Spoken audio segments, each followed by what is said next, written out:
Amrita, deemed to be a university, is emerging as one of the fastest-growing institutions of higher learning and research excellence in the country, with campuses at Coimbatore, Amritapuri, Kochi, Bangalore and Mysore.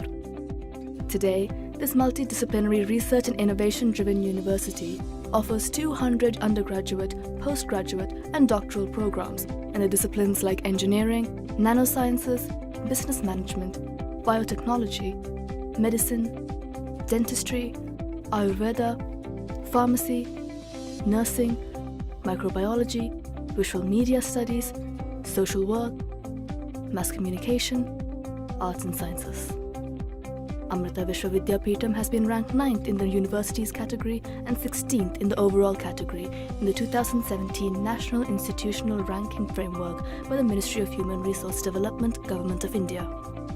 Amrita Schools of Engineering at Coimbatore, Bangalore and Amritapuri offer 8 B.Tech and over 30 M.Tech, integrated MSc and MA and PhD programs in the frontier and cutting-edge areas of engineering, science and humanities. All programs follow a choice-based credit system with continuous evaluation as in leading foreign universities and prestigious Indian institutions like IITs and IISc. All schools of engineering at Amrita have excellent infrastructure, well-equipped libraries, learning centers, state-of-the-art teaching and research labs in all departments, and centers of excellence such as e-learning, wireless networks and applications, cybersecurity systems and networks, automotive technologies, educational technologies, computational engineering and networking, robotics, multimodal applications using computer and human interaction, and advanced materials and green technologies. All these centers have sophisticated equipment in their labs, including a wind tunnel, a KMOV-35 helicopter, and MiG-23 fighter aircraft. Her Holiness Sri Mata Amritanandamayi Devi, affectionately called Amma, is the Chancellor of Amrita Vishwavidyapeetham. Amrita consistently maintains a 100% placement record for eligible students, with several students placed in international companies. There is a conscious effort to secure placement for students in core engineering companies like Larsen & Toubro, Caterpillar, Robert Bosch, National Instruments, Mahindra, Saint Gobain and Schneider. More than 300 companies participate in the campus placement drives organized by the Directorate of Corporate and Industry Relations. Every Amrita student goes through a comprehensive life skill program with 6 credits, which includes personality development, verbal and communication skills, aptitude and reasoning abilities, and soft skills. Through its Centers of Entrepreneurship and Technology Business Incubator, the university also mentors and encourages job creators among the students.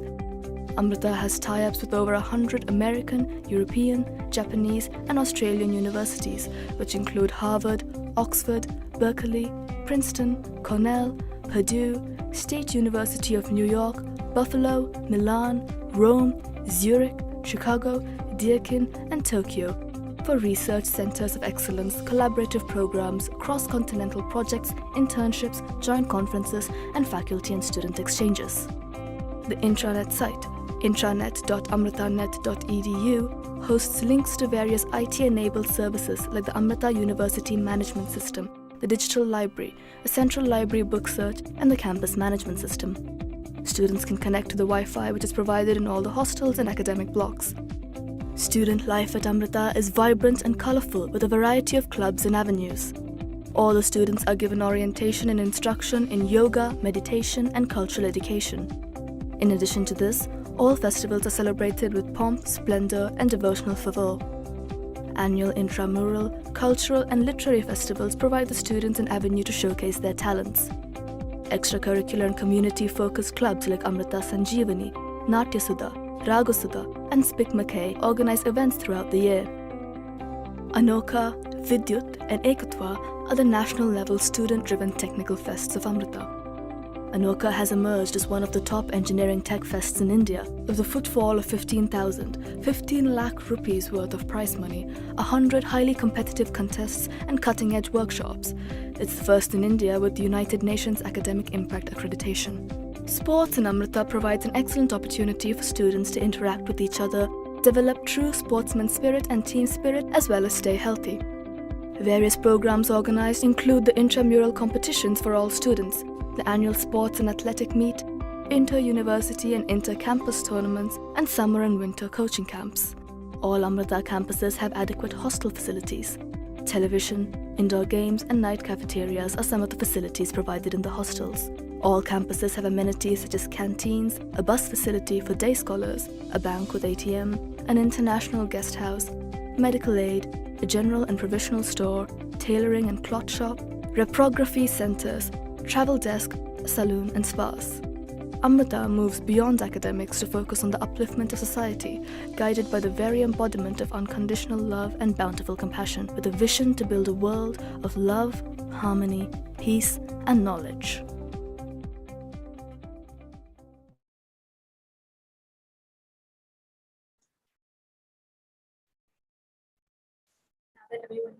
Now that everyone has joined, we can get started. I'd like to extend a very warm welcome to everyone gathered here today from across the globe to this first international conference on advancing women's empowerment through systems-oriented model expansion hosted by Amrita University in collaboration with Systems Innovation Mumbai Hub. My name is Srivitya from the Center for Women's Empowerment and Gender Equality here in India. Wishing you a very good afternoon, evening, or morning to wherever you may be tuning in from. In India, it is traditional to begin auspicious occasions by invoking the presence of the divine. So I'd like to invite you to please join in, if you wish, on our opening prayer for peace.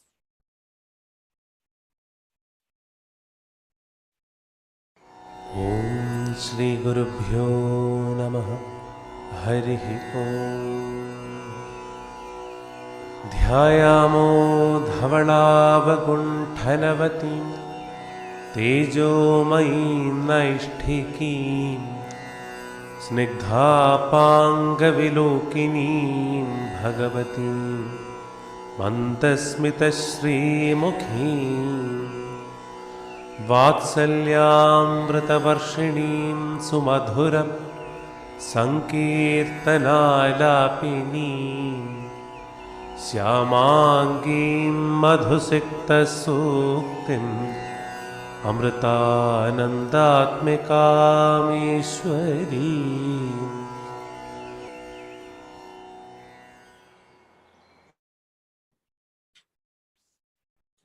It gives me immense pleasure to introduce our first speaker of the day. She's an individual who has dedicated her life to serving humanity through the most innovative, groundbreaking, and out-of-the-box approaches, simply because she often doesn't see a box. Her dedication and commitment to service have inspired cohorts of researchers, myself included, and initiatives that have in turn empowered thousands throughout rural India and beyond. To officially welcome you to the conference is an individual who wears several hats. She is the Dean of Amrita University's School of Social and Behavioral Sciences, the UNESCO Chair of Gender Equality and Women's Empowerment, and the Director of 2 research centers, Amachi Labs and the Center for Women's Empowerment and Gender Equality. Please join me in welcoming Dr. Bhavani. Thank you, Srividya. Hello, everyone here today. It's with enormous pleasure that I welcome you all to the awesome conference on system thinking for women's empowerment. We gather here today to share what we have learned from the past and how it has helped us understand the present, and but more importantly, how we are going to use this knowledge to influence the future. Because I sincerely believe that based on our actions today, we will have the ability to determine the future that will prevail. It's indeed an honor and a privilege to welcome our distinguished guests and speakers here today, my colleagues at Amrita, collaborators, students, researchers, practitioners, and well-wishers from all over the world. First of all, I would like to warmly thank our official sponsor, the Indian Council of Social Science Research, ICSSR, for their support of the conference. The Council aims to review the progress of social science research and give advice to its users and sponsor social science research programs and projects and administer grants to institutions and individuals for research in social sciences.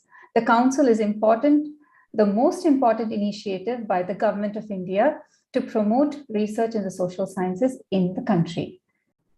We are blessed with a number of wonderful speakers for these 3 days, and I will have to limit myself by introducing them with just a few words of welcome, because each of them would actually deserve a much longer introduction because they're all sources of great inspiration.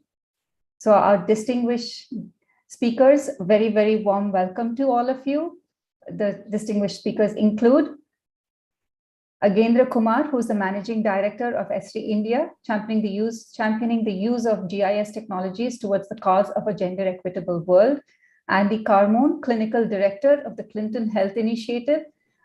Charu Sinha, IG, CRPF, Srinagar Sector. Deepa Narayan, Social Scientist, author and speaker. She's the author of the book Chup on Women in India. Fritjof Capra is the guest of honor, world-renowned scientist, educator, activist. He is very famous for his book, The Tao of Physics. Jimol Unni, Professor, Economics, Ahmedabad University. Losang Rabge, co-founder and executive director of Machik. Sairi Chachal, CEO and founder of Shiros and Mahila Money. Sarthak Das was the CEO of Asia Pacific Leaders Malaria Alliance. Sundari Nanda, Special Commissioner, Administration, Delhi Police. Uma Mahadevan Das Gupta, Principal Secretary, Panchayati Raj, Government of Karnataka. And of course, the fiery and dynamic Vandana Shiva, physicist and environmental activist. We have also with us a very, very knowledgeable and erudite set of discussants. And these include Meg Jones, the former Chief of Economic Empowerment with UN Women. She's also currently an independent consultant with UN Women. Welcome, Meg. Sydney Strauss, Professor Emeritus, Tel Aviv University, and Adjunct Professor at Amrita University. Joost Monks, Lecturer at the University of Geneva, Consultant, International Committee of the Red Cross. Manisha Ramesh, Provost, Strategic Initiatives, Research and Innovation, International Programs, and School for Sustainable Development. The UNESCO Chair on Experiential Learning for Sustainable Innovation and Development. Martha Miller, Faculty Director for Women's Leadership Programs at UCLA and the Brookings Institute, Consultant on Women's Leadership. MS Krishnan, Professor of Technology and Operations, Ross School of Business, University of Michigan. Laura Corradi, Researcher, Professor of Gender Studies and Intersectional Methodology, University of Calabria in Italy. Praveen Patkar, Indian academic and human rights activist, co-founder of Prerana, an NGO working for child protection and anti-human trafficking. Krishna Shri Achyutan, Dean of Postgraduate Programs at Amrita University and the head of the Center of Cybersecurity Systems and Networks and the Amrita Technology Business Incubator, which is the Amrita TBI. We have the fortune of a remarkable scientific committees whose members include many of our keynote speakers and our discussants. I would like to also warmly welcome our co-organizer, Systems Innovation Mumbai Hub, Tanuja Prasad and Maya Narayan. They have been tirelessly advocating a systems approach to innovation. And this approach aims to change the underlying structure of a system rather than just any of its individual parts. In order to tackle a complex system, this is in order to tackle complex systemic changes along with new technologies. Tanuja and Maya have been very instrumental in gathering such an august audience today. We would also like to welcome our own, from Amrita, Dr. Tarek Rashed, who has been a systems advocate and who will be introduced in more detail by Srividya, who's our moderator for this session. And Srividya is also the Associate Director for the Center for Women's Empowerment and Gender Equality here at Amrita. Last and the first, Amrita University's Chancellor, Srimata Amritanandamayi Devi, Amma, under whose guidance all this has been made possible. I look forward to the next 3 days with excitement and purpose to listen to and learn from this illustrious group of participants. As we discover our commonalities and our differing points of view, we will lay the groundwork to work together in the future to create a world we all envision. It has been 6 intense years since embarking our work as UNESCO Chair in Gender Equality and Women's Empowerment here at Amrita.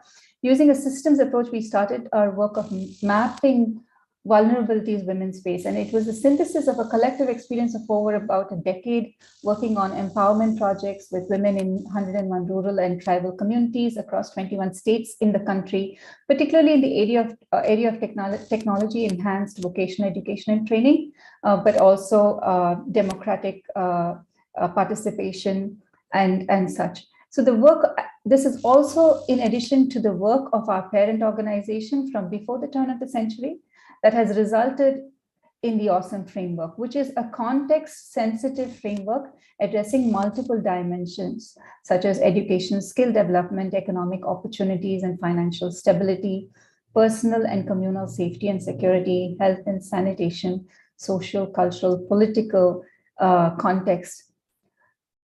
Like the indigenous first generation people believe, Amma also asserts that when the wings of a butterfly touch one part of a complex web, its touch reverberates throughout the web. It is with this understanding that the AWESOME framework addresses the multiple factors of women's empowerment, knowing that changes in one factor undoubtedly have a ripple effect on the others. Dr. Tarek, under whose guidance this framework evolved, will present more on this and the underlying vision of this event, for this event. As I mentioned, this framework grows out of Amma's tremendous work towards the cause of women, which impacts multiple domains of women's experiences. Her work supports 250,000 women in the Amrita Shri self-help groups, trains thousands of women in livelihood, vocational and life skills, ordains women as priests in temples, encourages innovation, empowers women to pursue science and knowledge in order to create a more equitable environment and world. Supporting women in these ways leads to sustainable changes, not only in the individual woman, but also in the family, the community, the country, and eventually trickling out to the whole world. The UNESCO chairs stands, and its work stands high on the shoulders of this one great giant, our Chancellor Amma. It has been her commitment to this cause that has given us the vision, the mission, the inspiration, as well as the funding for most of the activities of the chair. Following Amma's vision of a genuinely inclusive future, we approach gender equality as our goal, using women's empowerment as an appropriate, equitable means to attain the same. Over the next 3 days, those of us committed to building a gender-balanced world will share the work that we have been doing towards this goal, especially what that work has been during these COVID times and what that means to our work moving forward.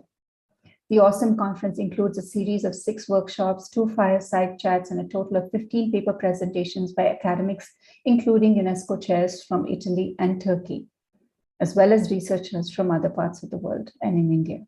I hope you will all take advantage of the talks, the workshops, and the papers, as well as the fireside chats, and meet and learn from each other. I look forward to the deliberations that follow. May this conference just be just the beginning of innovative collaborations, strong alliances, and sustainable efforts towards the advance of women's empowerment using system thinking approaches.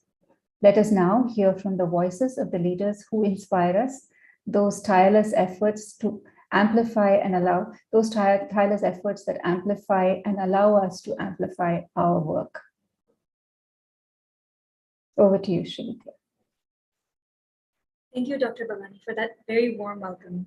Our next speaker is a luminary of women's empowerment and poverty research. She has served as a senior advisor at the World Bank and is a prolific author with 17 books to her credit. Among her most notable works is The Voices of the Poor, a book series based on the stories of 60,000 people across 60 countries. Her latest publication, Chup, Breaking the Silence About India's Women, is the reflection of her over 25 years of experience in working on poverty, gender, and inequality in development. She was respectively named by Foreign Policy magazine and India Today as one of the world's most influential thinkers. Here to enlighten us via video message with her perspectives on empowerment as a preeminent expert in the field, please welcome Dr. Deepa Narayan.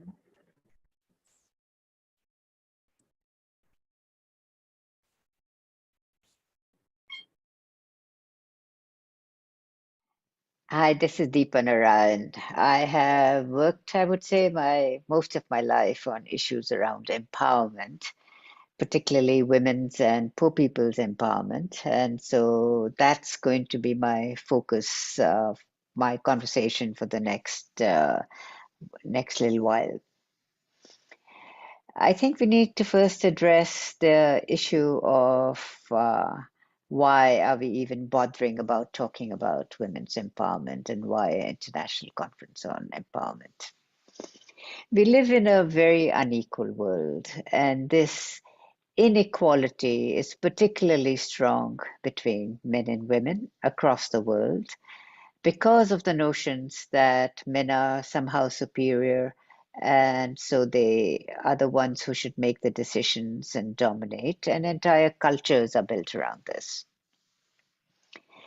So to shift inequality, and it's not just the relationship between men and women, there are many other differences that make the world unequal. And this may be on the basis of caste, it may be on the basis of location, may be on the basis of race, education, who you're connected to, the kind of family you're born into, all load up one on another and makes inequality quite deep and difficult to shift. One of the ways in which we believe that inequality can shift or can change is through the process of empowerment. And so I'll talk about empowerment in a bit. Let me just say a couple of words on India, since this conference is being held in India, is that the government of India has invested tremendously in women's empowerment. There are many, many programs, from Beti Bachao to investment in girls' education, to investment in health, improving maternal mortality, laws about women's representation in local politics at the local level. And all this has made a difference. But collectively, we're going backwards, at least as measured by the World Economic Forum's Global Gender Gap Index. India is currently 140th out of 156 countries in the aggregate, and its rank has actually decreased or fallen by 28 in the last few years. So there's a lot of work still to be done, and which is why the issue of empowerment becomes important to understand what it is, what works, what doesn't work, and what's the way forward. So I want to start very intuitively before getting into the complexities, and I'd like you to join me with a 2-minute visual journey. So close your eyes, if you would, for a minute. And take a deep breath and let it go. Now bring to your mind's eye a time when you felt powerful in your life. How does that feel in your body? What are the words that come to your mind about the possibilities open to you? Do you have the energy to take action? Do you feel optimistic? And any other words that come to your mind? And now let go. Let go of this image, these feelings.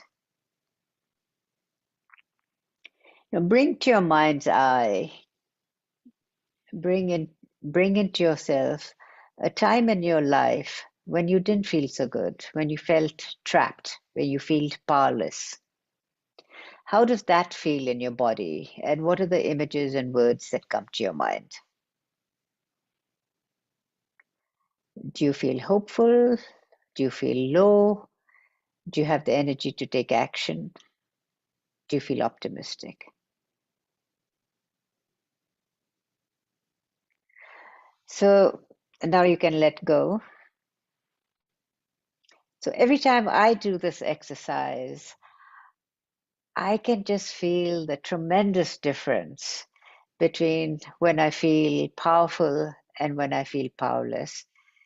And I would much rather be in a state where I feel powerful, where I feel energized, where I feel I can take action, and that my words and my actions will make a difference in my life and on behalf of others.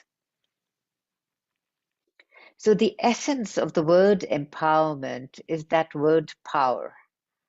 And in an unequal world, the central challenge is how do we change this? And how do we change this for powerless people, people who are disempowered, marginalized in their society? And today we'll just focus on women. There are many, many definitions of empowerment, but I think it would be fair to say that all of them have three elements, at least three elements in common.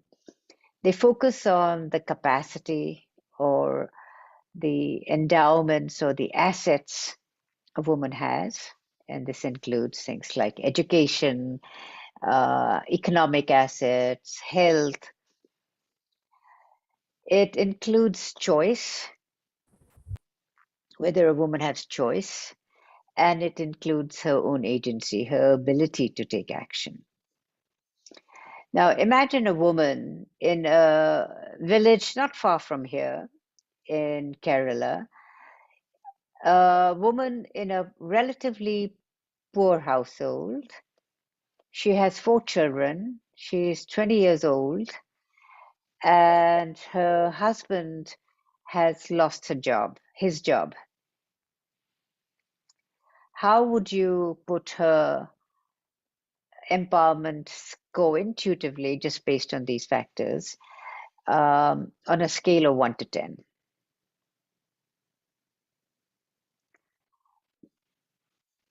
Now, you put the same woman, but you put, or a woman with a similar description, but you put her in prison.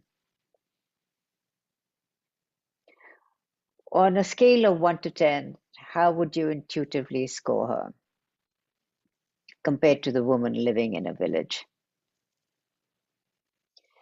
Your third is a woman with similar description, but she lives in a village which has a great leader who brings resources to the community. Markets are close by and the local economy is thriving. Where would you put her empowerment score? This would probably be the highest empowerment score. The woman in the prison would be the lowest, and the woman in the village having difficulties would be in between. I think what this example does is shows us the complexity in thinking about empowerment. How does a program of action, a project, or a policy empower women? And secondly, how do we measure empowerment? So these two are two critical ideas. Now, these examples raise many, many issues. So I want to talk about some of these issues that are discussed in the literature, and different authors have different perspectives, and that's fine. The first is that in most of the literature, we tend to focus on individuals or individual women. And we ignore the fact that a woman is actually never by herself. But it's easier to measure individuals than it is to measure collectives. And household surveys focus on individuals. And so I think there's been an emphasis on focus on individuals rather than groups of women, especially if you assume that most women are disempowered. In a way, focusing on individuals, you're putting all the burden on an individual woman to change herself in a context where the system itself may be very disempowering, which is the example of the prison, or the woman who's surrounded in a context where there are few economic opportunities, where there may be illness, where there may be few assets. So it's the focus on, should the focus be on individuals or on collectives? The second issue is that a woman, none of us, men or women, live in splendid isolation. We're impacted by others. And women are impacted most by their husbands, by usually men. And so empowerment is a relational concept because we live in relationship to others. And we haven't really taken into account as much as we should this relationship, especially with men. Most empowerment programs, women's programs, don't really reach out to men to get men to change, to understand how to support women's empowerment, and also how to broaden their own lives in terms of being a man, or in terms of their own definitions of masculinity, which often include disempowering or controlling women. And so I think the idea of empowerment being a relational concept is really important, to get beyond individuals and to embed a woman in her relationships, including with other women, which is why you see a lot of empowerment going through collectives, whether it's self-help groups or other groups, forms within the family or workplace. So the third issue or idea that we need to address or deal with is the context. Now, the three examples I gave you, it's the context that makes a difference. And it's the context that gives different meaning to the same action.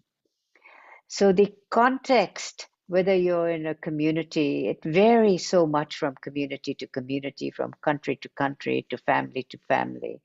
So somehow we need to take the context of women's empowerment into account and not pretend it away. It's not constant. It changes a lot, and it changes in the cultural interpretation of the same action. The fourth issue is that empowerment has many dimensions, many domains, however you want to define that. And so it's a multi-dimensional concept. Now, the problem with this is, once again, it's complexity, and in the real world, we want to simplify things. So we act on one dimension. So you may have economic empowerment because we know that income matters, and whether a woman has an income and has her own independent resources, or has access to her husband's resources, the family's resources, matters hugely in her own well-being, in her family's well-being, and then obviously eventually in community and society. So, but the problem is that if we focus on economic empowerment without bringing about other changes, the impact of economic empowerment may not be as much as we expect it to be. And a woman may be economically empowered, but may still be politically disempowered or socially disempowered, and still be unable to make decisions about even the money she earns. So empowerment is multidimensional, but we tend to act in silos. We tend to act on one aspect just because it's complex to act on all aspects. So this is something that we need to consider. I've already said, but it's worth repeating, that these dimensions are interrelated. So they do have change in one impacts changes in others, but there can be many, many unintended consequences. One of the examples that's spoken about a lot is that when women start earning incomes, that domestic violence against them may actually go up. And there's research on this, particularly from Bangladesh, but other contexts as well. And this is why we need to see empowerment in its overall context and look at both, we hope, positive consequences, but also foreshadow the negative impact an action can have. Finally, I would say that, as is obvious from these examples, life is not constant, and families are not constant. In fact, we're all spinning at very high speeds, even as I speak to you. The earth is spinning. The earth is spinning around the sun. So there's no constancy. So empowerment is not a constant static concept. It changes over time, and it must change over time. So how do we get a snapshot to represent this very dynamic process? So in trying to summarize all this, I'm going to highlight 3 features that are important and then focus on a couple of tools. For me, as I look at what empowerment has achieved and has not achieved, I think going forward, it's really important to think of empowerment as relational, that it's not about one woman taking on the burden to change the world, although individual leaders have done that, but for the hundreds and thousands and millions of women, that they are embedded in relationships. And so in measuring change, but particularly in terms of program designs, etc., we have to take men into account, families into account, communities and the broader context into account. Second is that everything is related to everything. And that, of course, makes for tremendous complexity. And this is where systems thinking becomes really important. And this is one of the big contributions of the work being done at Amarchi Labs, is that they're arguing that without going to a systems thinking, we will neither be able to design programs well, nor will we know what's important or what to measure. So we have to go to understanding that empowerment is embedded in systems. And so we have to take a systems thinking approach to it.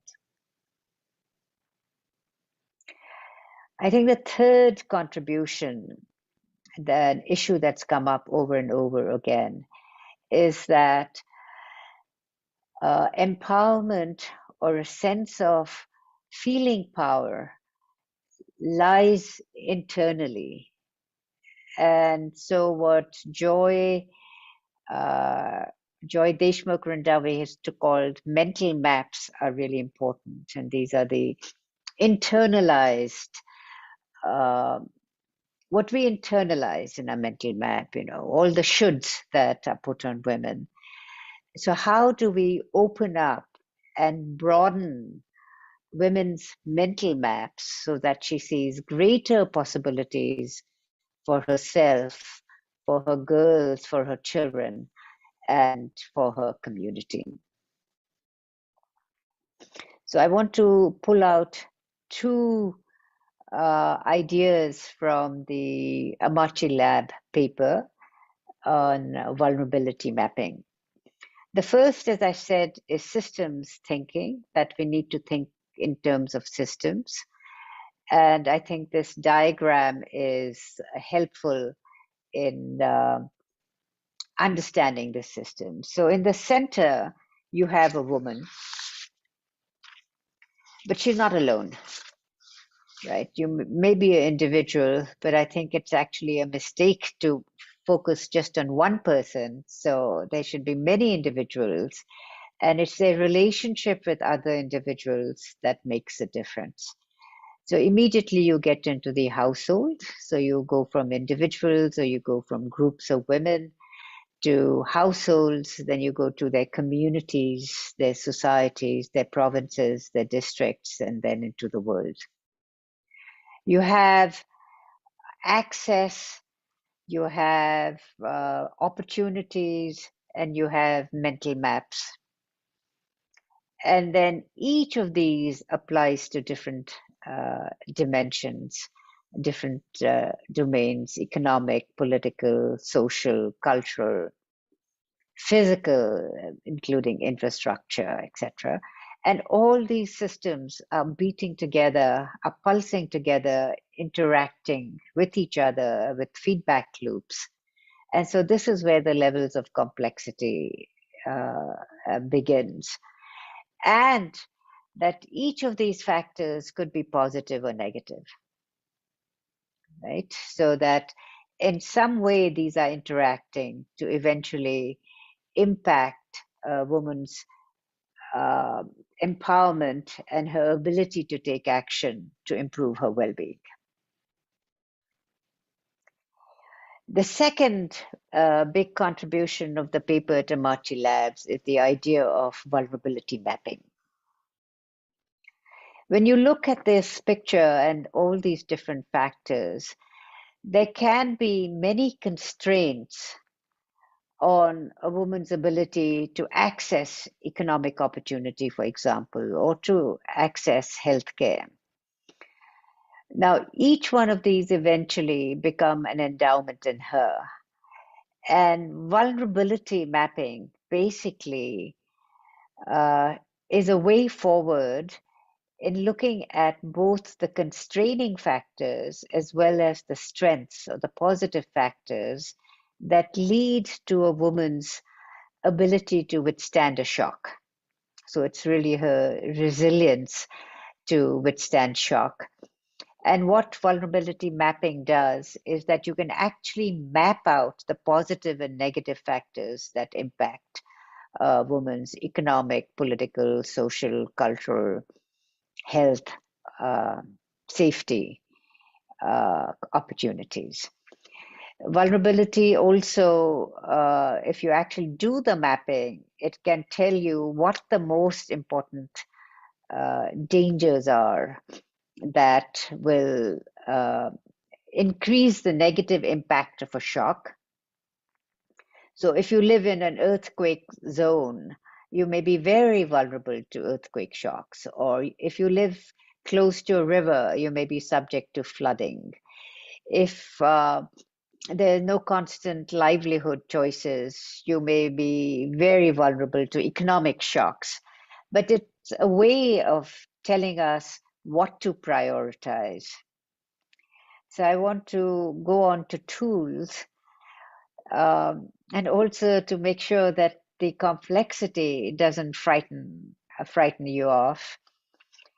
Is there are at least two major ways of doing this. One is through big data and numbers and computers, and the group is already piloting this in how can you use computer programs, statistics to help you see of all these different factors, which ones are the most, have the most impact, most positive impact, or the most negative impact on a woman, whether it's her well-being broadly defined or whether her sense of empowerment. So that's one way of doing it. Another way of doing it is I would say the other end of it is using participatory methods, using participatory mapping of, you could do stakeholder analysis by saying who in a community has power, positive power, negative power, how does it impact a woman? What are the choices? What are her sources of vulnerability? And local people have a lot of knowledge. They are the experts in their lives. And so working with local people, you can map out the strengths and weaknesses or the positive factors and negative factors and design programs and eventually design tools for measurement as well. And these can include numbers, but it can include rating scales, and it includes women themselves, rating themselves and each other and what's been happening in their communities. So I hope this gives you an idea of the complexities of empowerment, but also the central importance of empowering approaches to reduce inequality and improve women's lives, girls' lives, and in that process, achieve greater inequality and peace and harmony in households that are free of violence, in communities, societies, and countries that are at peace with reduced violence and increased well-being for all its citizens. Thank you.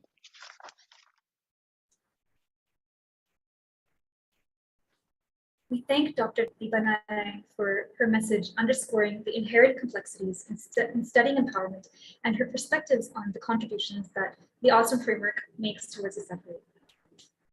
I have the privilege of introducing our next speaker, who works closely with the Center for Women's Empowerment and Gender Equality on developing the systems-oriented approach to studying empowerment, and in fact acronymized the Awesome Framework. He is also an individual with several roles, too many to list here today. He is the founder of Civilizology, a company dedicated to preserving and promoting community resilience through culturally rooted, scientifically driven, and technologically powered solutions. He has also overseen over 40 research projects funded by various international development agencies and scientific bodies, for example, the World Bank. For over 30 years, he has pursued multidisciplinary research, published extensively, combining architectural engineering, computer science, GIS, and remote sensing fields towards development and women's empowerment projects. Here to present the Awesome Framework, please welcome the head of research at the Center for Women's Empowerment and Gender Equality, Dr. Tarek. And just as a gentle reminder, in order to stay within our time limit, we kindly request you to please keep your speech to under 10 minutes. Over to you, Dr. Tarek. Thank you so much, dear Shrividya, for the kind introduction. And I set my timer to make sure that I'm within the 10 minutes. So basically, I already lost it for 10 seconds. I'm going to start right away. So I'm going to share my screen just to start with.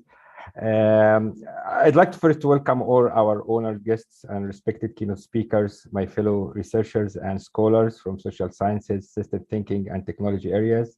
I also like to welcome all the students, graduate and undergraduate, who are following us online today to the first international conference on system thinking and women empowerment organized by Amrita University. Really excited about the event.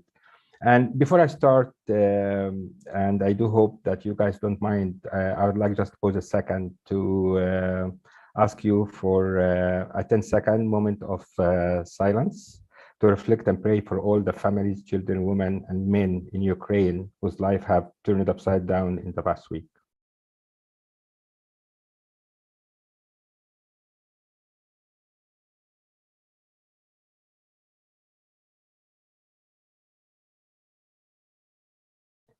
In the next 3 days, we will be talking about system thinking and how we all live in a big system where every single change impacts us directly or indirectly, the so-called butterfly effect. War and conflicts are very complex systems that exhibit all adaptive structures and evolutionary mechanisms of a complex phenomenon, the difficulty of defining its boundary, and whether ethically or whether basically in terms of the extent of the war, because of the multiple interconnected and nested subsystem a conflict typically entails. Its dynamic emergence, the very complex causal loops and feedback, delay, and so on. In System Thinking 101, the first thing we learn is that one single change in a system could disrupt the entire system in a totally unpredicted manner. Only God knows how far this war will reach and how this war will end. So let's hope the struggle for our Ukrainian brothers and sisters will end soon, and I'll go for the talk right now. So basically, I'm just going to highlight quickly the kind of like the framework we have been working on for the past 4 years. And as kindly put together by Dr. Bhavani in the introduction, It builds on over a decade of work and research projects and applied the humanitarian work that has been done by Amachi Lab and the Center for Women Empowerment and the Ashram in rural India. And what we started to do in the past 4 years is just basically like 2018, we started to put all the puzzles of the pieces together and how we can just put together all this accumulated learning experience. We have, the center and Amachi Lab have accomplished, and basically to approach, the issue related to women empowerment in a systemic manner. And this is how we started actually thinking about applying system thinking, and we came with the framework, what we call it AWESOME, Advanced Women Empowerment Through System Model Expansion, with a vision to change the world by 2050, where all women are empowered to leverage their internal and external resources, live free of discrimination in healthy, sustainable, and safe environment, and enjoy access to quality education, culture, political, and socioeconomic equality. And with that, we have been trying to approach this from different perspectives. The first is putting a theoretical framework that basically Deepa has just basically elegantly represented it in the past 25 minutes in her talk. And also not stop at research, but turning this into strategic research program with different aspects, and then translate this strategic research program into technical and operational roadmap that we can implement, so we can have a mission to impact the world through transformative action rooted in research in women empowerment across all sustainability pillars, intervention domain, and geographic context. So just to give you a quick overview of this, I'm not going to go into details because basically, as I mentioned, Deepa has really presented this, but we have worked it first. That was the first milestone we have had, is we come with what we call it our flagship paper on how we think about system thinking. We published a paper in 2020 that basically describe our perspective of how we see women empowerment from a perspective, from a system thinking perspective, as a process that changes over time, and how we can measure the status of women empowerment at any point of time through applying system thinking. We came, if we cannot define it, we cannot even measure it, and if we cannot measure it, we cannot even basically make a change. So the first thing was coming with a set of clear definitions on how we define women empowerment, how we define the domains of women empowerment, what are the dimensions of women empowerment, what are the contexts of women empowerment, and then what are the resilience factors, resistance constraints, and intervention and feedback. With these definitions, we started actually to move along with the application of this theoretical framework by putting together a research strategy where we have put together 7 guiding values related to applying system thinking, accountability, sustainability, and so on, and coming with 3 strategic objectives from research, applied work, and resources, and key programmatic objectives, and 22 different programs that we would like to implement over the next, I don't know how, 28 years, hopefully, basically, we'll pass the flags, Bhavani will pass the flags to the next generation, and we'll let the people continue to do the work and really achieve our mission. So, for our operational objectives, we have 4 areas.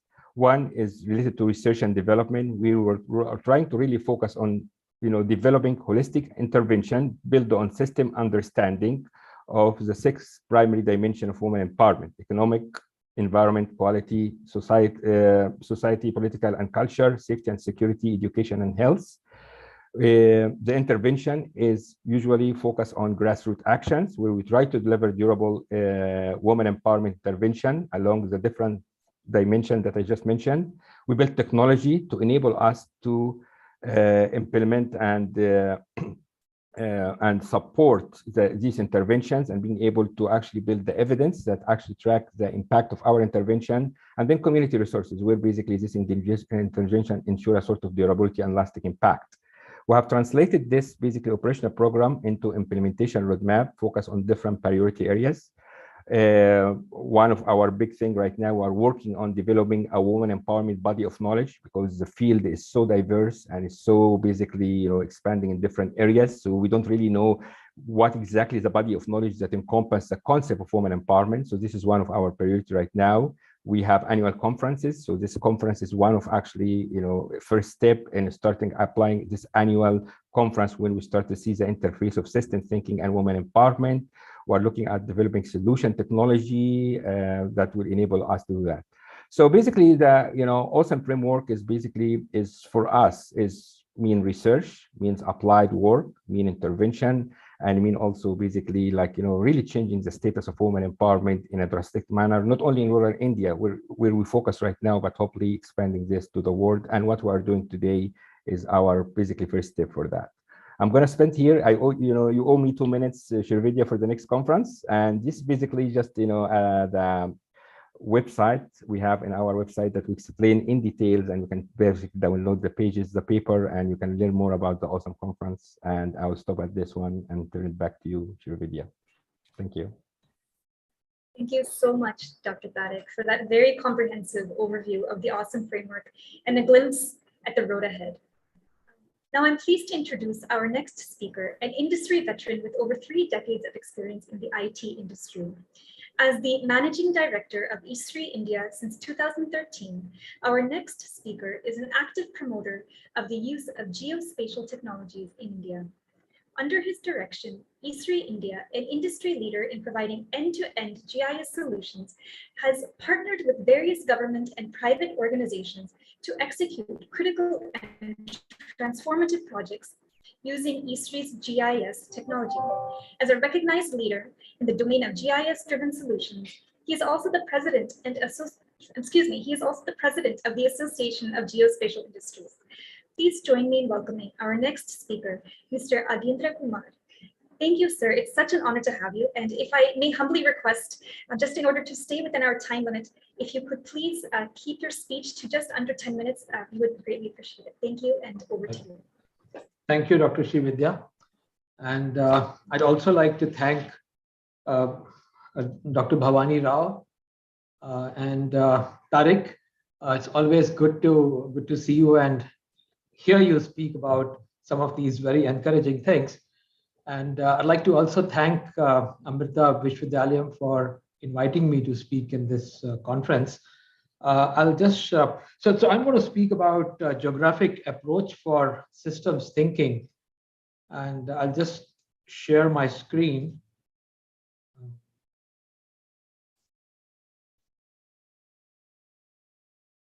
Is the screen visible now? Yes, it is. Yes, sir, it is. Yeah, it is. Okay. Thank you. So systems thinking through a geographic approach. Let's look at what we mean by a geographic approach. So we've all studied or learned geography, at least at the basic level, while we were at school. And we always were told to discover things using geography. So geography gives us a new way of thinking, a new way of discovering things, new way of finding interconnection between different things that exist. And that helps us in solving some of the critical problems. So when we look at the way this science has evolved over the years, there are a lot of fundamental things which come together when we look at a geographic approach, because it's no longer a simple geography that we studied in the school. When that comes along with technology, which is computing technology, network, high performance computing, artificial intelligence, various ways to collect data, remote sensing. So we get a better spatial understanding. And this whole thing is based on science because you're dealing with actual data. And different kind of data sets can be integrated to get a holistic view of situation, that what kind of challenges we have on the ground and how we can collaborate with each other in addressing those challenges. And that helps us in a holistic way of addressing societal challenges. So basically getting different kind of data together, finding common patterns and trends, understanding what's going on and looking at what changes can we make to solve the problem that we have at the hand. So that's basically how geography helps. And if we look at system thinking and geography coming together, there's a lot of complexity. I mean, we have to deal with a lot of complexity today. There are many challenges: population growth, poverty, hunger, climate changes. There are so many impacts of industrialization, impact of urbanization, governments not able to create enough jobs for people. Education still is a challenge in many parts of the world. Then there are a lot of natural disasters. So if we combine system thinking in geographical approach together, then we can reduce the complexity. We can understand how to make things simple and get more meaning out of it. And we deal with many systems. We deal with societal systems, talk about healthcare, population growth, education challenges, equity and equality, where we deal with different trends in population. Then we have economic challenges, as I mentioned, industrialization, a lot of financial challenges that we face today, poverty. And then we have environmental systems that help us in dealing with environmental challenges.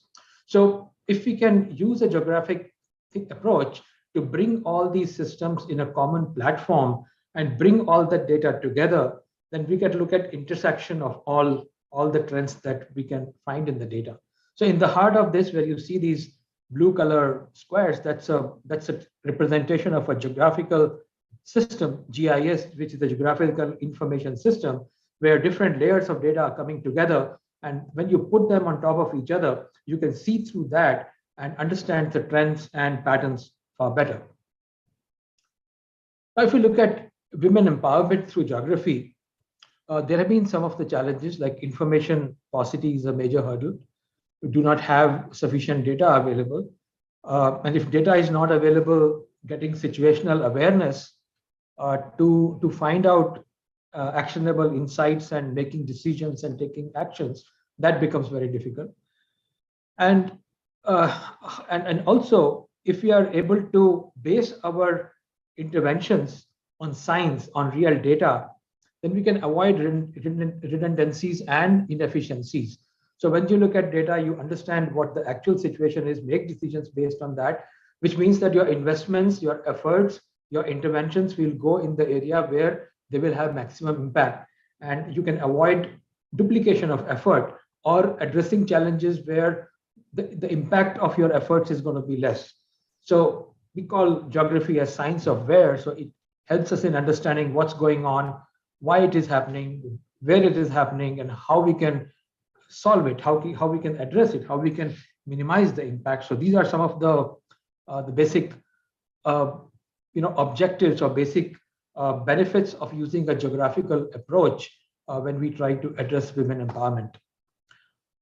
As I mentioned, data, we have a lot of data. You process the data, you get information, you get knowledge, and that knowledge becomes the key to women empowerment. So today, there are a lot of advancements, and we collect data from different sources.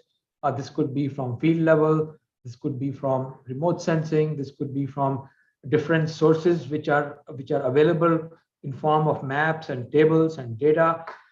Then there are many applications which are used for addressing some part of these challenges. So different kind of data sets can be brought together so that the knowledge available becomes very rich. And once you have that knowledge, then you can really understand and make some decisions to address the sustainability goals or empowerment goals or address other challenges that we face today. So if you look at GIS, which is Geographical Information System, where you can bring all this data and analyze to find out trends and patterns. And once you have those tools at hand and that intelligence at hand, your ability to make the right decisions becomes much higher. You can look at intersections of various data sets and take interventions which are very focused and appropriate for the areas and challenges that you face. So it can actually become like a force multiplier, and your efforts can produce much more outcome. So achieving women empowerment can be looked at in a holistic manner, in a multidimensional manner, so that economic activities, social activities, and environmental protection, these kind of systems can be brought together, and we can address them as a total in totality in a one common and coordinated approach. So that's how I wanted to just share with you my thoughts about using geography as a tool for doing more for women empowerment. Thank you.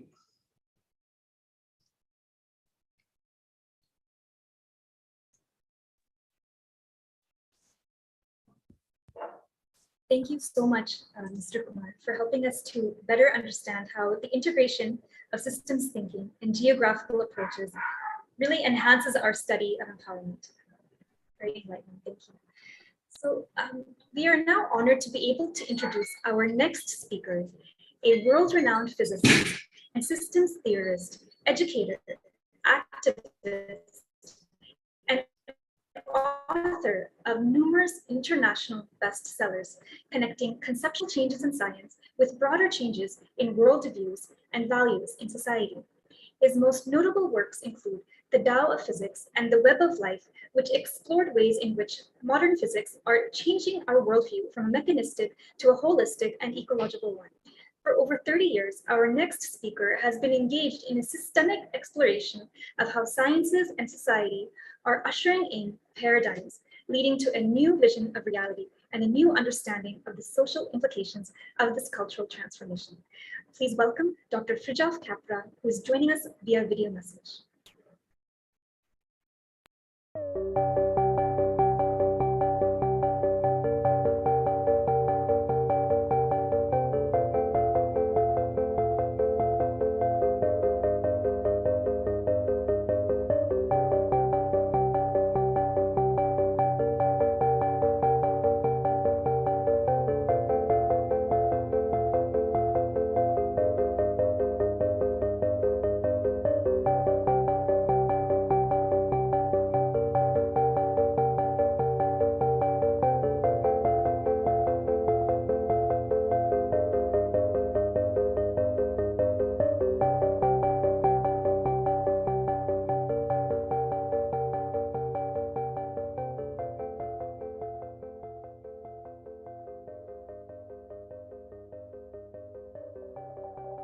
When we look at the state of the world today, what is most evident is that none of our global problems, energy shortages, environmental degradation, climate change, economic inequality, violence and war, none of these problems can be understood in isolation. They are systemic problems, which means that they're all interconnected and interdependent.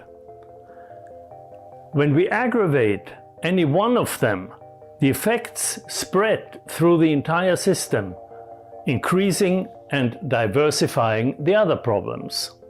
In this video, I shall show you how this dynamic, if not understood, will make it very hard to reach the Sustainable Development Goals. On the other hand, recognition of the problem's systemic nature can help us to advance a number of SDGs at the same time, with much greater success than if they're dealt with in isolation.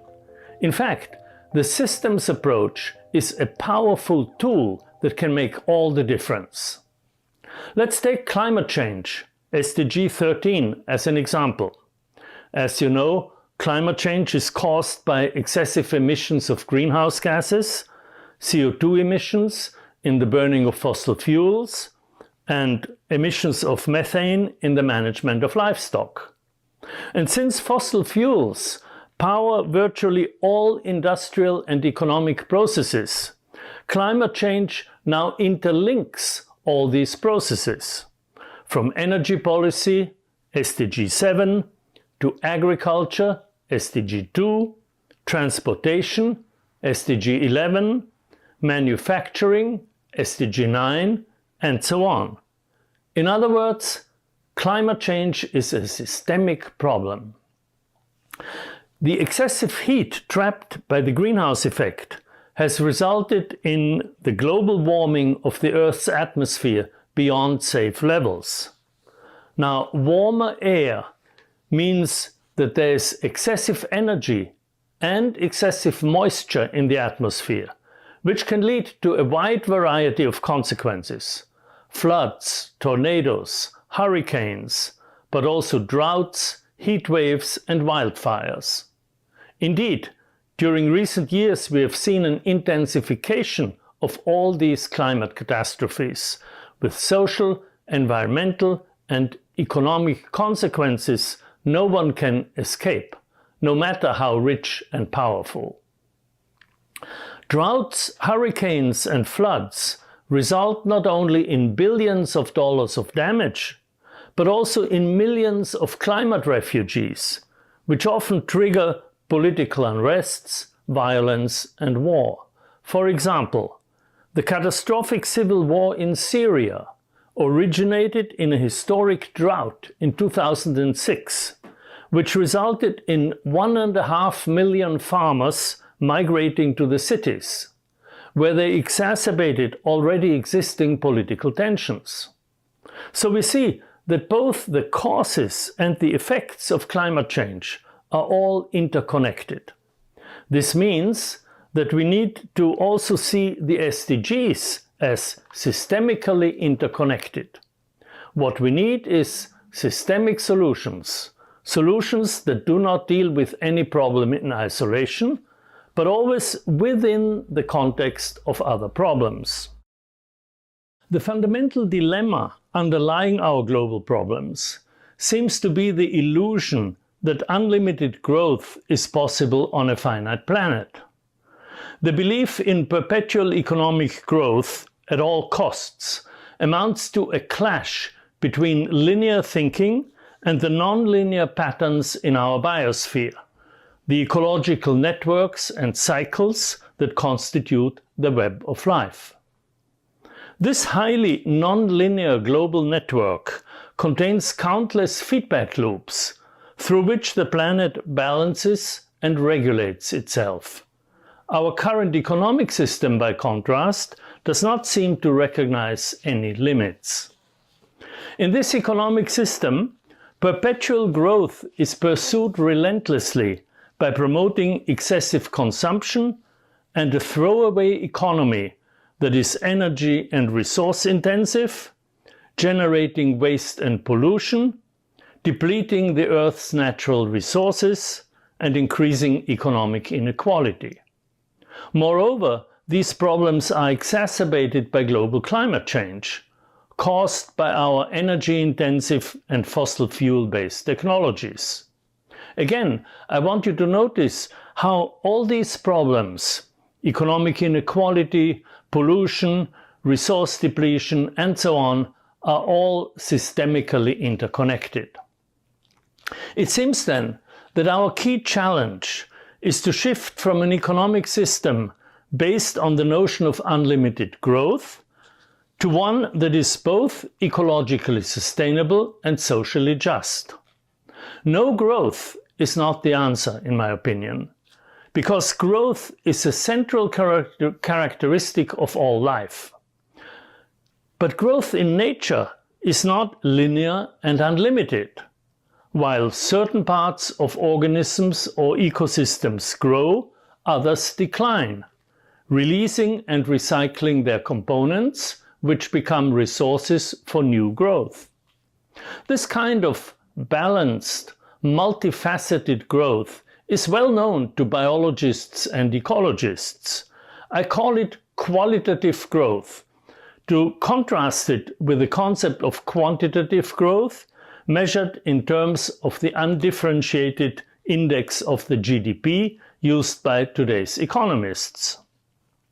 In fact, most of what is called growth today is waste, which means that we have essentially an economy of waste and destruction. Qualitative growth, by contrast, is growth that enhances the quality of life through generation and regeneration.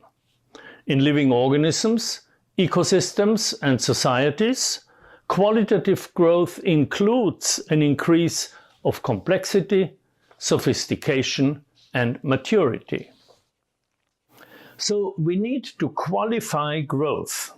Instead of assessing the state of the economy in terms of the crude quantitative measure of GDP, we need to distinguish between good growth and bad growth, and then increase the former and decrease the latter. Now, from an ecological point of view, the distinction between good growth and bad growth is obvious.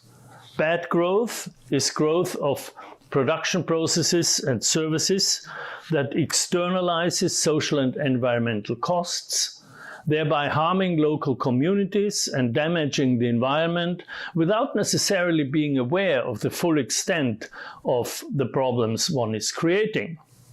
Bad growth is based on fossil fuels, involves toxic substances, depletes our natural resources, and degrades the Earth's ecosystems. Good growth is the opposite of all that. It is growth of more efficient production processes and services that involve renewable energies, zero emissions, continuing recycling of natural resources, support of local communities, and restoration of the Earth's ecosystems. As you know, many UN member states are seriously exploring and implementing these approaches. Now, the focus on qualitative growth is fully consistent with a new conception of life that has emerged in science over the past 30 years. At the forefront of contemporary science, the universe is no longer seen as some kind of machine composed of elementary building blocks. We have discovered that the material world ultimately is a network of inseparable patterns of relationships, that the planet as a whole is a living, self-regulating system.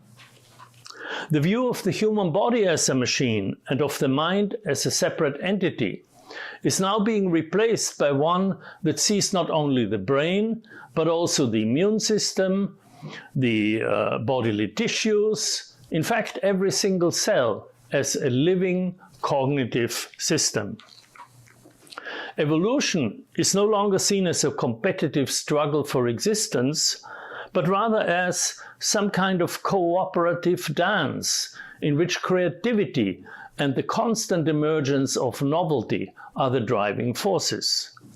And with the new emphasis on complexity, networks, and patterns of organization, a new science of qualities is slowly emerging.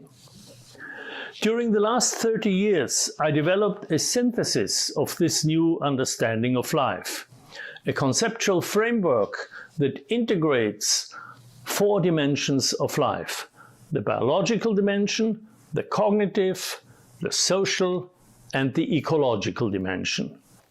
I call my synthesis the systems view of life because it involves a new kind of thinking in terms of relationships, patterns, and context.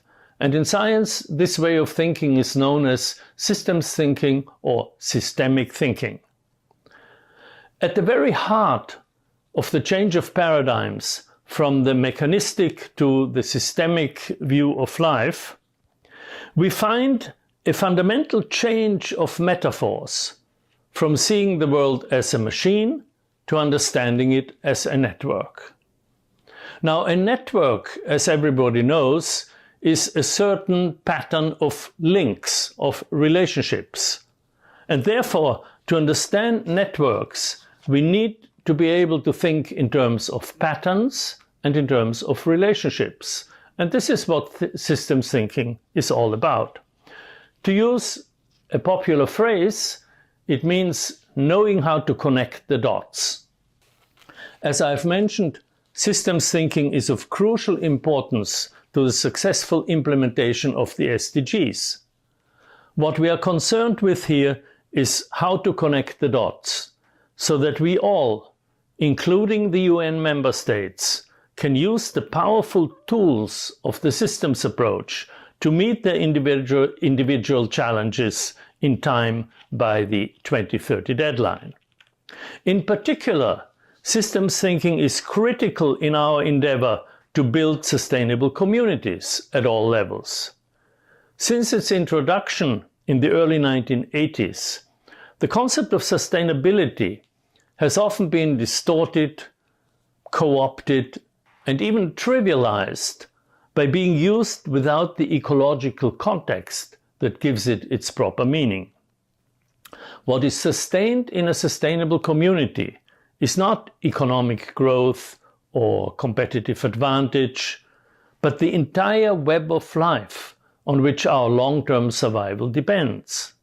In other words, a sustainable community is designed in such a way that its ways of life, its businesses, economy, physical structures and technologies respect, honor, and cooperate with nature's inherent ability to sustain life. Now, the first step in this endeavor, naturally, must be to understand how nature sustains life. Over billions of years of evolution, the Earth's ecosystems have evolved certain principles of organization to sustain the web of life. Knowledge of these principles of organization, or principles of ecology, also known as ecological literacy or eco-literacy, is crucial for designing sustainable human communities. In the coming decades, the survival of humanity will literally depend on our ecological literacy, on our ability to understand the basic principles of ecology and to live accordingly.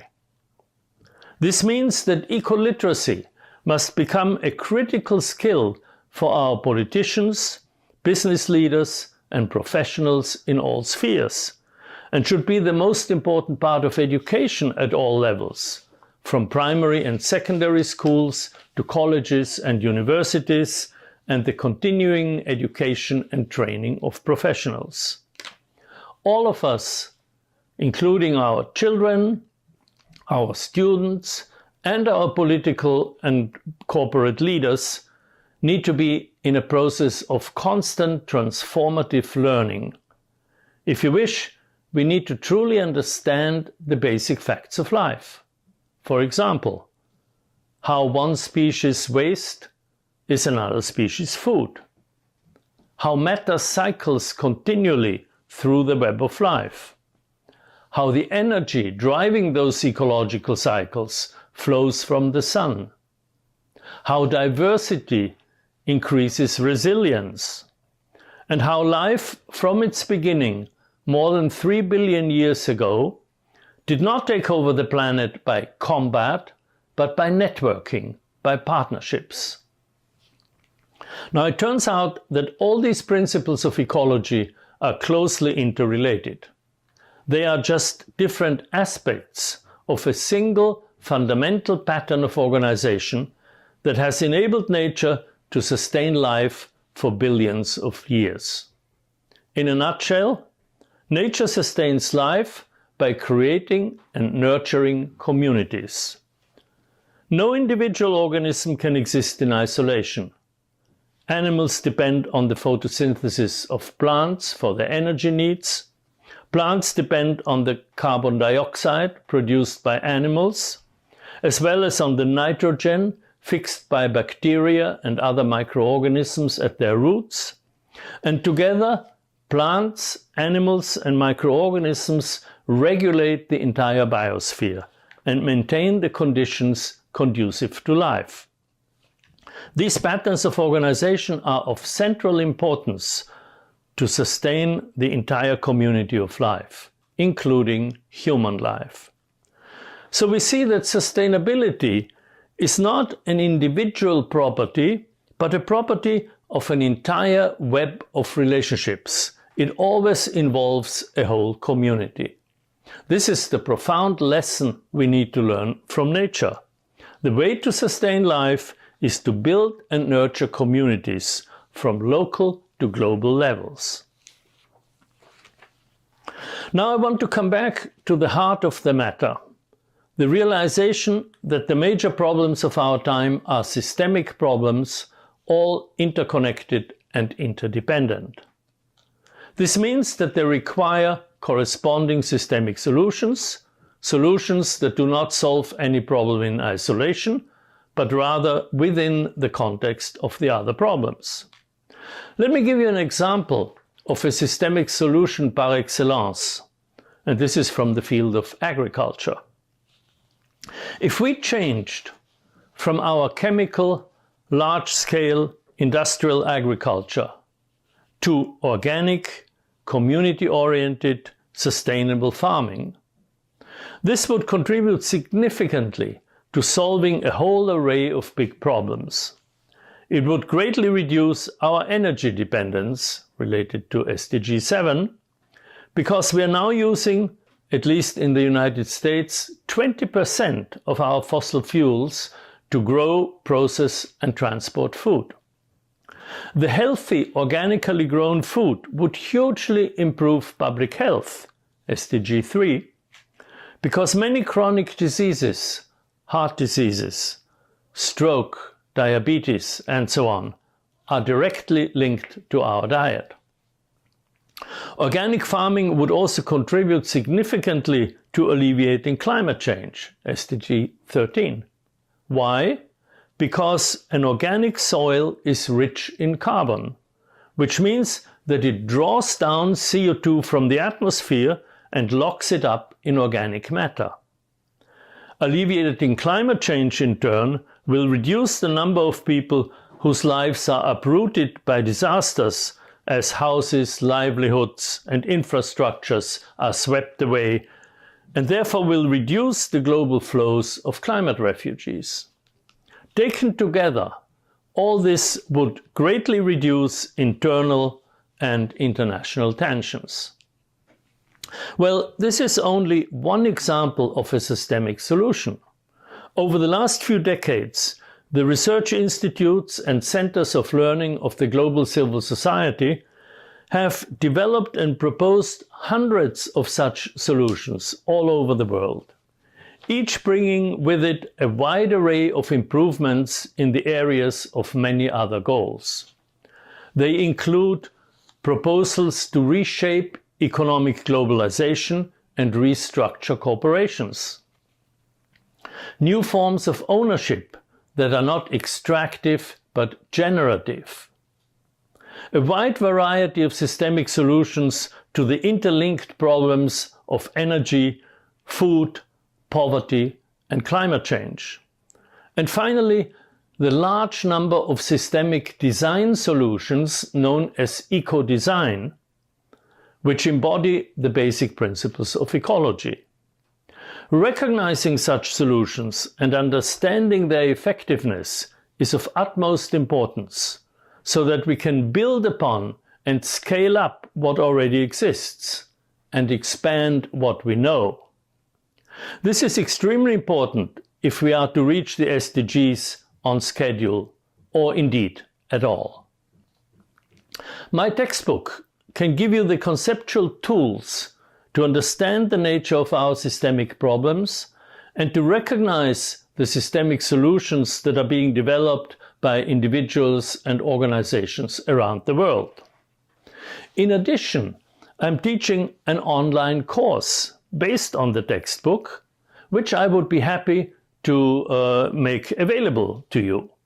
It is called Capra Course, and it consists of 12 pre-recorded lectures plus a discussion forum in which I participate every day during the duration of the course, interacting with the course participants.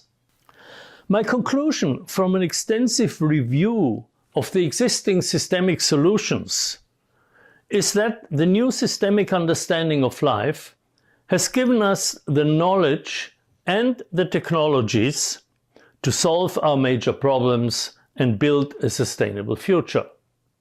I know that working together we can reach the SDGs by 2030, provided we use all the tools at our disposal. What we need is for all civil society organizations and those strategists and decision makers actually working within governments to apply the systemic tools currently at our disposal and build on the existing political will and leadership, as well as on collaborative relationships at a global level through the United Nations. To conclude, I want to ask a simple question.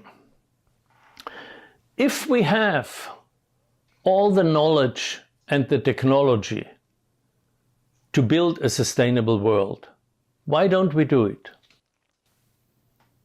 When we reflect on this critical question, we soon realize that the conceptual level is not the whole story. We also need to deal with values and ethics. Now, ethics is usually associated with philosophy and religion, but it can also be considered from a scientific perspective. Throughout the long history of evolution, nature has sustained life by creating and nurturing communities, as I have mentioned. As soon as the first cells appeared on Earth, they formed tightly interlinked communities known as bacterial colonies, and for billions of years, nature has maintained such communities at all levels of life. Natural selection favors those communities in which the individuals act for the benefit of the community as a whole. In the human realm, we call this ethical behavior. So ethics always has to do with community. It is behavior for the common good. Today, we all belong to many communities, but we all share two communities to which we belong. We are all members of humanity, and we all belong to the global biosphere, the community of life. We are members of oikos, the earth household, which is the Greek root of the word ecology. And as such, we should behave as the other members of the household behave. The plants, animals, and microorganisms that form the vast network of relationships that we call the web of life. The outstanding characteristic of the biosphere is its inherent ability to sustain life. As members of the global community of living beings, it behooves us to behave in such a way that we respect, honor, and cooperate with nature's inherent ability to sustain life. As I've mentioned, this is the very essence of ecological sustainability. As members of the human community, our behavior should reflect a respect of human dignity and human rights. And since human life encompasses biological, cognitive, social, and cultural dimensions, human rights should be respected in all of these dimensions. To lay this out in detail is quite a challenge.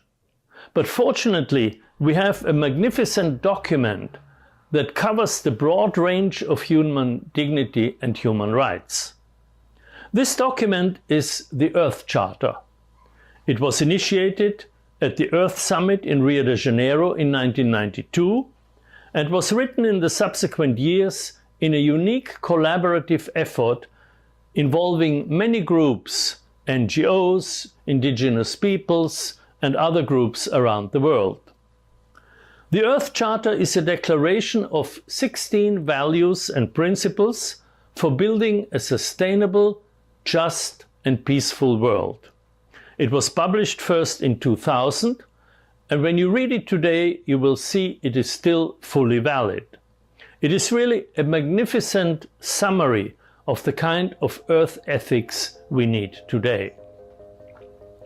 To adopt and implement the ethical principles of the Earth Charter is an enterprise that transcends all our differences of race, culture, or class.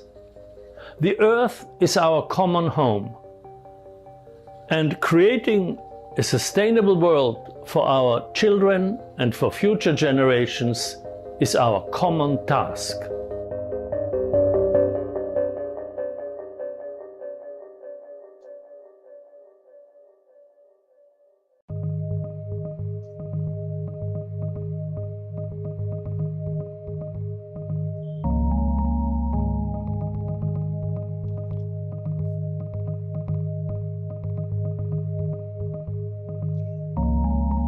We thank Dr. Capra for that very powerful message, emphasizing the systemic interconnection of global development and the importance of our commitment to human rights and ethical responsibilities.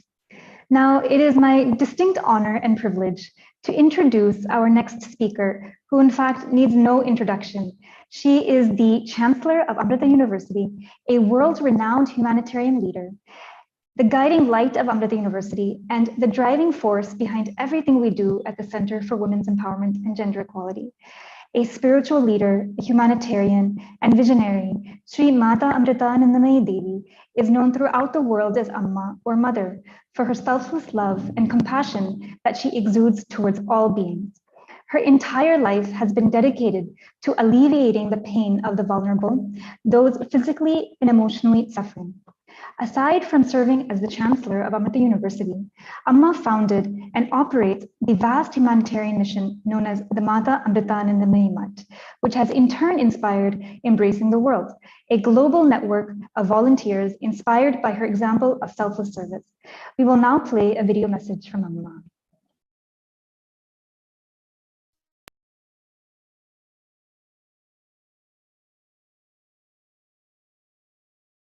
ബ്രഹ്മസ്വരൂപകളും ആത്മസ്വരൂപങ്ങളായിരിക്കുന്ന എല്ലാവർക്കും നമസ്കാരം. എല്ലാ വിശിഷ്ട വ്യക്തികൾക്കും നമസ്കാരം. ഓരോ പ്രദേശത്തിനും ഓരോ സ്ഥലത്തിനും ഓരോ മൺതരിക്കും വ്യക്തിക്കും വീടിനും കാടിനും കടലിനും അതിൻ്റെതായ സ്പന്ദനമുണ്ട്. ആ സ്പന്ദനമാണ് അതിൻ്റെ മന്ത്രം. അതുപോലെ ഈ പ്രപഞ്ചത്തിന് ആകമാനമുള്ള ഒരു മന്ത്രമുണ്ട്. ആ മന്ത്രമാണ് യജ്ഞം എന്നുവെച്ചാൽ കൊടുക്കൽ. ജീവിതത്തിൻ്റെ എല്ലാ മേഖലകളിലും കൊടുക്കലും മേടിക്കലും നമ്മൾ പോലും അറിയാതെ ശാശ്വതമായൊരു നിയമമായി നിരന്തരമായി നടന്നുകൊണ്ടേയിരിക്കുന്നു. പണവും സമ്പത്തും പ്രകൃതി വിഭവങ്ങളും ആദരവോടും സ്നേഹത്തോടും അഹംബോധമില്ലാതെ തുല്യമായി പങ്കുവയ്ക്കുമ്പോഴാണ് ശരിയായ ആസ്വാദനം ഉണ്ടാകുന്നത്. അപ്പോഴാണ് സ്വന്തം ജീവിതത്തിലും ജനജീവിതത്തിലും ശാന്തിയും സന്തോഷവും ഉണ്ടാകുന്നത്. ലോകത്തിലെ എല്ലാ സംസ്കാരങ്ങളിലും കൊടുക്കൽ ഒരു സമ്പ്രദായമാണ്. നമ്മൾ വിശേഷ ദിവസങ്ങളിലോ അല്ലാതെയോ നമ്മൾ മറ്റൊരു വീട്ടിൽ സന്ദർശനത്തിന് പോകുമ്പോൾ മധുരപലഹാരങ്ങളോ അല്ലെങ്കിൽ മറ്റുള്ള ഏതെങ്കിലും സമ്മാനമായിട്ടായിരിക്കും പലരും പോകുന്നത്. സഹായം ചെയ്യുന്നവരുടെ നന്ദിയും തെറ്റ് ചെയ്താൽ ക്ഷമയും നമ്മൾ പറയാറില്ല. ഇവയെല്ലാം എടുക്കലിൻ്റെയും കൊടുക്കലിൻ്റെയും ഭാഗമാണ്. മനുഷ്യനും പ്രകൃതിയും ഈശ്വരനും തമ്മിലുള്ള ബന്ധത്തിന് ഒലച്ചിൽ സംഭവിക്കാതെ ദൃഢമായി തുടരുവാൻ ഈ കൊടുക്കൽ വാങ്ങൽ പ്രക്രിയ സന്തുലിതമായി നടന്നുകൊണ്ടേയിരിക്കണം. ഈ കൊറോണ കാലഘട്ടങ്ങളിൽ അമ്മ കണ്ടതും കേട്ടതുമായ പല മക്കളുടെയും സ്ഥിതിയാണ്. അപ്പോൾ അമ്മ വളരെ കഷ്ടമാണ്. ഇപ്പോൾ എൻ്റെ ഭർത്താവിന് പ്രഷറുണ്ട്, എൻ്റെ അമ്മയ്ക്ക് പ്രഷറുണ്ട്, എൻ്റെ അച്ഛന് പ്രഷറുണ്ട്, ഞാൻ ഷുഗറുണ്ട്, പക്ഷെ അത്ര പൈസ വരുമാനമില്ല, ജോലിയില്ല, അതുകൊണ്ട് വല്ലപ്പോഴും ഗുളിക മേടിച്ച് കൊടുക്കാറുള്ളൂ. അങ്ങനെ വന്ന് എൻ്റെ ഭർത്താവിന് ഷോക്കായി കിടക്കുക അമ്മ. ചില മക്കൾ വന്ന് പറഞ്ഞ് എൻ്റെ ഭർത്താവ് ഷോക്ക് വന്ന് മരിച്ച്, കാരണം ഗുളിക മേടിക്കാൻ പൈസയില്ല പാടേക്ക്. അതുകൊണ്ട് അപ്പോൾ ഒന്ന് ചിന്തിക്കുക, ഈ ഗുളിക ഇല്ലാത്തത് കൊണ്ട് മേടിക്കാൻ പൈസ ഇല്ലാത്തതുകൊണ്ട് മരിച്ചുപോയി, ആ കുടുംബത്തിൻ്റെ അനാഥത്വം ഒന്ന് ഓർക്കുക. ആത്മീയയും ഭൗതികയും കൂടെ എന്താ വ്യത്യാസം എന്ന് വെച്ച് ഒന്ന് ചോദിക്കാം. ബാഹ്യമായി പറയുകയാണെങ്കിൽ ഇപ്പോൾ 1000 രൂപയുടെ വാച്ചിട്ടാൽ സമയം അറിയും, 1,00,000 രൂപയുടെ വാച്ചിട്ടാൽ സമയം അറിയും. നമുക്ക് സമയം അറിഞ്ഞാൽ മതില്ല. അപ്പം നമ്മൾ ഈ ആധ്യാത്മികം മനസ്സിലാക്കുമ്പോൾ ആവശ്യത്തിനെടുത്ത് മറ്റുള്ളവരെ സഹായിക്കുക, എപ്പോഴും അങ്ങനെ ഒരു ഭാവമാണ് അവരുണ്ടാകുന്നത്. അപ്പം അതുപോലെ നമ്മൾ ആവശ്യത്തിനെടുക്കാം, പണം സമ്പാദിക്കുന്നതിന് തെറ്റില്ല, മറ്റൊന്നിനും തെറ്റില്ല. ഈ ആഡംബരം കുറച്ചൊഴിവാക്കിയാൽ, ഇങ്ങനെയുള്ളവർ നമ്മൾ സഹായിച്ചാൽ തീർച്ചയായിട്ടും സമൂഹത്തിൽ ഇങ്ങനെയുള്ള ദുഃഖങ്ങളെ കുടുംബങ്ങളെ നമുക്ക് രക്ഷിക്കാൻ സാധിക്കും. പല മക്കളുടെയും ജീവിതം കൂട്ടായ്മയെ കൂടി ആ സമൂഹത്തിൽ ഉണ്ടാക്കിയ മാറ്റങ്ങളും സ്വയം ഏറ്റെടുത്ത് നീങ്ങിയപ്പോഴുണ്ടായ മാറ്റങ്ങളും നമ്മൾ കാണാനും കേൾക്കാനും ഇടയായിട്ടുണ്ട്. അതുപോലെ എല്ലാ മക്കളും അങ്ങനെ ശ്രമിക്കുകയാണെങ്കിൽ അതൊരു വലിയ മാറ്റം കൊണ്ടുവരും. ഇപ്പം തന്നെ ഈ അമൃതശ്രീയിലെ മക്കൾ തുടങ്ങി പല മക്കളും, പല യൂണിറ്റുള്ള മക്കളും അവർ പൈസ ഇതിൽ നിന്ന് ഒന്നിച്ചിട്ട് അവരെന്തെങ്കിലും ബിസിനസ് ചെയ്തു, അതിൽ കിട്ടിയ ലാഭത്തിൽ നിന്ന് പലരും വീട് വെച്ച് കൊടുത്തു, പലരുടെയും കല്യാണത്തിന് കൊടുത്തു, പലരുടെയും ചികിത്സയ്ക്ക് കൊടുത്തു. അപ്പോൾ അങ്ങനെ കൂടി ഒന്നുമില്ലാത്തവരാണേലും അവർ അതിൻ്റെ സ്വയം പ്രയത്നിച്ച് കിട്ടിയതിൻ്റെ ഒരു ഭാഗമിട്ട് അങ്ങനെ ചെയ്യാൻ തോന്നിയിട്ടുണ്ടല്ലോ. അങ്ങനെ കുറേ ചെയ്തതായിട്ട് പല മക്കളും ഓരോ യൂണിറ്റും പറഞ്ഞിട്ടുണ്ട്. കൂട്ടായ്മ വരുമ്പം ഒരാളുടെ വേദന മറ്റൊരാൾ അറിയുന്നുണ്ട്. അപ്പോൾ അങ്ങനെ അത്രയും പേര് അറിയുമ്പോൾ തന്നെ ഒരു മാറ്റം കൊണ്ടുവരാൻ സാധിക്കും എന്ന് അമ്മയ്ക്ക് തോന്നുന്നു. പെണ്ണുങ്ങളായ മക്കൾ ഇപ്പോൾ മുന്നോട്ട് വരുന്നുണ്ട്, പല രീതിയിലും ഗവൺമെൻറ് സഹായം കൊണ്ടും ഒക്കെ മുന്നോട്ട് വരുന്നുണ്ട്. അമ്മയ്ക്കൊരു അപേക്ഷയുള്ളൂ, മക്കൾ ധീരായിരിക്കണം, നിർഭയരായിരിക്കണം, ആത്മവിശ്വാസമുള്ളവരായിരിക്കണം. എനിക്ക് എന്ന് കരുതി ലോകത്തിനെടുക്കാൻ മാത്രം ശീലിച്ച നമ്മൾ മറ്റുള്ളവർക്കും വേണ്ടി അല്പം ഇടമിടാൻ തയ്യാറാകണം. ഈ പ്രപഞ്ചത്തിനൊരു താളമുണ്ട്. ഈ വിശ്വത്തിനും ഇതിലെ സകല ജീവികൾക്കും തമ്മിൽ അഭേദ്യമായ ബന്ധമുണ്ട്. പരസ്പരം ബന്ധപ്പെട്ട് നിൽക്കുന്ന ഒരു നെറ്റ്വർക്ക് പോലാണ് ഈ വിശ്വം. 4 പേര് പിടിച്ചു നിൽക്കുന്ന ഒരു വലയുടെ കോണിൽ ചെറിയൊരു ചലനം ഉണ്ടായാൽ അതിൻ്റെ തരംഗങ്ങൾ അവരുടെ എല്ലാ ഭാഗങ്ങളിലും പ്രതിഫലിക്കും. അതുപോലെ നമ്മൾ അറിഞ്ഞാലും ഇല്ലെങ്കിലും മനുഷ്യൻ ഒറ്റയായും കൂട്ടമായും ചെയ്യുന്ന എല്ലാ കർമ്മങ്ങളും ഈ വിശ്വമാകുന്ന വലയുടെ എല്ലാ കോണുകളിലും പ്രതിഫലിക്കുന്നുണ്ട്. അതുകൊണ്ടാണ് നമ്മൾ പറയുന്നത് നമ്മൾ ഒറ്റപ്പെട്ട ദ്വീപല്ല, ഒരു ശൃംഖലയുടെ കണ്ണിയാണെന്ന്. അവർ മാറി നമ്മൾ മാറാൻ സാധിക്കില്ല. അവർ മാറിയില്ലെങ്കിലും നമ്മൾ മാറിയാൽ അവരിൽ മാറ്റം കൊണ്ടുവരാം. ആ ഒരു മനോഭാവത്തിൽ നമ്മൾ വളർത്തിയെടുക്കുന്നത് നല്ലതായിരിക്കും. ആരോഗ്യപൂർണമായ ഒരു നല്ല മാറ്റത്തിൻ്റെയും പരിവർത്തനത്തിൻ്റെയും തുടക്കം കുറിക്കാൻ ഇപ്പോൾ ഈ നിമിഷം നമുക്ക് കഴിയട്ടെ. അങ്ങനെയെങ്കിൽ തീർച്ചയായും ആശയ്ക്ക് വഴിയുണ്ട്. നേരായി ചിന്തിക്കുവാനും നേരായി ചരിക്കുവാനും നേരായി പ്രവർത്തിക്കുവാനുള്ള വേഗബുദ്ധിയും ബുദ്ധിശക്തിയും നമുക്കുണ്ടാകട്ടെ.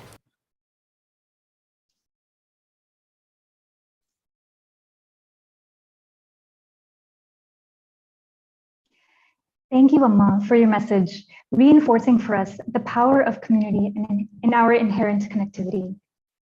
We now have reached the end of our opening session and will be soon moving on to the main sessions of day 1.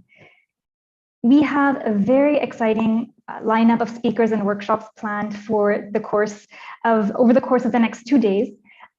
And so just to provide a brief overview of how the rest of this day is organized, following a very short break, we will be the conference's first thematic sessions on economics and education, to be later followed by paper presentations, a workshop, and in keeping with the systems thinking theme, a mindfulness meditation session. The day will close with the final keynote address. The subsequent 2 days of the conference will begin with a thematic session centered around the dimensions of empowerment. This will be followed by a series of concurrent breakout sessions. And we'd also like to bring your attention to a conference abstract booklet that is available for download on our website. The link should be provided in the chat. And this will provide you some information on the papers that are being presented to support your breakout session decision-making process. So we look forward to an exciting a few days ahead, and our guest speakers, keynote speakers and workshop leaders have created an inspired atmosphere that will surely guide us towards a successful conference in the following days. Before our next session of the day, we'll be taking a short break, which means that we will see you again at 5:15. Thank you.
You're invited to the awesome virtual conference, the International Conference on Systems Thinking and Women's Empowerment.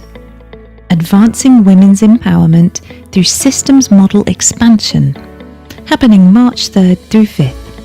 Hosted by Amrita University, India, and co-organised by Systems Innovation Mumbai, this conference provides a unique opportunity to participate in a dialogue with top experts in systems thinking, complexity science, and women's empowerment.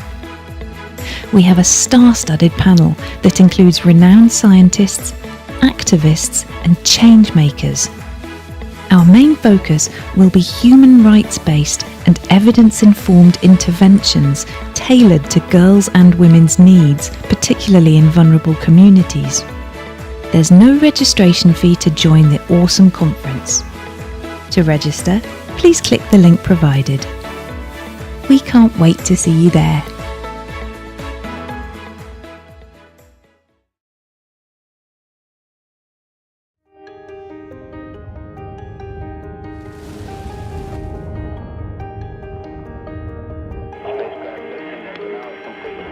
Where digital transformation is taking place and the world changes in the blink of an eye, Esri users are unlocking the full potential of data to solve real problems in real time. They use location and geography to integrate, analyze, and understand all types of data. They embrace the science of GIS, science that Esri pioneered, and its users continue to advance. Organizations everywhere see data in new ways through a common visual language. Informed, inspired, and empowered by the science of where, pushing the boundaries of geography to create deeper insight and understanding. The science of where is the science of exploration and navigation. The science of the grand and the granular. This is the science of development and the science of sustainability, the science of power and the science of peace, the science of will, the science of wonder, the science of where.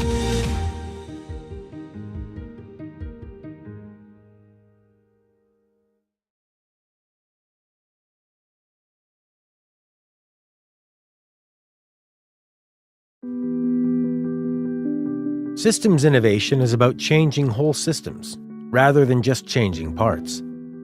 The way we do a lot of things around here doesn't seem to be working so well.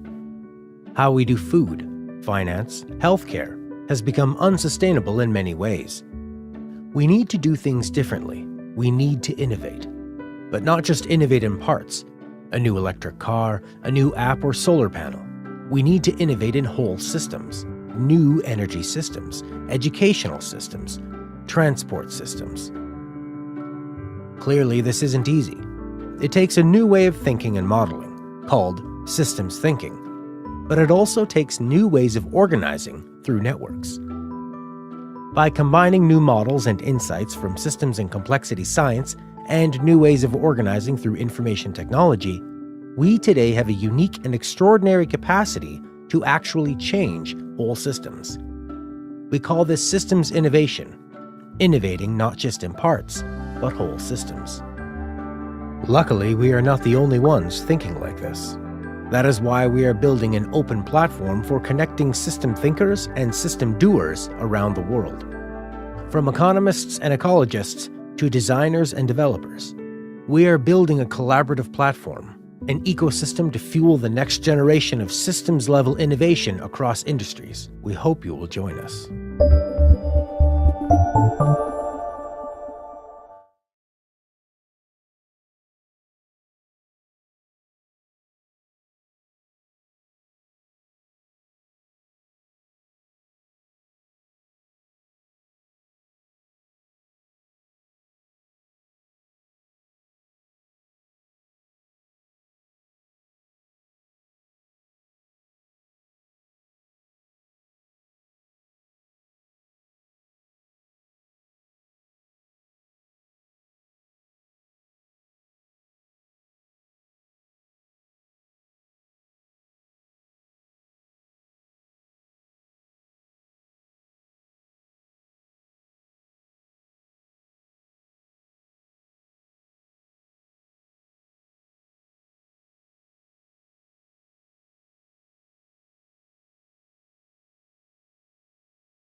Welcome back, everyone, to the session on economics and education.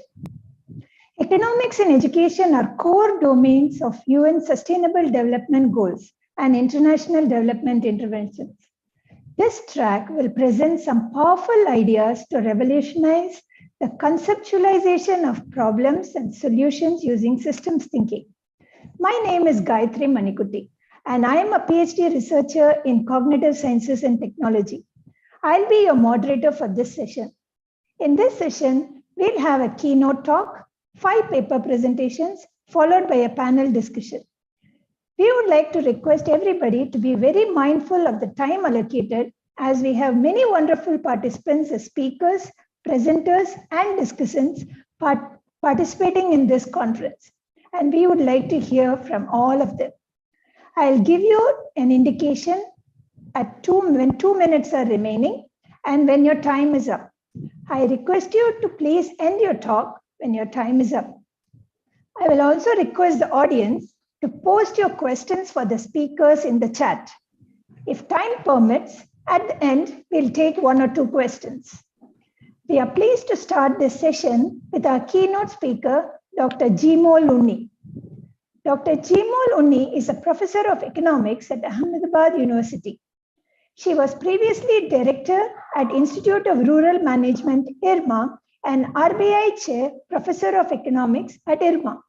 She holds a PhD and MPhil in economics and was a postdoctoral fellow at Economic Growth Center, Yale University. She is currently a member of the Standing Committee on Economic Statistics constituted by the Government of India. She is on the editorial board of the Indian Journal of Labor Economics and Journal of Development Policy and Practice. Her research addresses issues of informal labor, returns to education, social protection, and women entrepreneurship. Over to you, Dr. Jimol. Thank you, Gayatri, for that introduction. I'd like to share a screen. Is that okay? Sure. I hope I have the share rights. Can you see the screen? Yes. All right. I am trying to put it in full, but yeah, I think so. Yes, we can see it in full screen now. Okay, very good. All right. So I'm an economist and I'm going to speak like an economist. So there'll be some theory and there'll be some empirical work that I have done over a period of time on education and economics of education. So basically the links between education and employment. Most of the work on returns to education is based on the human capital theory. So we will talk about the human capital theory, what could be the determinants to returns to education, and then we look at returns to education in segmented labor markets with some empirical evidence. So human capital, as we know, it means a stock of capital, stock of knowledge or characteristics of the worker that contributes to his productivity. And Becker and Schulz were some of the pioneers of this, and they talk about it in terms of investments in human capital. So your returns to education is going to determine your investments, and it is basically that your human capital is going to determine your wages, your productivity, which determines your wages. But in the a kind of a thing which opposes it is the signaling approach. There are lots of models and theories, but human capital is the dominant one. So in the signaling, they say that there is no such direct link between education and higher wages. It is basically dependent on the innate ability, and your educational qualification is basically signaling what is your innate ability, and that is what that is how they arrive at a wage. So what are the advantages and disadvantages of the human capital theory? The advantage is it allows us to talk and think not just about the years of education, but about other characteristics which might affect human capital investments, like school quality, training, attitudes to work, and so on.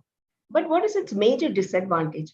Its major disadvantage is somewhat what they talked about, innate ability, but unobserved heterogeneity among the workers. Because the human capital theory is assuming that pay and wage differences are related to education, that there's a direct link between your human capital endowment and the wage or pay that you're getting. It doesn't take care of a whole lot of unobserved heterogeneity that might exist. To explain that a little more in a live fashion, so how do they measure human capital? Basically by years of education, both general education and technical education. So this measure is a good measure if you're talking about salaried workers or wage workers and in the formal sector, which is basically the idea from which the concept of human capital developed, because most of the Western country has like 90% in the formal sector who are getting wages or salary. But in a developing country context, you have this huge informal sector which has self-employed workers. And here the human capital theory is the measure of human capital is likely to miss out on a lot of things. For example, the traditional skills which are handed down to the workers, embroidery, carpentry, pottery, etc. Informal training, both in terms of skill training and in terms of business training, entrepreneurship training, which NGOs and public and private agencies give. It doesn't quite capture that. Negotiation skill, this is a very important skill for informal and the self-employed workers, because they have to negotiate for both the input price of their product and the output price of their product. And that is where they're getting squeezed in the market. So that skill is something that is not captured in your human capital measure. Human capital is also not just human capital. We do talk about physical capital and technology enhancing it. But it is also social capital, the networks, the people that I know, that might help you to get more markets, get more demand for your products, finance capital and natural capital. Like, for example, the tribals have more knowledge about the products than you do. That is also not captured in the, and the last one is organization and collective action, which helps all these, which like trade unions and NGOs, hand-holding that they do for the workers. All this increases the productivity of the workers, and these are also not captured in the human capital thing. In a more traditional fashion, the economists have tried to engage with some of these things, not the self-employed idea. But so there is this theory of compensating different trends. That is to say that people might be receiving wages based on the kind of occupation or jobs that they have, in the sense that if I'm sitting in this air-conditioned office, then I might get a better wage for that whole. Then labor market imperfections, that is, two workers might have the same wage, but they get the same human capital endowment, but they get different wages because of their jobs and occupations, which might differ, and that might differ their productivity. Taste-based discrimination, this is basically prejudices, like, for example, race, gender. In India, we have caste discrimination. That could also, so some worker who is of a particular caste might be given a lower wage than one which is of a different caste. That is completely missed out in. Okay, now to come to the determinants, to the things, to talk about theory, and then I'll go to the empirics of it.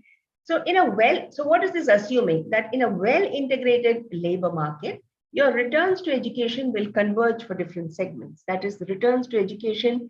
If it does not, then it becomes a driver of inequality. So what are you saying? Your relative demand and supply in a well-integrated labor market, you will arrive at a wage. And there is an elasticity of substitution of workers dependent on different skills. That is, if you have a higher skill, you will get substituted, you will get that higher skill worker will get a higher wage. So in a well-integrated market, all this happens and you arrive at a wage which is relatively closer to your returns to your productivity. But if there is a market with surplus labor, or if there is a segmented labor market, like you have a formal and informal labor markets, then there is heterogeneity in the returns to education. We talked about unobserved heterogeneity, and they could vary sharply depending on various things: informality, the occupation, the kind of job you do, the quality of the education that you might have got, and of course, innate ability. So basically, this theory works very well if they are well-integrated labor markets. This is just the workhorse model, which is a standard Mincerian function where you're looking at a log of wages as a function of education and a set of other variables that you might have. And your B is going to give you the returns to education if this is your human capital measure. And this is selected. Heckman has created the selectivity correct, because when you're looking at wages, you're only looking at people who get wages. And like I said, there is that huge group out there who are self-employed who don't get a wage. They get an income, which is based on something else. And then there is this whole segment which don't work at all. So that is taken care of through this using inverse Mill ratio and creating this new variable lambda and putting it back here. And then you have the same equation, but then this is supposed to have corrected for selectivity. I'm unable to see the time. All right, so I'll just go through a few papers that we have done. This one in education economics was early paper looking at returns to education, and basically looking at, it splits the education into non-linear. That is, you have, education, higher education gives you higher returns as compared to lower education. And there actually is a threshold. I'll show you one such estimate. And then these papers, both of them, this one and the last one, they're looking at the taste-based discrimination. That is there a difference in the returns to education by caste, social groups, SC, ST, and upper caste? And is there a difference by religion, Muslims and Hindus and others? So some of the criticisms of this model: one, that education is endogenous due to ability. So the way they have tried to, the economists have tried to control for that is to find a variable which takes care of ability. Like, for example, an IQ test. So you can say that, okay, that is an innate ability is taken care of, or you use an instrumental variable which correlates with your participation in schooling, but not with your ability or with your wages. So that could be a variable like distance to the school and so on. Those kind of variables are used to take care of this endogeneity bias. So that is to say that the standard models have tried to take care in an econometric fashion of the the biases or the negatives which are there in those models. Non-linear we looked at, heterogeneity we looked at, and experience is another variable that is added. I'm sorry, I'm moving fast. So that we can get to the empirical part of it. So, so looking at what are segmented labor markets, there is a whole series of articles which talk in terms of formal and informal sector, or high tech, low tech kind of firms. So you have there are labor market imperfections, and the returns that you see might be different across these sectors. So you have Gary Fields, Melanie, and Tokman, they all give different reasons why this happens and so on in this kind of a literature. And there's another set of literature which talks about the mismatch between education and employment, so that there are some workers who are overeducated and for the job that they're doing, or some workers which are undereducated for the job that they're doing. There's this mismatch. And these papers show that if you are overeducated, you actually get lower returns to education as compared to if you actually had the correct level of education that you require. And if you have lower, then of course you receive a penalty. That is, you get a negative returns too. When we are saying returns, it is a proxy for investment in human capital. And then you can take that forward to look at policy and say that, okay, if this is the reason, we'll talk about it. Then what happens to people's investment in education? Does it go down? And the pandemic has done a lot with regard to that. Now, this is trying to tell you how wage distribution look in formal and informal sectors. I don't have time to explain what is the difference between a sector and employment, but basically sector is the enterprise is formal, that is, it is registered or unregistered. That determines the sector. So you're looking at a wage distribution in the formal sector, this blue one, and informal sector, which is this red one. And you actually see this hump. That is, in the formal sector, you have certain set of people who get lower wages and a larger set of people who get higher wages. But when you do it by employment, that is, employment is you are in the formal sector, but only a set of them get all the benefits like social security benefits. So social security is used as the proxy for formal employment. And there another set of people, they are not getting that. So if you remove that set of people and you talk only about people who are formal in the sense that they're in the formal sector and get the social security benefits, then that hump goes away. That means you have now a more homogeneous set of people. So that means the formal sector is also housing a lot of people who are not getting the full benefits of being in the formal sector. This is the same thing for Delhi and this is our own data. This was the National Sample Survey data, 11-12. I've looked at it for later years and you get a similar harm. 2 minutes left. Yeah. So this is just to show that the returns to education are different in segmented labor markets, formal, and whichever model you use, whichever data source you use, whether it is your own data or it is the NSS data.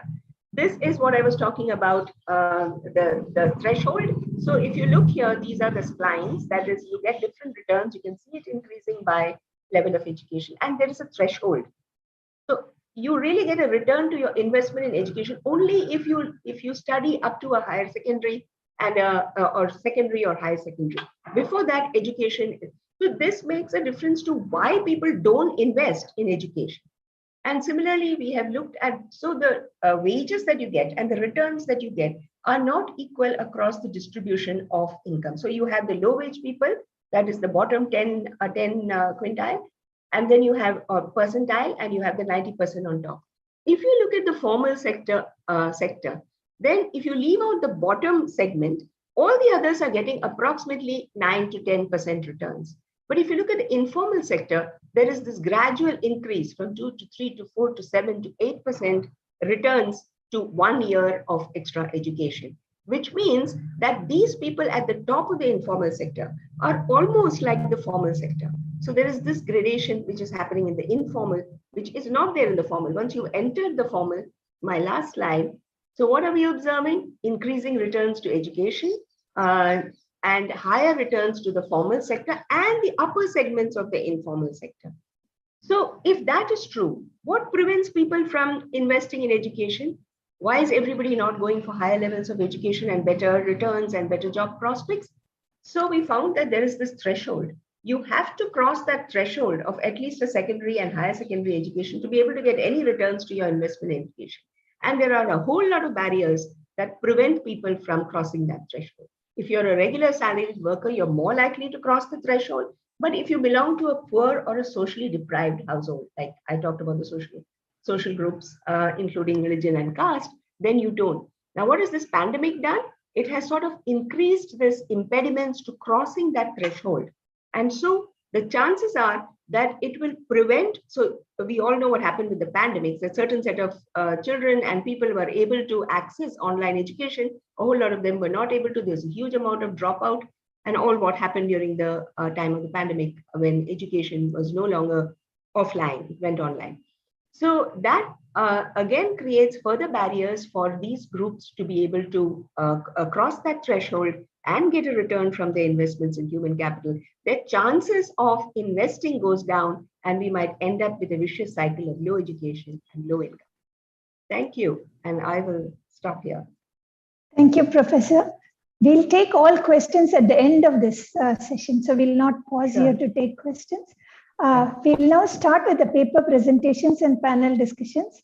Our first paper presenter will be Ms. Sandrine Bonin, followed by Ms. Obona Amarachi, and then Dr. Mara Susak and Mr. Khaja Muhammad in that order. Our fifth and final paper presenter will be Professor Carmen Gambardella. To start with our paper presentations, I'll invite Ms. Sandra Bonin to present her paper on the success of Women's Economic Savings Group and Complex Causality. Sandra has been a sustainability and women's empowerment activist for the last 15 years, proactively working on various projects. Her ongoing doctoral research focuses on SDGs, financial maturity, and its role towards women's socio-economic empowerment. Over to you, Sandra. Thank you, Gayatri, for this great introduction. I'm very happy to be here with you all today. So yeah, I'm going to present on the success of women's economic saving groups, also called SDG, and complex causality. So actually, the success of SDGs are often understood in empowerment outcomes and also economic outcomes. And there's a lot of literature on the subject and actually kind of mixed evidence on on this, especially in terms of economic development. But as also Deepa Narayan was mentioning, there is much less that is known in terms of group level empowerment mechanism. And there is also some sustainability kind of research done on this group to understand what are the factors that really help the good functioning of this group. And in that, we can see that the financial dimension is critical for this SDG to do well. So that's why my research is actually looking at what are the specific patterns that are leading to SDG financial performance in a specific village context. So to start with that, let's have a brief overview of what is a system model that an SDG fit with. So the goal of the model of this SDG is definitely, the economic and financial benefits for its member, being providing loan at a low interest rate and accessing formal credit and also accessing savings. For that to happen, what's happening? What are the inputs? So we have women coming together, pooling resources such as time, money, and their abilities also to avail some government subsidies and also loans. The boundary of this system is like it's part of the informal economy, like linking to the presentation that was before, and it has often institutional support, and it's there usually in low and medium income countries. The environment, the super system that these SDG are part of are the economic system, financial, society, and political context. And this system is formed by different elements which interact to create a group dynamic. Usually this element, we can look at them as SDG members, leaders, the savings that are there, the loans, the credit, and they all interact towards an output. And when this output is positive, we have this kind of collective financial self-reliance, where people can actually, help each other in terms of lending money, but also in terms of solving issues. And we have also this connection to formal financial systems such as bank and the social capital. So, but we can have also some very bad negative, output out of this SDG, because if they don't know how to deal with this money, they can actually lose the money. It can lead to conflicts in the community, at the household level, and to some form of indebtedness. So we see here that it's very important for these groups to be able to effectively manage their finance. And when we look at the tools that are available out there to support these groups, we can see that the traditional financial tools are too sophisticated. They are not adapted to the SDG informalities. And we have also this kind of credit rating tools that are used by stakeholders to give benefits to SDG, but they have this narrow scope, meaning like they only look if the SDG able to get credit or not. They're not looking at the full range of the maturity of this SDG in financial terms. And there are also a few performance and sustainability indexes, but with very limited use, and they don't have this kind of prescriptive role where we can really analyze where is the SDG and what kind of intervention can really support this SDG to get to this financial maturity. So that is why, as part of my previous research, I developed a maturity model, financial maturity model for SDGs. And here you can see the results of this financial maturity scores for the SDG understood study in this specific study. So here you can clearly see that the loan repayment and the financial reporting are very low in terms of scores for all SDG, and especially in between the maturing ad hoc and starting stages of maturity. So this is really a key aspect that if we want to support this SDG, we should look into how to support them into loan repayment and financial reporting. But this is not the subject now. The subject is really to look at what are the factors leading to this kind of financial maturity. So how I did that? To do that, I used this technique called qualitative comparative analysis. And this is the first time I applied this technique. So there might be some kind of discrepancy in what I'm presenting, and I'm sorry about that. So this is a comparative case study method that is based on set theory for social sciences, and it uses a crisp and fuzzy sets approach to the data. So this is a combinational approach to analytical work compared to the correlational approach that we are used in terms of quantitative survey. So what does it mean? It means that actually this approach allows for looking at how two factors or multiple factors are working together towards an outcome. So we are not looking at this kind of added effect. We are really looking how we can see that different kind of factors come together and are there present and leading to this kind of outcome. So what's happening is that we have different pathways leading to one outcome, and there's no kind of linearity in the results, meaning that if these factors are not there, it doesn't mean that it's going to lead to the absence of this outcome, because the absence of the outcome has different pathways than the presence of the outcome. So in this way, this is a great method to look at complex causalities. So how did I do that? So I use I review literature and identify several factors that I usually studied to look at the performance of an SDG, and I excluded all the factors that are already integrated in the maturity model. And as part of that, also I excluded factors that had very little variance in the data in this specific context. So I selected three factors. One is institutional support from different organizations and stakeholders, being government and NGO. The second one is the homogeneity of the group. And here it is measured in terms of caste, and also the literacy level of the group. So all this was analyzed through fuzzy set QCA. It is a specific software. And the outcome we looked at was a financial maturity. And there, the results are very interesting. I have to say that also I removed and excluded the gender dynamics and the distance from banks, because we are looking here at SDGs that are belonging to the same village. So these kind of factors were the same. So what results we have here? When we look at the presence of SDG financial maturity with a very good cutoff and consistency, we can see here we have two solutions that came out. The solution one is the absence of institutional support, the presence of homogeneity, and the absence of literacy. So these three factors have to be combined together in this way to lead to the outcome.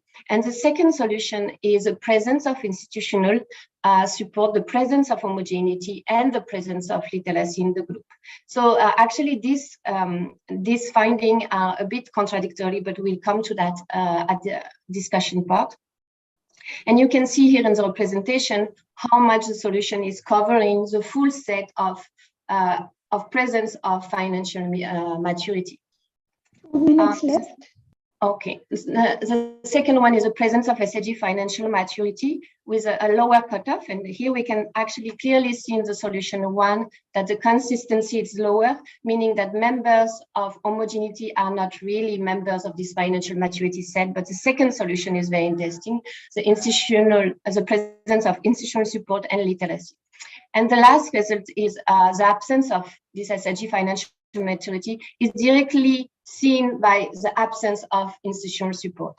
So the three discussion points that I have, and I close my presentation on that, is that here what is very interesting is that this information provide inputs for this discussion on and this debate between providers and promoters. Providers believe that we should give things to SDG, and promoters believe that SDG can do on their own.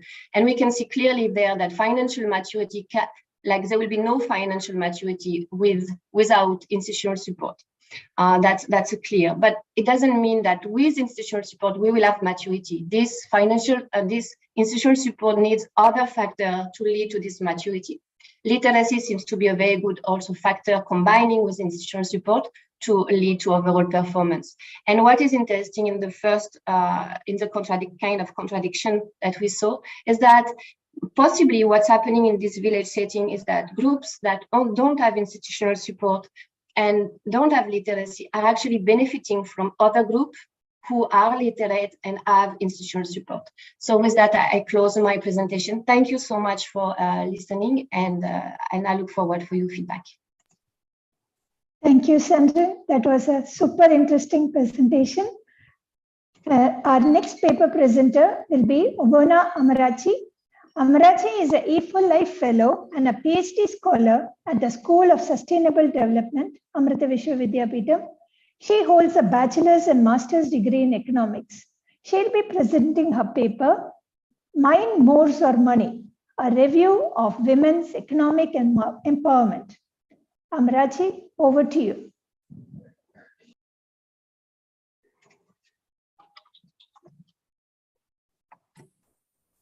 Yeah. Good evening, everyone, and thanks for that. Thanks for that introduction. I will just share my screen. Yeah. So my topic today is Mind, Mores, or Money, a review on women's economic empowerment. So women's economic empowerment is a contemporary issue which attracts both development professionals, feminist economics, and the like. And it is an important issue because women make up about 50% of the world's population. And yet these women are excluded in certain economic dimensions. So for example, more than 400 million women in the world are involved in farming, yet women own less than 20% of the world's land.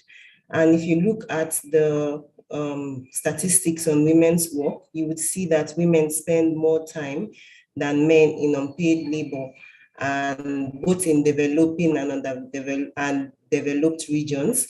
And then globally, 75% of all men and 50% of all women participate in the labor force. And if you also look at this side also, you would see that there are disparities when it comes to the kinds of occupation that men and women participate in.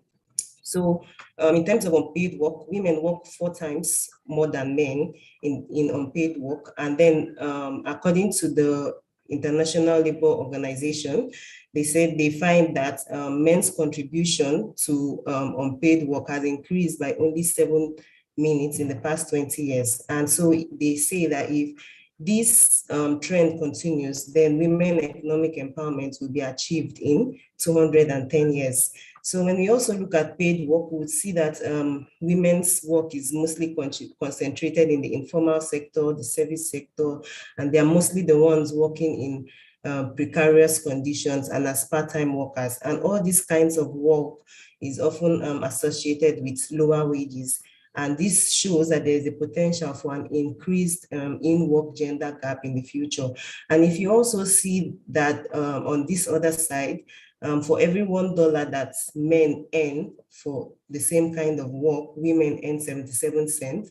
And that wage gap is even larger for women with children and for women living in the global south, specifically sub-Saharan Africa and South Asia.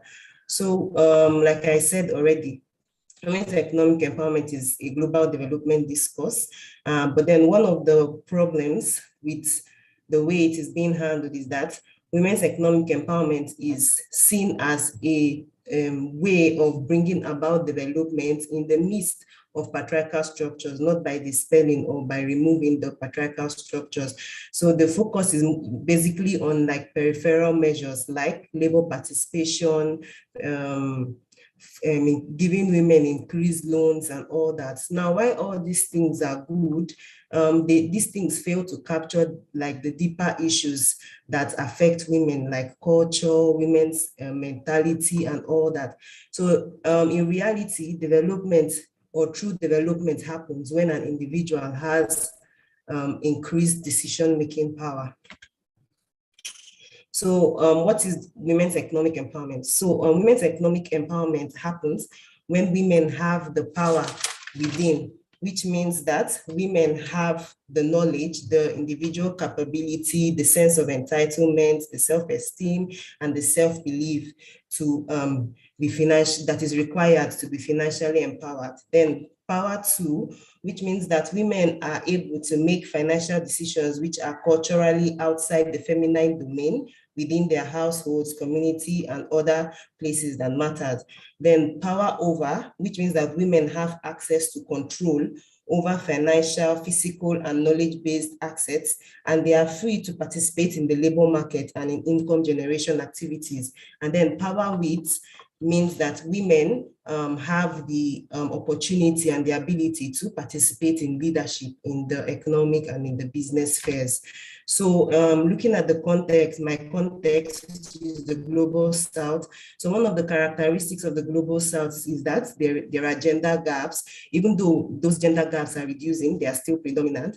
And then another thing is that women are also viewed as second-class citizens, which is very much evident in the high levels of marital and domestic violence, gender selective abortions, female infanticide, child marriage, toxic dowry practices, and gender gaps.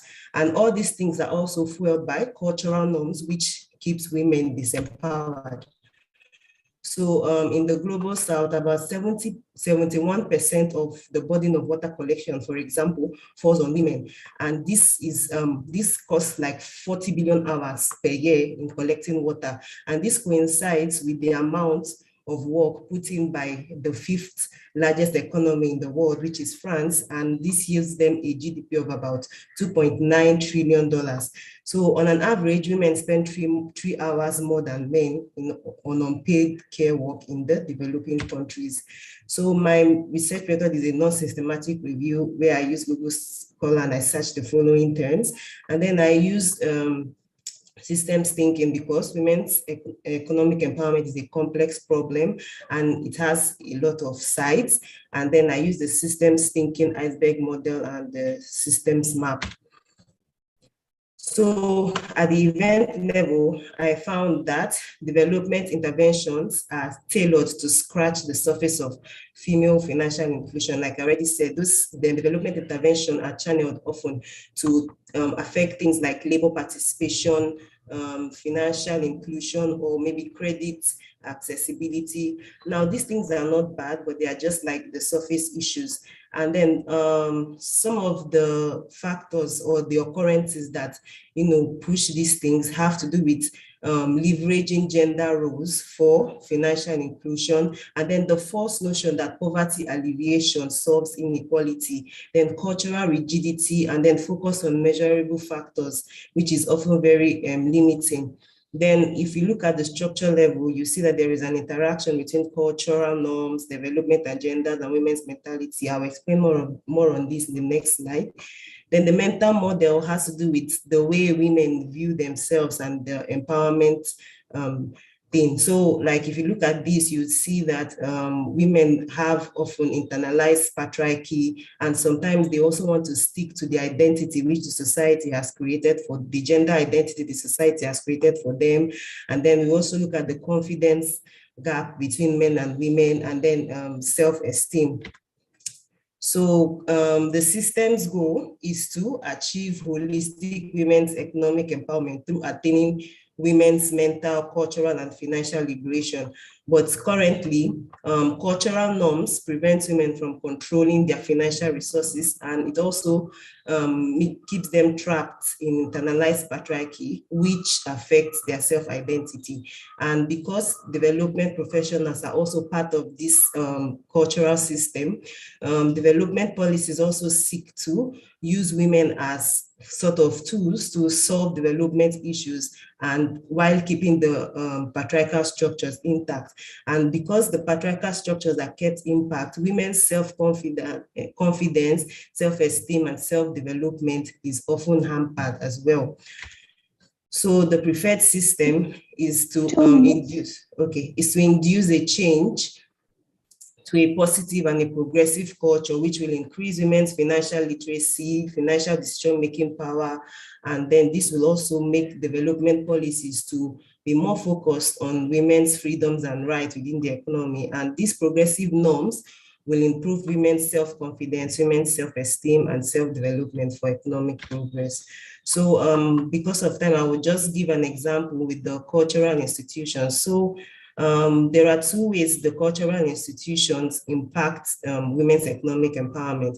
So if the system is patriarchal, then it will lead to negative outcomes like internalized patriarchy, then low self-identity, and then women won't be able to control their financial resources. But if it is progressive, then vice versa will happen. So one of the things that I would draw from this is that change is a slow process. Even though development efforts are groundbreaking and they are, paving way for gender equality, I strongly believe that more should be done, and it needs to move from development effort needs to move from physical and measurable factors to invisible, internal, and oftentimes we think that all these qualitative factors are not measurable, but they are measurable with tools like systems thinking. So women's economic empowerment goes beyond the access and use of financial resources, and it extends to control over the utilization of women's earning and women's freedom, and to see the big picture and explore it without being held back.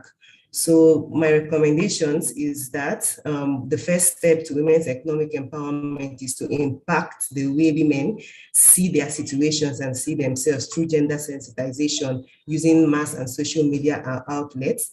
And women's economic empowerment should be taken for the sake of women and not because women are useful in bringing about development. So that's all from my side. Thank you very much.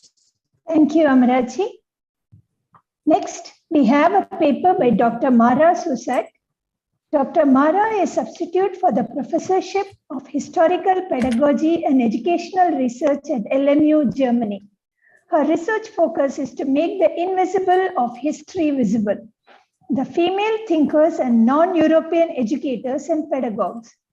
Other focal points of her research are the anthropological foundations of pedagogy and the inclusion of politics, ethics, and economics. She'll be presenting a paper titled Female Ideals of Thought and Education, a Historically Necessary Review. Dr. Mara, over to you. Thank you, Gayatri. A warm welcome to everyone. I will share my screen.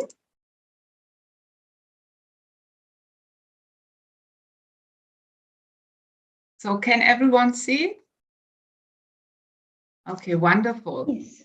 I will show you today that education is not only to be a thought of terms of future. History of education is a part of us now. And so I will tell you something about female ideals of thought and education, and maybe a question, is it a historical necessary to review? At the beginning, a little overview. We started with the item agenda paradox in pedagogy. Before I start on my topics, I would like each of you to think of theories of pedagogy and education, whether you learned it at school, university, or privately. Automatically, many of you think of the great men, Plato, as you see, Aristotle, John Locke, John Dewey, Jean-Jacques Rousseau, but no female thinker. Not only is the academic step still predominantly male, but also the discussion of educational theories in research and teaching is considered to be almost exclusively a discussion with male representatives of our discipline. To put it in the words of the great writer Virginia Woolf, have you any notion of how many books are written about women in the course of 1 year? And have you any notion how many are written by men? I would like to take up this problem in the following. On the one hand, it is simply not the case that the history of education and pedagogy only has male representatives. Since the beginnings of pedagogy, there has been a tradition of learned and teaching women who have produced their own works. But we neither know their names, nor do we read anything about these women in the relevant literature. These female thinkers who are waiting to be included not only in the reference works of pedagogy, but also in academics, universities, and schools, in the curriculum, have the power to shape new patterns of thought for the future. But let's look back thousands of years to the very well-known Greek antiquity. The disadvantage of girls at school begins in ancient Greece and had partly social reasons. The early age of marriage of girls and the restriction of their life to the home with its specific activities. In addition, a postulate of inferiority was developed, which ultimately became the historical most influential aspect. This was introduced by Plato in his theoretical writings on the state, Politeia and Nomoi. The idea of the weakness of women expressed here became problematic and momentous through its generalization. Christine de Pizan, a historical thinker of pedagogy in the 14th century in Europe, already points out that women are not naturally endowed with less intellectual power and therefore possess less knowledge than men, but that this can be justified solely by the social conditions of their upbringing and the associated lower educational opportunities. Using numerous examples of women in history, she counters the male argument against women's intelligence with the comprehensive picture of female intellectual power. The 18th century in Europe stands for the pedagogical century. Education of women had the sole purpose of preparing them for their function in marriage and family, for being a homemaker, wife, and woman. Here you see another thought from a famous female thinker, Mary Wollstonecraft. But let us turn to the causes of discrimination against women in history. The alleged inferiority of women's intellectual abilities served as a justification for the oppression of women. The oppression of women led to their exclusion from educational resources, and this is turn leads to women forming interior intellectual capacities. The link between being a woman and possible motherhood is indispensable when considering the historical background of female ideals of thought and education. Motherhood and the care work associated with it were mostly used as justification against women's education, especially by male authors. The pedagogical work of women demonstrate a sharpened view of social hierarchies and a more universal notion of generality than that of their male contemporaries. All these examples of female educational ideals show us that it is easily possible and promises much return to exemplify in teaching how women have naturally helped to shape and develop a real history of education. Female thinkers in pedagogy often defended a concept of generality that encompassed all genders. For a long time, this concept could not assert itself against the structural dominance of the male claim to superiority. Women, by demanding a right to education, concretely anticipate the idea of abstract equality. A greater proportion of women in the canon of pedagogy should therefore be demanded, not least in terms of content. In a view of these findings, many questions immediately arise. What content have women contributed to the history of education? How did this content influence the traditional canon and even help to create it? How and why did women come to be excluded from the traditional history of education? And last but not least, how can the simple reproduction of a traditional canon be broken up? People live in relationship. Women need men and men need women.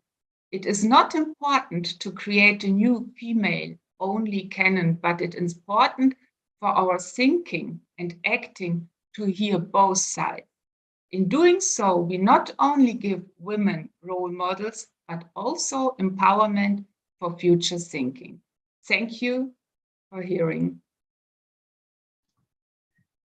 Thank you, Dr. Mara, for that beautiful presentation. Our next paper presenter is Mr. Khaja Nawaz Muhammad. Khaja Nawaz is an assistant professor in the Department of Fashion Technology. He received his engineering master's degree in industrial engineering. He has 25 design patents granted and 10 patent publications. He also has 25 research publications indexed in Scopus. Khaja will be presenting a paper on evaluating the women empowerment performance by using data envelopment analysis, the case of women empowerment in SAARC countries. Over to you, Khaja.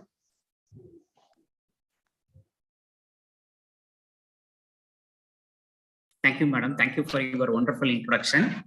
Myself, Khaja Nawaz, Assistant Professor, Department of Fashion Technology and National Institute of Fashion Technology, Gandhinagar. Today, my topic is evaluating the women empowerment performance using data envelopment analysis, the case of women empowerment in the SAARC countries. To see that women's and technology statistics is a US most top companies like Google, Apple, Facebook, Microsoft. These companies, women's representations are very less. The men and women in engineering industries are 5:1 only. 37% of technical startup have at least one woman board of directors. The woman empowerment evaluation is really needed and top priorities for not only for companies aspects, not only for region aspect, not only for countries. Worldwide, it's essentially need for woman empowerment evaluations. So two things are very important. What parameter you are selecting for woman empowerment, and second, what tools you are taking for woman empowerment evaluation. That the two things are very important things. So our problem objectives, my research objective is to measure the woman empowerment performance measurements in the SAARC countries. Second research objective is to measure the relative performance efficiency of women empowerment, the systems. For particularly, we are taking the SAARC countries. Second things, literature review. We got a lot of literatures relevant to all the aspects: women empowerment with education, women empowerment with religion, women empowerment with economy, women empowerment with health, women empowerment with self-help group, women empowerment with health aspects, all the aspects we collected the literatures. Government initiations from the women empowerment literatures on all things are started from women decade year in 2000 and in 1975 itself started. Lot of research papers are coming afterwards. We are setting the women empower parameters. our consideration is SAARC countries is our consideration. We are setting our boundaries, our project boundaries, our research boundaries. Here, we are considering a 3 input variables: literature rate and life expectancies, lifespan, and proportions seats held in women in the national parliaments. And output aspect, wages and salaries, and women's representations, bonus representation in the frames, and female top managers in the frames. Totally, we are considering 3 inputs and 3 output for our studies. You see that all data we are collected from the World Bank data. We are considered totally 8 countries, 8 DMUs. 8 DMUs mean decision-making units: Afghanistan, Bangladesh, Bhutan, India, Maldives, Nepal, and Pakistan, and Sri Lanka. So first thing is a descriptive statistics. You see that red mark lines and green mark lines in Maldives have a very good literature rate and lifespan for a woman. And let's see that Afghanistan is its other aspect, literature aspect, lifespan aspects very poor, but proportions in the national proportions of seats held by women in the national parliament is very high. Similarly, Nepal also. Similarly, we are comparing for output aspect. In Bhutan have women's representation in the ownership aspect, women's, and top managerial positions is a very good for Bhutan. In Maldives also, that percentage of female employment is a very good. This is for our descriptive statistic result. To see that we are correlating the 6 variables, 3 input variable, 3 output variables. Our input variables is literature rate, lifespan, and women's parliament representations. Our output is female percentage employment and percentage of frames, and frames, the women's percentage of top managers, top managers. Sir, we are using the 3 tools. One is a correlation analysis, second one is a regression analysis, third one is a data envelopment analysis. You just note it, the green shaded parts. For example, percentage of females employment and literature's rates are strongly correlated. Lifespan and percentage of female employments are strongly correlated. Others are negatively correlated, very weakly correlated. Then we are moving for next two things, a regression analysis. The regression analysis, we are getting one equations. A correlation analysis are giving associationship, is positive related or negative related, weakly related or strong related. That kind of things are there. But regression analysis are giving percentage of association. For example, in the regression analysis, we are concluding that one equation: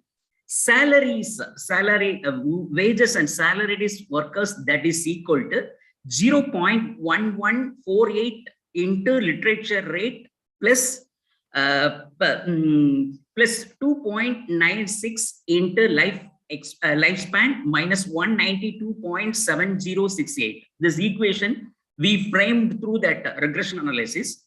From the equation, we are mathematically we can able to say the percentage of female employment will increase 2.961%. 2.961% of female employment will increase if lifespan increase 1%. So here lifespan is a health aspect parameter. Literature rate is the education aspect of parameters. We are the SAARC countries data. The SAARC countries data are showing that woman empowerment. Woman empowerment mean that salaries and wages worker is strongly correlated. How some strongly proportions are there. So the regression model we are created. We are validate our model through 3 parameters. One is R squared, another one is a F value, another one is a residual and predicted values curves. R squared values are here. R squared values are more than 0.77%. 70% mean the total variations. The total variations are represented in the model. Second one, the F value, F significant values are 0.01. It shows hardly have occurred by the changes. So we are validated our model also. We are validated our model. The model is good and acceptable one because of R squared values are good and F values are 0.01 and the residual and fitting curves are coming very good way.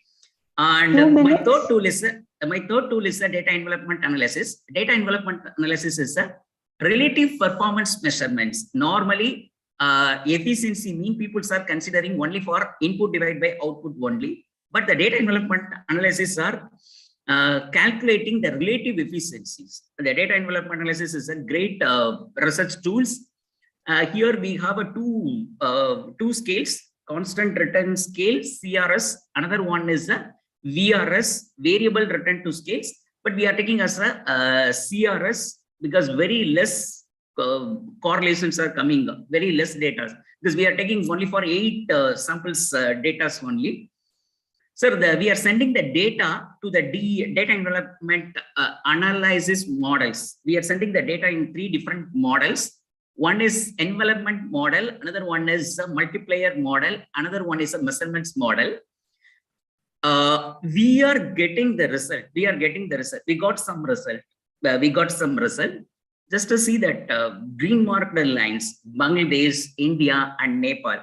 These are the result. These are the things are showing these models. These DMUs are inefficient. It's not producing a benchmark level output based on that input because of this our data envelopment analysis models giving non-zero input and output slang and lambda values are less than 1.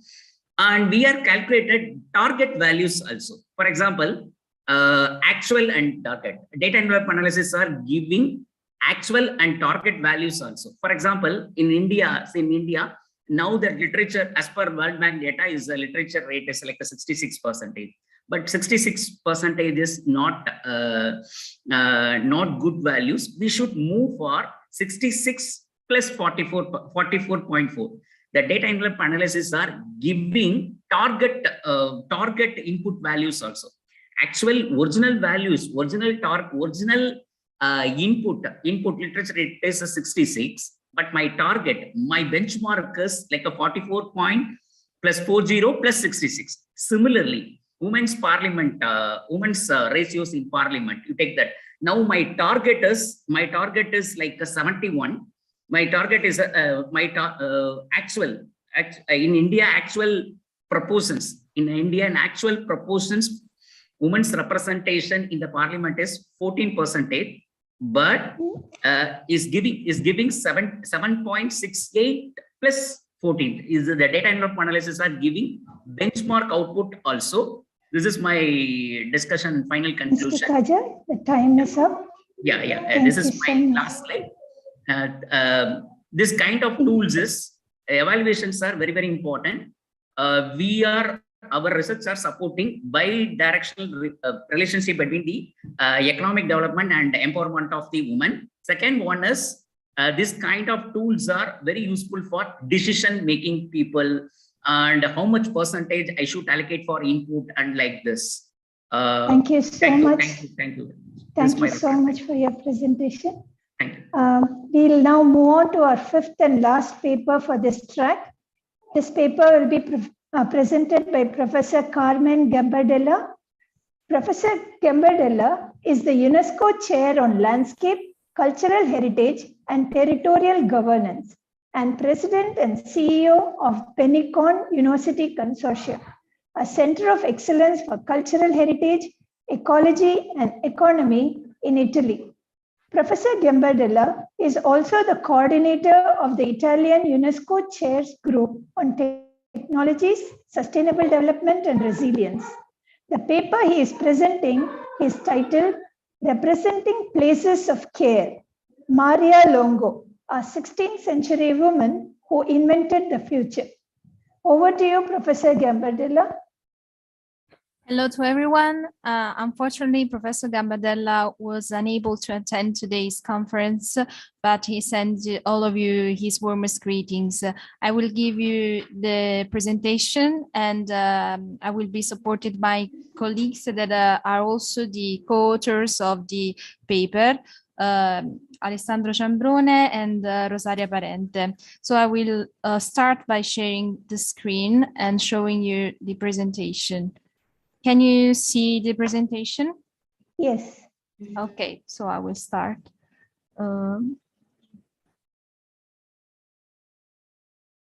Okay.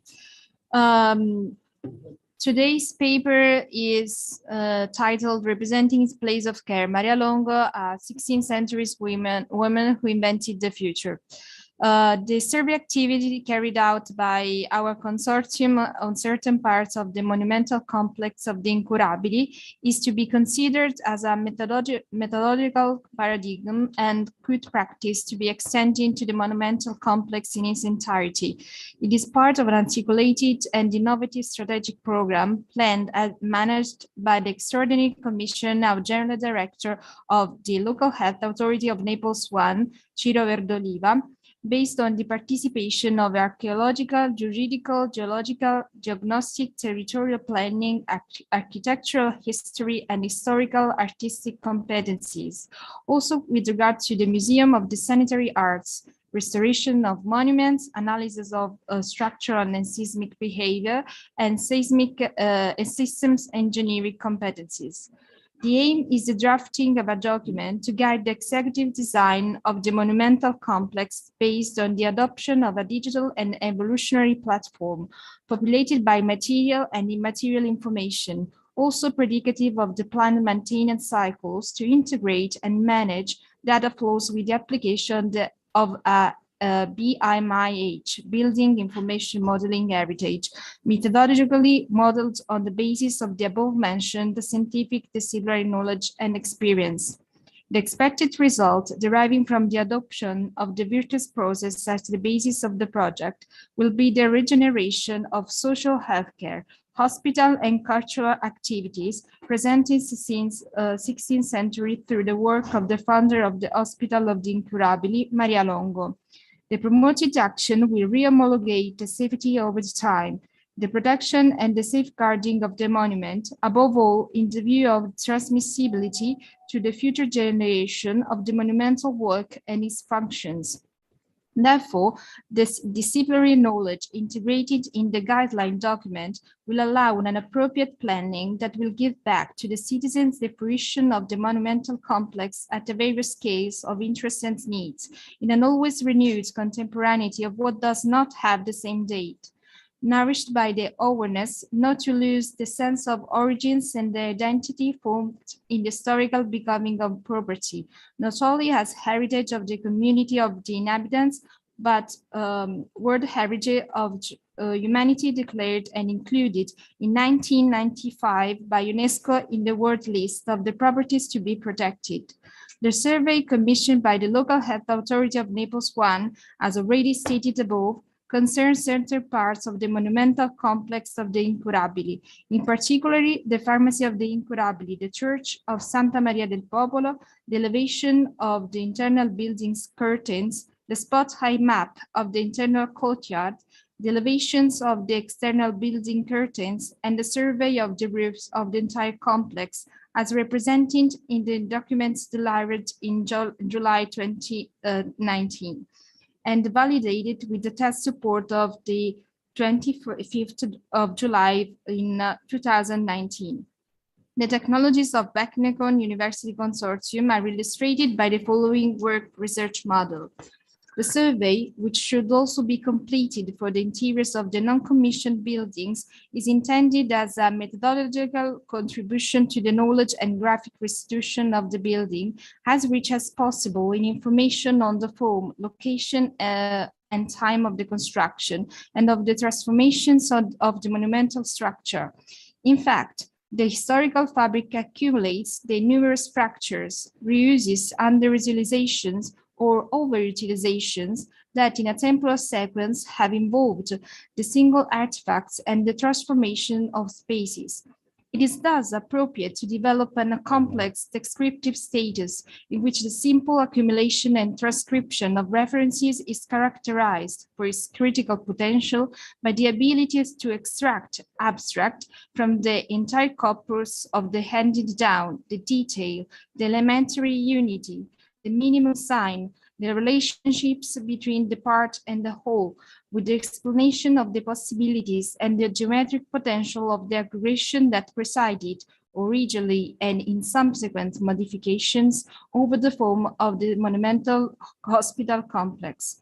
In fact, the survey extended to all parts of the monumental building will represent an always implementable document of integrated disciplinary information on the diachronic axis of the drawings of what has already been done and the drawing of what is to be done and historical becoming. The methodology aims to retrace the foundation project and the temporary modification that have shaped its current unity, stripping the monument of all the abuses that have offended its historicized identity. A paradigmatic example is represented by the roof and the reinforced concrete coffered ceilings of the Church of Santa Maria del Popolo, built in the mid of the 15th. Which cannot be considered a characteristic element in the form of the time of conceiving a right approach to the restoration and conservation of a monumental property. Nor it is possible today, with increasing theoretical and applicative attention being paid to the restoration of monuments, to validate an improper restoration intervention, even beyond a metaphysical seismic safety validated by structural calculation. Therefore, the historical proven use of geometry in the area of representation, and in particular in the discipline of architectural surveying, has been accompanied by the need to reformulate in mathematical language the level of knowledge of the investigation that is acquired over time, giving this verification a meaning of necessariness of the properties detected by observation and interdisciplinary analysis. Thus, the use of software and representation technology, which we must define and use as the new processes of the surveyor, contribute to a definition of the object to be represented with a non-metaphysical precision, but according to a new paradigm that supports the thinking of the surveyor or investigator in making the monumental factory transparent, entering into the very body of the work already done and of its constituent elements such as materials, technology used, structural behavior, historical sources. The use of laser scanners, for example, cannot be reduced to the mere representation of point clouds for the three-dimensional graphic restitution of architectural artifacts. The three-dimensional points must be transformed into codes, vectors populated by information that can be implemented temporarily, that give dynamic properties to the survey of artifacts, which is no longer static, but in a state of becoming, and is governed by the experiences of those who restitute it through the knowledge that is not only geometric, but is scrutinizing the architectural object. It is the direction in which the survey of some parts of the incurably monumental complex is heading, by offering digital representation solutions that can be used at the same time by the competencies deployed as a safe of information for the design and predictive projections of life scenarios of the objects for plant maintenance. Leonardo, in the treatise on painting, the first one, has already warned us that no human investigation may claim to be a true science if it has not passed through mathematical demonstration. almost as a warning to reflect on the relationship that is generated when the work of relief becomes estranged from the author to the hand itself over to the sheet of paper or to the digital support. The mathematical recognizability of the result of the architectural survey, which becomes representatives of the state of art of the knowledge at the moment, for example, when it's delivered to the sheet or to the digital support, is connoted as counterintuitive when the same indifference between the fact of geometry and the reality of its historical constituted being is realized. The already historical constituted the products of man's thought in the historical evolution of the life of the monument cannot be anything other than the mathematical phantom of the object that takes shape when the relationships identified by knowledge, experience, numbers, vectors, and codes are placed in complex and spacious relationships acquiring thickness, or rather dimensions that are not only material but also abstract, and that are configured in walls, vaults, stairs that would not need to be reduced to isolated disciplinary experiences, if not at the cost of being brought back into ideal enclosures. So we have just finished our presentation. Thank you for your attention. If you have some questions, we will be happy to answer. Thank you so much for the presentation. Thanks to all the presenters for also keeping time. We sincerely appreciate your help to us by keeping time. We'll now move to the panel discussion. Let me introduce our esteemed panel of discussants. We have with us today Dr. Sydney Strauss, who is Emeritus Full Professor of Education Psychology at Tel Aviv University and an adjunct professor with the School of Social and Behavioral Sciences and Sustainable Development at Amrita Vishwavidyapeetham. With more than 63 years of professional experience in educational sciences and teaching, Sydney is the former chief scientist for the Israeli Ministry of Education and was part of several interministerial committees. He is also the chairperson for the International Scientific Advisory Committee for World ORT. Our second panelist is Meg Jones. Meg is the former chief of economic empowerment at UN Women, responsible for a global team focused on job creation and income generation for women through economic policy, strengthening economic institutions, and developing private and public sector partnerships. Meg has extensive experience spanning 3 decades in international trade and in management consulting. She has sat on several boards, including the Australia-Swiss Chamber of Commerce and Industry, the Women's International Network, and the Organization of Women in International Trade. Our third panelist is Dr. Joost Monks. Joost is an international development practitioner currently serving as a faculty at the University of Geneva, heading the course on emerging philanthropy in Asia, Africa, Latin America, and the Middle East. He is also a long-standing consultant and advisor of the International Committee of the Red Cross on quality assurance and accreditation in higher education. Joost previously served as the executive director of NORAD, a global network of over 5,000 members for international policies and cooperation in education and training. Our panel discussion will be for 15 minutes with our 3 esteemed panelists, and we are very excited to listen to you.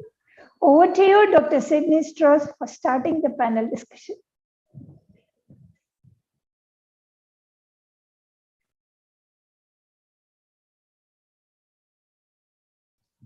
Is Sid there? Sid, are you with us? He was there at the beginning, yeah, yes. He was there at the beginning and he was listening to the talks. Maybe he just lost his connectivity. I'll ping him. So why don't you start? Yes. Can we have Meg Jones? Is that okay? Of course. Thank you very much. It's a great honor to join such an esteemed panel. And I'd like to extend warm thanks to Amrita University and also to the chair of the UNESCO, or the UNESCO chair of Gender Equality and Women's Empowerment. what inspiring talks, really, from the very beginning, from the outset, hearing from Bhavani about the view of the work of the awesome group going forward. And now as we dig deeper into economics and education, I think that it was beautifully juxtaposed with some of the work that Fritjof Capra was talking about earlier with his systems thinking approach. He described that to us. I'm sure I might not be the only one, and believe me, I have long admired his work. I've read all of his books on systems thinking, and he helped influence my understanding of the intersection of physics and spirituality in 1980 something. So I very much admire his work. So to be honest, I think that there's going to be a very fruitful cross-fertilization of ideas as Professor Capra integrates himself and becomes more familiar with the fundamentals of gender equality and women's empowerment. I think one of the pieces I was missing from his work was about women's economic empowerment in the context of the way he sees systems coming through. Look, the papers, I mean, I think perhaps one of the strongest themes that came through was very much about relationships between men and women, relationships between groups and institutions. We heard from our first speaker about self-help groups and financial institutions as well, the importance of institutional support when we're looking at helping women grow their financial base in the self-help groups. Also, our second speaker spoke very much to, Sandrine was speaking very much to the pieces about, sorry, I'll read my own notes here, the need to also look at the role of women's empowerment, not only through an mentalization of the woman herself to achieve a development outcome, but to also look at the very important piece of building self-confidence in women as well, to be able to have more agency in their own lives. And actually, I thought that resonated very well with what Amma's message was at the outset, at the conclusion of the introductory panel, when she was calling on us to be more courageous, calling on us to be fearless as we go forward.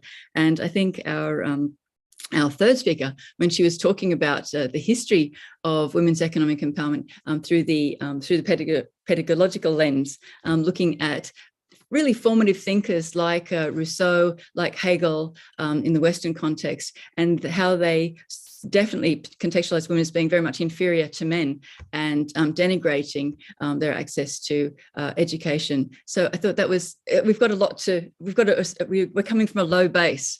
So I think Amma's words for us to be fearless are very well applied in that particular context. Also, I think that when we're looking at when we're hearing from the work of the UNESCO group is doing in Italy there too, I think we can take heart from the example of Maria Longo, who was the one who actually conceptualized that hospital that we saw there in Italy. The background to that was she was a noble woman who was paralyzed and then had a healing experience, a spiritual experience, and established that hospital for the incurables. And she opened the doors to all, including those who were afflicted with syphilis at the time and deemed incurable, and also to pregnant prostitutes. So she is again exemplary of the kind of giving that Amma talked about. And I think in the context of the discussion, I think what they were saying there was that some of her work has been very much put under the carpet, really, that her work hasn't been recognized. The building is now being recognized, which is a wonderful thing. I'm just hoping with the renovation of the building, we'll have a renaissance of the appreciation of the woman who led that. And again, having traveled to India and been visited one of Amma's hospitals there, I was thinking a bit about the work of Amma in the current context as well, and her giving through that as well.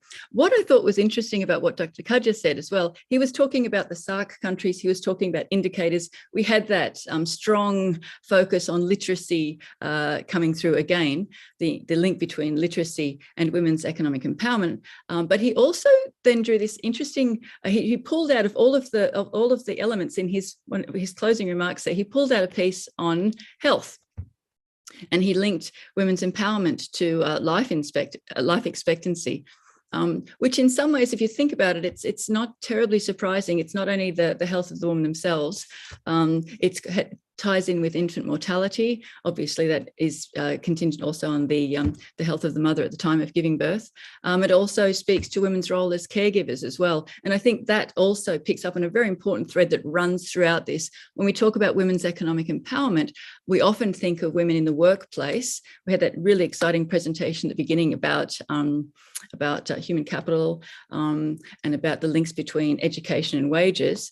At the same time, it isn't only about that kind of focus on employment. There really are some strong underlying factors there about the amount of time women contribute to domestic work, unpaid domestic work as well. So I think we've approached this particular topic, education, women's economic empowerment, from a range of different perspectives. The papers, I would encourage you all to read the papers. I found them really interesting, bringing to light some new research there.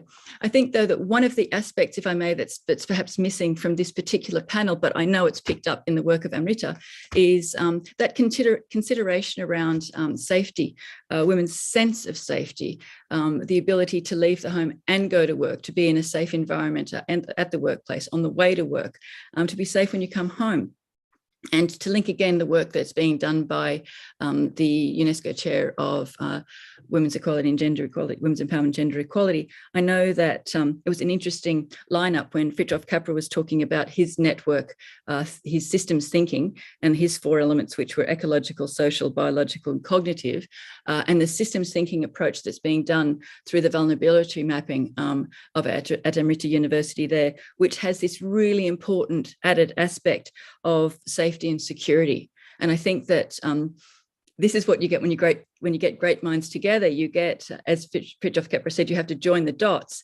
But I think also in joining the dots from a perspective of women's economic empowerment, when you include women in that discussion around what's really going to get you across the line, when you include women, they will also tell you very strongly that security and safety are very important aspects of that. So you can see Amrita University again doing wonderful work. They're leading wonderful work with a great international panel here today. It's been a pleasure to be a part of it, and I'm looking forward to hearing what my fellow discussants drew from this particular panel. Thank you. Thank you, Meg. Over to you, Just. Or Sid, please. I think following seniority, I would be happy to hear Sid first. Sir? You can go. It's okay. No problem. Anyway, Meg is very hard to follow, so I don't want the challenge. Thank you, Sid. I appreciate that. Well, first of all, congratulations, for pulling together. And this is what Amrita always does. I'm always very admirative for that. Such diverse sort of presentations and backgrounds. But then the question is, how does it come together? What's the thread in the 5 papers that we saw today? And there will be many papers to follow. And to do that, actually, I would like to start with a famous quote by Amma, who always says, it probably will come back in the conference. And I really like this quote. And it says, like the 2 wings of a bird, women and men are of equal value. For without the 2 in perfect balance, humanity cannot progress. And this is sort of an overall remark that I would like to make.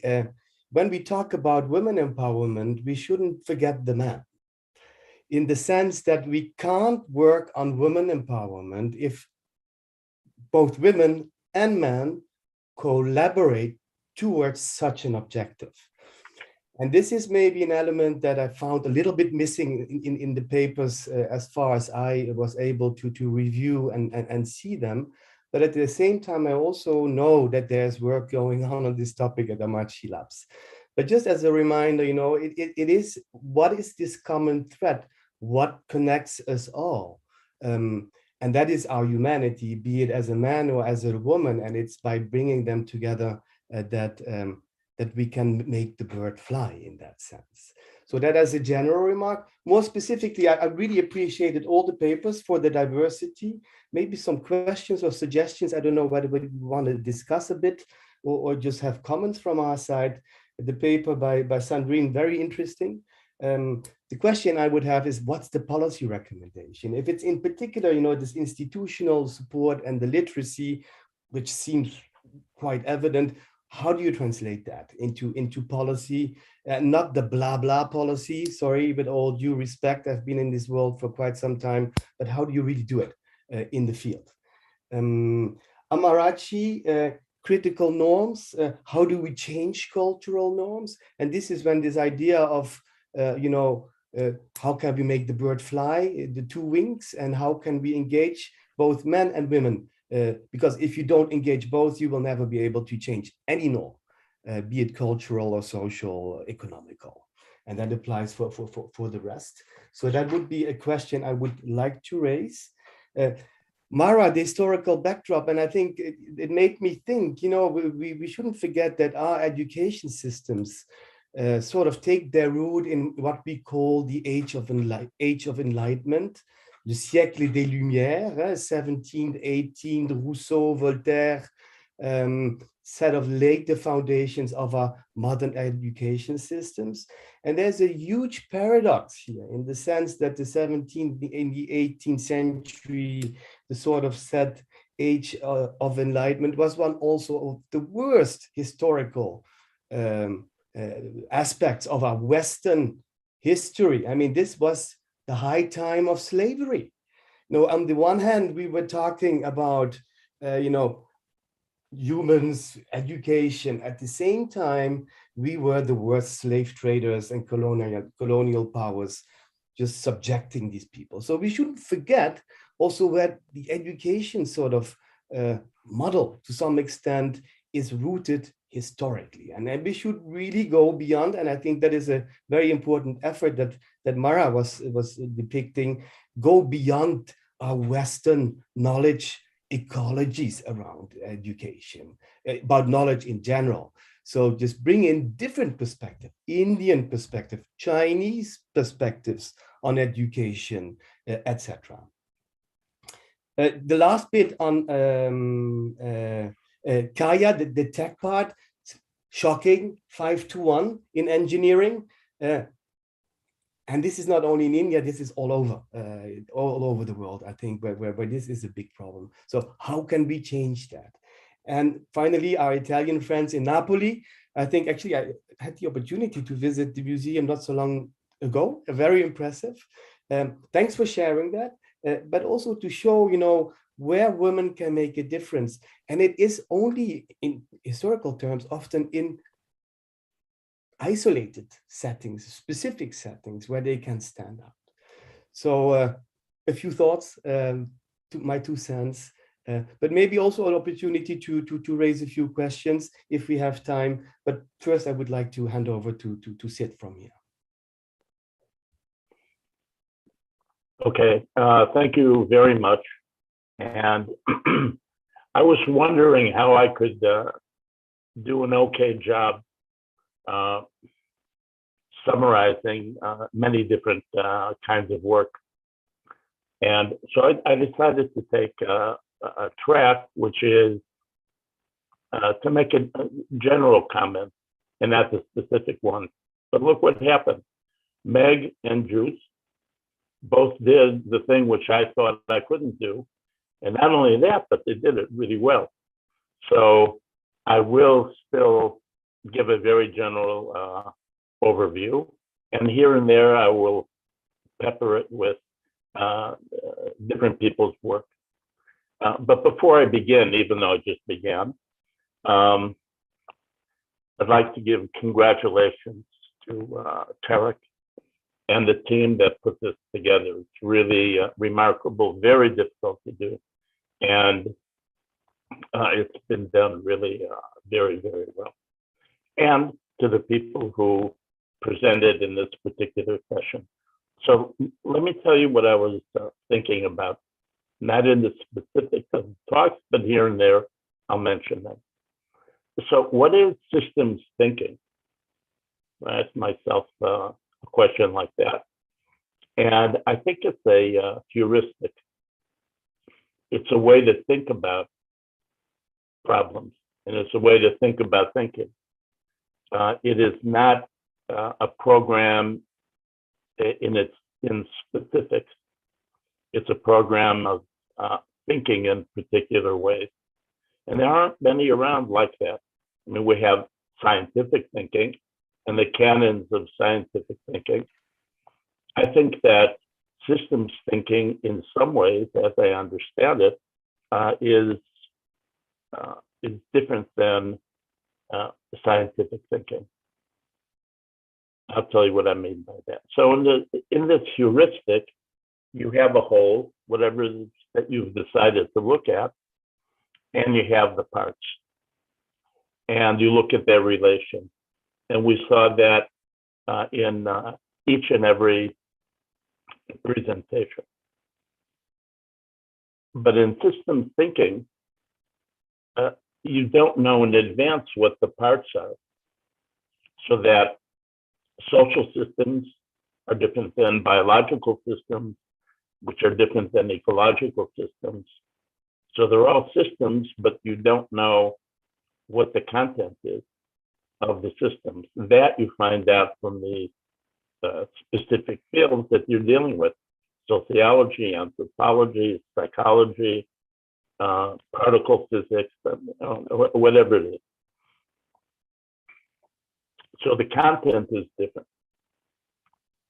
What is common is the search for what the whole is, what the parts are, and how they come together. That's what is common. What is not common is the content of what it is that you're looking at. So in the canons of science, I'll just mention two parts that are there. One is universality. So the search in the sciences is a search for what is common, what is universal. People who get prizes for finding, for giving us understandings and explanations of universal phenomena. People who get the Nobel Prize don't get the Nobel Prize around solving a specific problem that doesn't go beyond itself. So there's the universality part, and the enemy, in quotations, is the individual.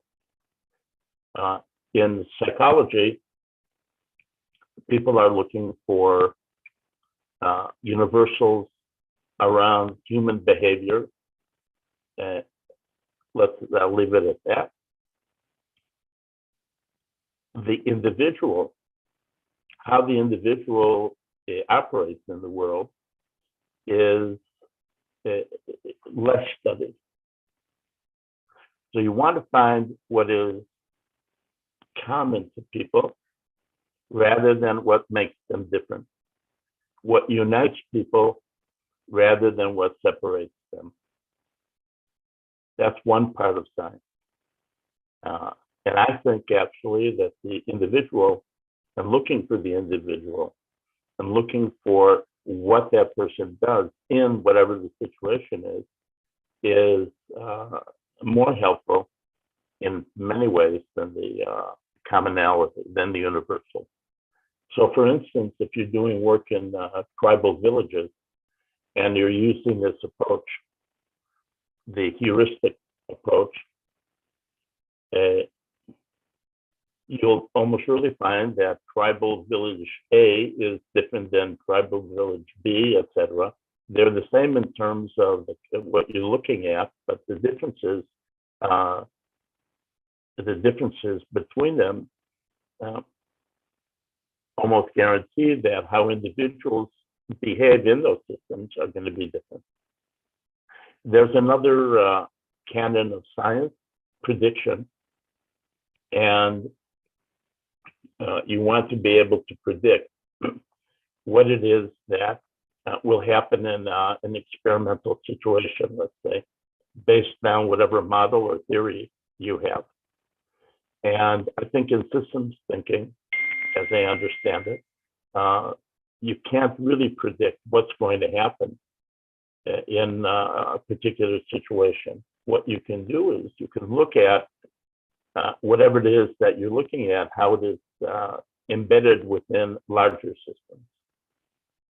So what is it that, for me at least, what is it that systems thinking, as opposed to, let's say, analytic thinking, maybe scientific thinking is not the right term.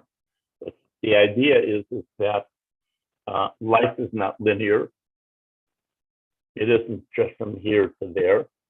But when you get there, it affects on where you were, and that affects other parts, and the other parts affect other parts. And what you're looking at is not in isolation. It is deeply embedded in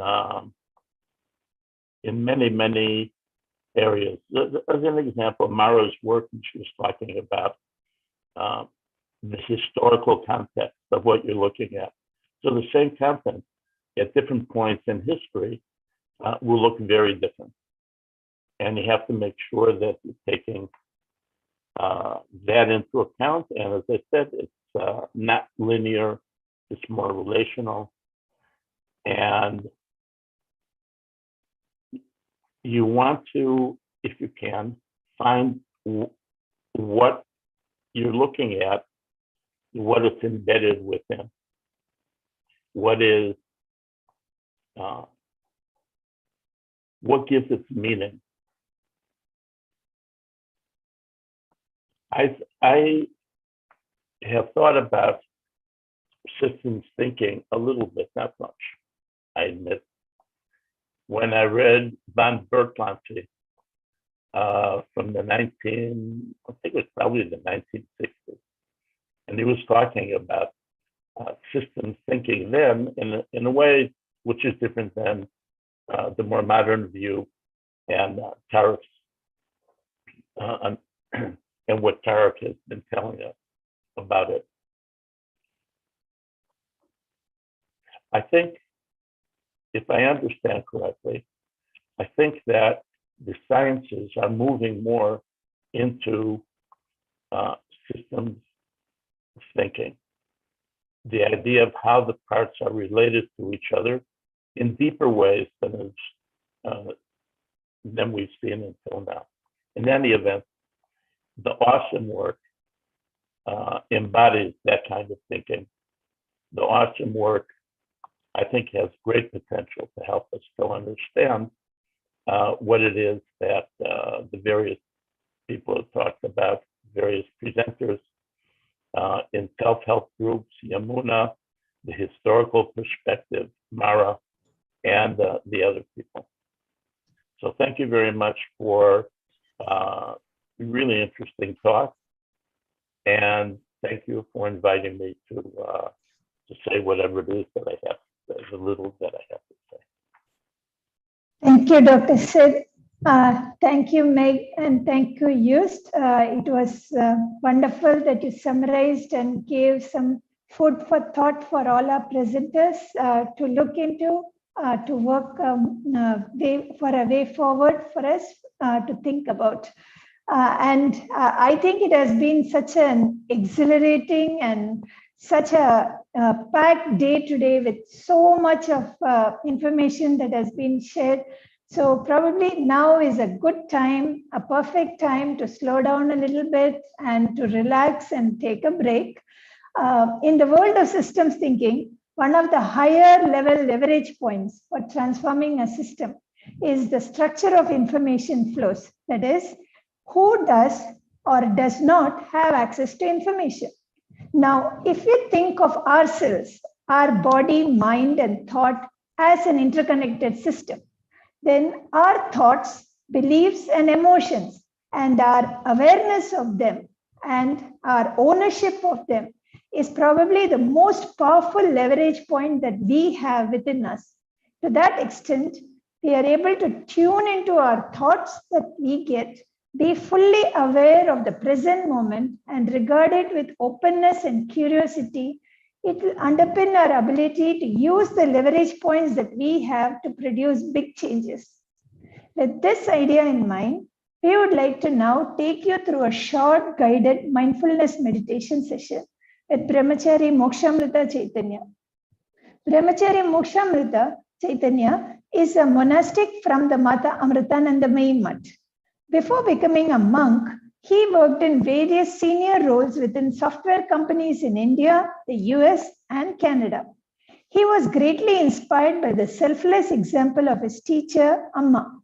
By compassionate love, practical teachings, and the great amount of humanitarian work that Amma does, it inspired him to dedicate his life towards a noble mission of service and love. He has conducted many yoga and meditation sessions in global forums for over 18 years. Over to you, Brahmachari Mokshamrita Chaitanya ji, for the mindfulness meditation session.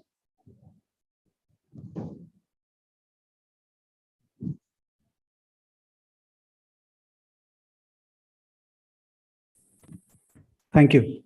Am I audible? Yes, yes. All right. My namaskaram to everybody. I was told that people would be quite tired by now, so they might need a gap in between. So let me know if I should still wait or should I get started right away? Yeah, I think we can get started. We have half an hour for this session. So if we start now, we'll be able to complete just in time for the closing session. All right. But please, everybody feel free if you want to just go and grab a cup of coffee or something and come back, that's also fine. So thank you, Gayatri ji, for that nice introduction. Let me start with a prayer. Om Asato Ma Sadgamaya Tamaso Ma Jyotirgamaya Mrityor Ma Amrutam Gamaya Om Shanti Shanti Shanti Om Shri Gurubhyo Namaha Hari Om. Lead us from untruth to truth. Lead us from darkness to light. Lead us from death to immortality. Peace, peace, peace. Let me first of all thank the organizers of this conference, Amrita's Center for Women Empowerment and Gender Equality, UNESCO Chair for Gender Equality, and other partners of the organizing group for giving me this opportunity to hold this mindfulness and meditation session during these 3 days of the conference. And congratulations to all of you for organizing this wonderful international workshop. Also, I offer my humble salutations to all of the guests, speakers, and attendees of this conference. I really like the name of this 3-day conference, Advancing Women's Empowerment Through Systems Model Expansion. Awesome. It is really awesome. Awesome conference, awesome people. And I guess, hopefully, awesome trainer. That you will have to tell me at the end of this. So before I go further, may I humbly request all of you, and it's not an order, just a request, that if you can kindly mute your audios, but keep your videos on so that I can see your beautiful faces. Otherwise, it looks kind of, one way, kind of very odd. And also, actually, the secret is I want to make sure that none of you are sleeping in my session. That goes without saying. Sorry, I was just kidding. So in between, I may ask you for your feedback. And at that time, I would request you to please raise your hand, not physically. There's an option down there in the Zoom. I think it's in an option called reactions, a button called reactions. You can raise your hand and then we will allow you to unmute yourself and speak. If you can do that, that will be wonderful. We can have some interaction, some relaxation also. As was told by Gayatri, the moderator, my name is Mokshamrita Chaitanya, and I am a monk here at Amma's ashram in Amritapuri, Kerala. I'm sure many of you would have heard of this book, Monk Who Sold His Ferrari, right? I'm certainly not a monk who sold his Ferrari, but I certainly can say that I am a monk who willingly handed over my monkey mind to my master, Amma. Amma is my spiritual guide, my master, and my best friend. While I handed over my monkey mind to her, I told her, Amma, please help me tame this monkey mind. It took some time, but I think she did a pretty good job. And she's still at work. So I am a work in progress. So in case I make any mistakes or say something which you don't like, please forgive me. Before we start having fun, I want to briefly discuss this or say a few things about this subject of empowerment. Because mindfulness and meditation is deeply related to empowerment. You know, I feel a human being killing another human being in the name of power is not powerful at all. At the best, it is just animalistic. That is not power. Power is when you stand with a smile in the face of death. When you stand like a mountain in front of all the challenges and the odds that life throws at you. When you make your way and move forward like a river that flows around all the obstacles that come in its path. That is power. When you include the welfare of others in your decisions, in your actions, that is power. When you can give your meal to a hungry person who has not eaten for days, that is power. When you can smile at a person who is hurling abuses and blames on you, that is power. When you can smilingly sacrifice for others, like a mother sacrifices for her child, that to me is the real power. You know, when a dark-skinned young girl from a poor fisherman family who had to discontinue her education when she was in 4th standard, and I'm talking about Amma here, my master, she had to face many hardships in life, started hugging people at a very young age in this reserved society in the coastal areas of Kerala, and then dedicated her life to the upliftment of the suffering. That is real power. Someone who has embraced more than 40 million people and still going strong, whose last wish is to give solace to others, wipe others' tears, even during her last breath, and is now the chancellor of globally renowned Amrita University. That is real power. And why just talk about Amma? Even all of you who are in this conference, if you ask me, you are some of the most powerful people in the world. Not because you are carrying guns or not because you can overpower others, but simply because you are making and will continue to make a positive impact in the life of others. You are indeed powerful. And I always feel that particularly women don't need to be empowered. The nature has already given them enough to be empowered. Amma is a living example of that. And also many of you here on this conference are a proof of that. Women are empowered by default because of the inbuilt motherhood in them. But they have been brainwashed into thinking that they do not have the power. They just need to come out of these wrong patterns of thinking, feeling, and doing. In fact, this is true for everyone, be it a man or a woman. We are essentially divine and limitless. And that is the connection between mindfulness, meditation, and empowerment. That is what mindfulness and meditation help you to realize, your limitless power. If you frankly ask me, even the thought that I am a man or a woman is actually a limitation. It is how we have trained ourselves over years, so many years, feeding ourselves again and again that I'm a man or a woman.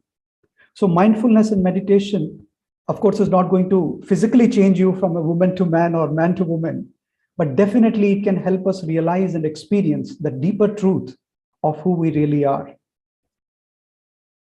Actually, we don't realize how we become slaves to our own patterns of thinking and doing things, slaves to our own minds. And becoming a master of our own mind is the real empowerment. These are not my words, these are the words of Amma. It is very important to mind your mind. If you don't mind your mind, then your mind is also going to tell you, well, never mind. I will continue my monkey business and you do whatever you want. So mastering the mind is something that only a human being can do, and we must do it.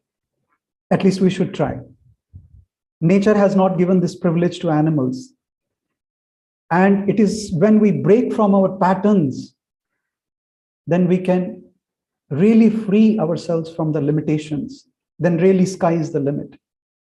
When I say breaking the patterns, I don't mean to say that one needs to be rebellious. What it means is to transcend the limitations of our own mind. It has nothing to do with external circumstances, really. It is 100% inside thing. So what we are going to do today actually is a lot of breaking. That is why it is called mindfulness meditation break. Rightly said. So a lot of breaking, but it is not an ordinary breaking. This breaking is the first step towards the new making. Actually, many people, they interchangeably use these words, mindfulness and meditation, but actually they are not same. There are some subtle differences. Mindfulness is only an aspect of meditation.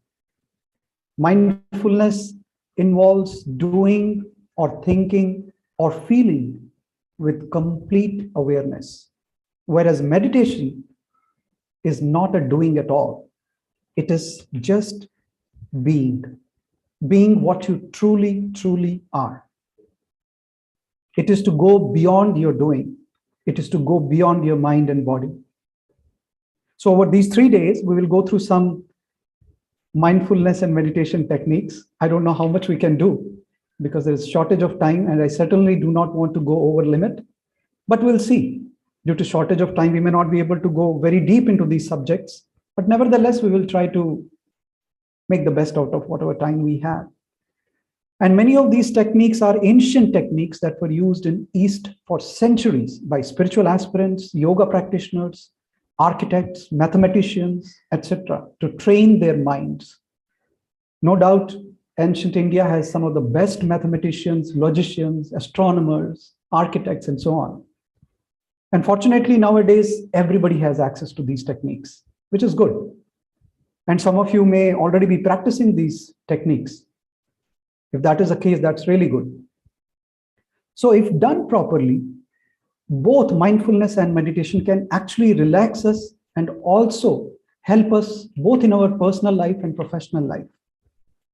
So let us begin with some mindfulness techniques. And as I said in the beginning, we are going to break a lot of our patterns, right? So I hope I have been given yes, I think I have been given the share privilege. Let me just share my screen with you.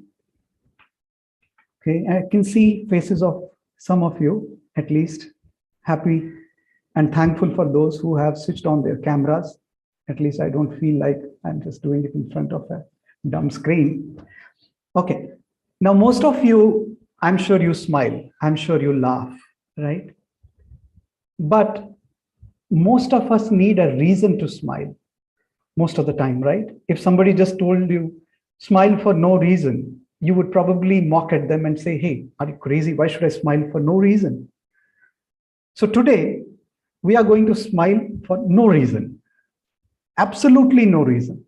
Okay. And I've got someone, a special guest here with me, just to motivate you, because, for adults like you and me, it is not very easy to break those patterns and do something which is not usual, right? So I will request now this very special guest here to please come and motivate us. So just hear and listen to him, and then we will do what I want you to do.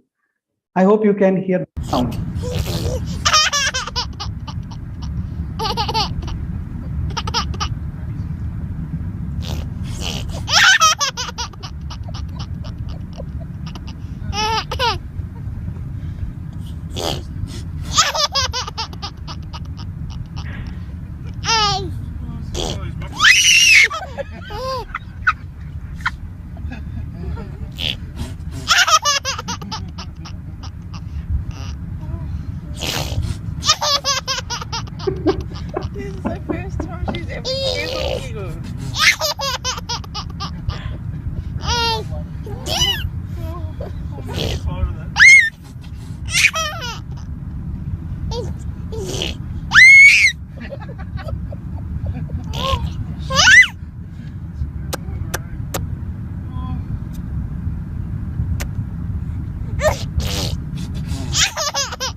All right. So I think that has inspired you to some extent.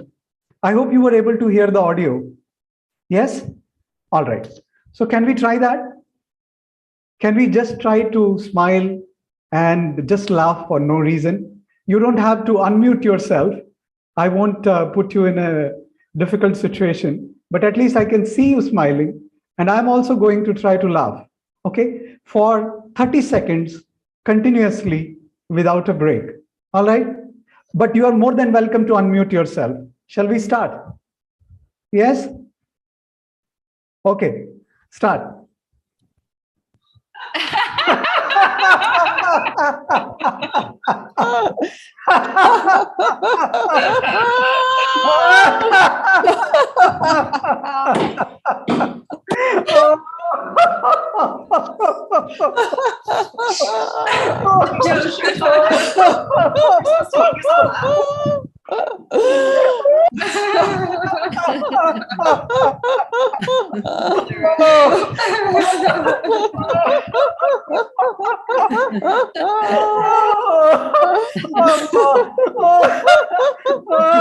Oh my goodness.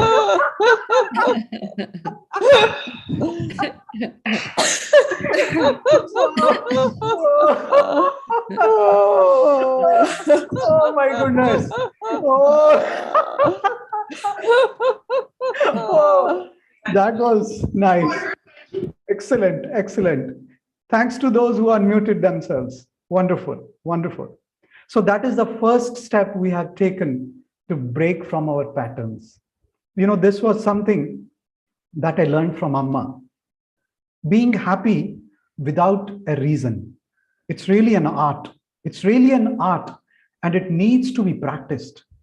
Unfortunately, we have lost that art somewhere, and we need to practice it. We need to really, really practice it. Okay. Anyway, now let me share one PPT with you. Please tell me if you see it. I'm not very used to Zoom, but hopefully. Okay, sorry, one more. Can you see my screen? Can anybody tell me yes, no? Yes, we can see your screen, yes. Wonderful, wonderful. Oh, okay. So you can see this. This was at one time when Amma was giving darshan. I'm sure most of you know what Amma's darshan is. And you know, she's called the hugging saint, and she has been hugging people for over 30, 40 years now. So once she had this placard, you know, please show your smile. And I really love it. I really love it. I almost in all my workshops, I use it. And I think just looking at her with that placard really, really sends very, very subtle positive message to everybody. And I must say, smiling is the best form of meditation. So we just did, you know, this laughing exercise. I give you a homework for tomorrow now. And tomorrow you should tell me how many of you did it. Okay. So the homework is that you go to your bathroom, right? You close it from inside and do what we just did for at least 1 minute. Make sure nobody can hear you. Otherwise, people will think something is really wrong with you. So just laugh by looking at yourself in the mirror. Okay. Just look at yourself and enjoy laughing. Okay. So that's a homework for you. Every day I will have a homework for you. Great. Now, I'm going to play something, right? Some audio. I hope you will be able to hear it. Some audio. I hope most of you have the headphones. If you do not have a headphone, I strongly recommend using a headphone. Okay. If you have a headphone or an earphone nearby, kindly do grab it. And I will wait for a moment so that everybody has it.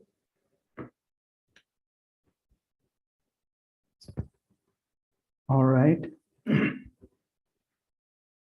Let me play the sound. Now, please tell me if you're able to hear the sound when I play it.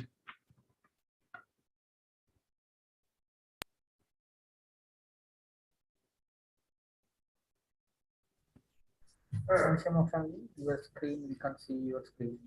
Yeah, you won't be able to see, but are you able to hear the sound? Unfortunately not. No. Okay. Thanks for telling me. Let me see why it is doing that.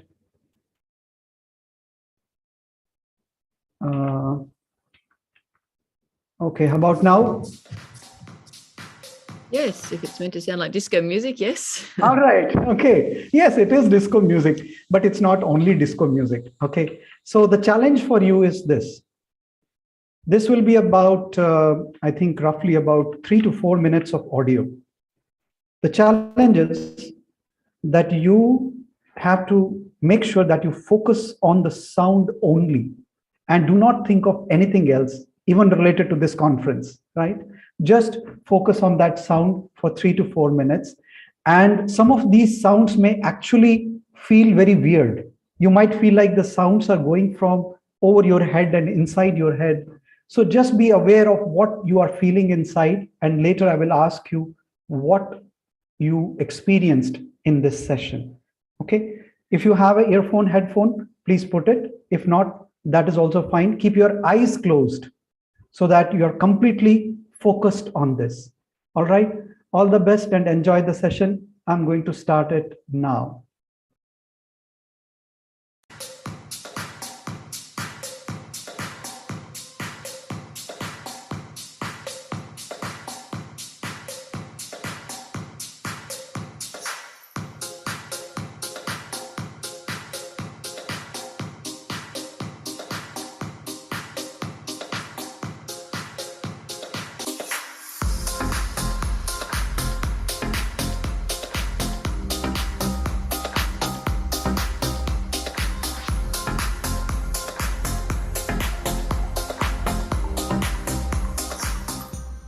Focus completely on the sounds.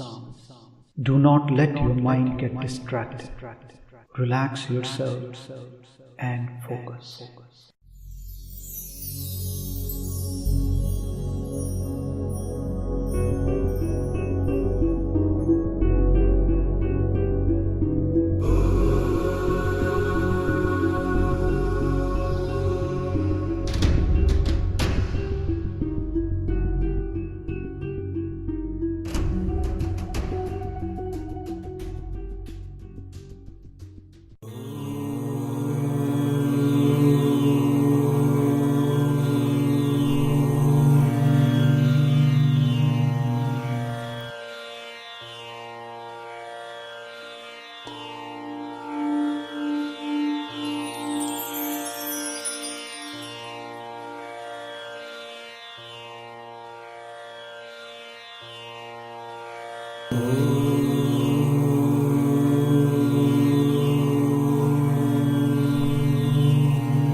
Focus completely on the sounds. Do not let your mind get distracted. Relax yourself and focus.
Kindly open your eyes slowly.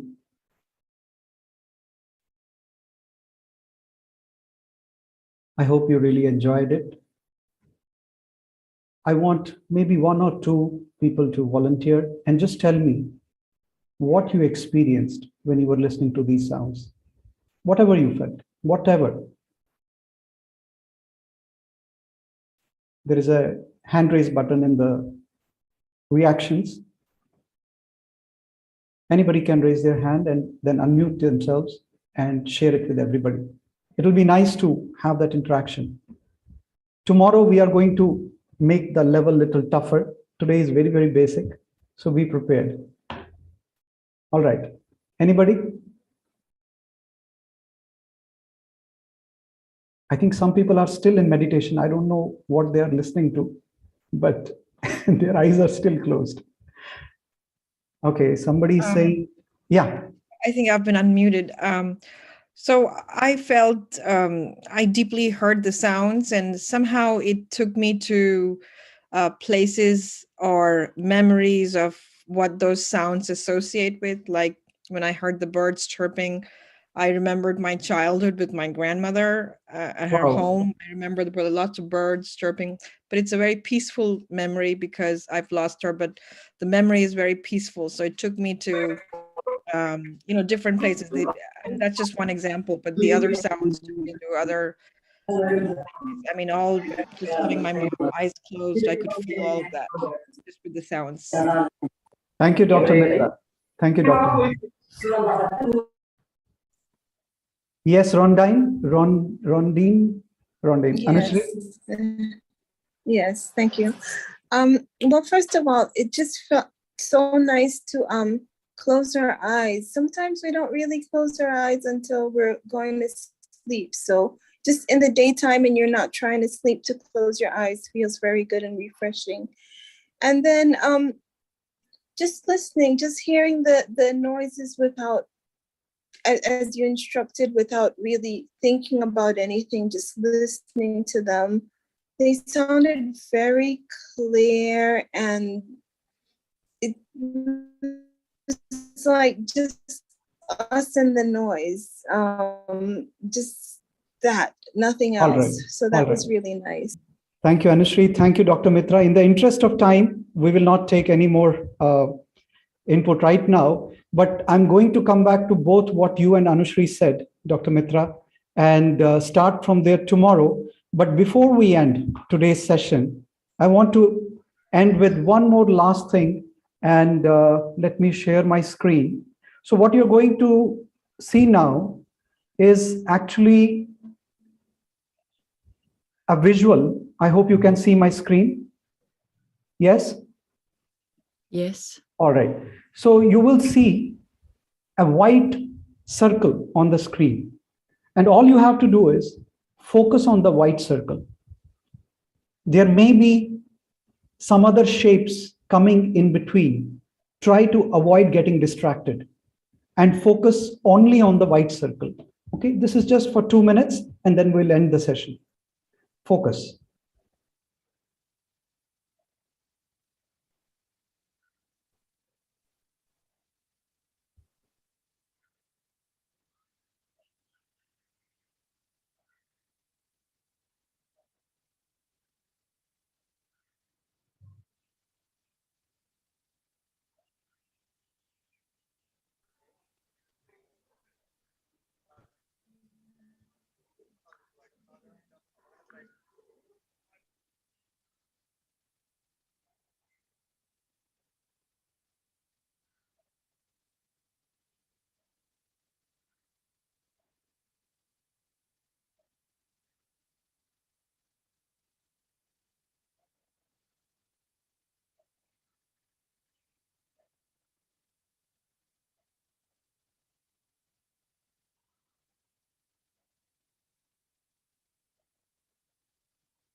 Do not get distracted by the yellow circle.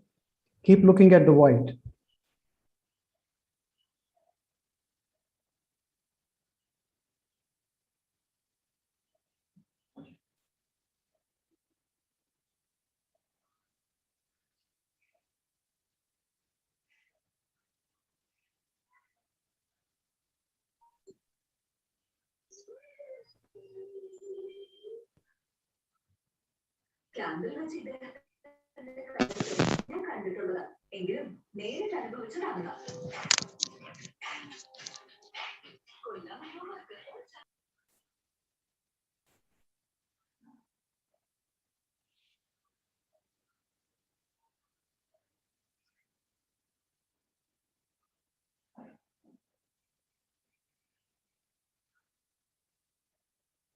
All right.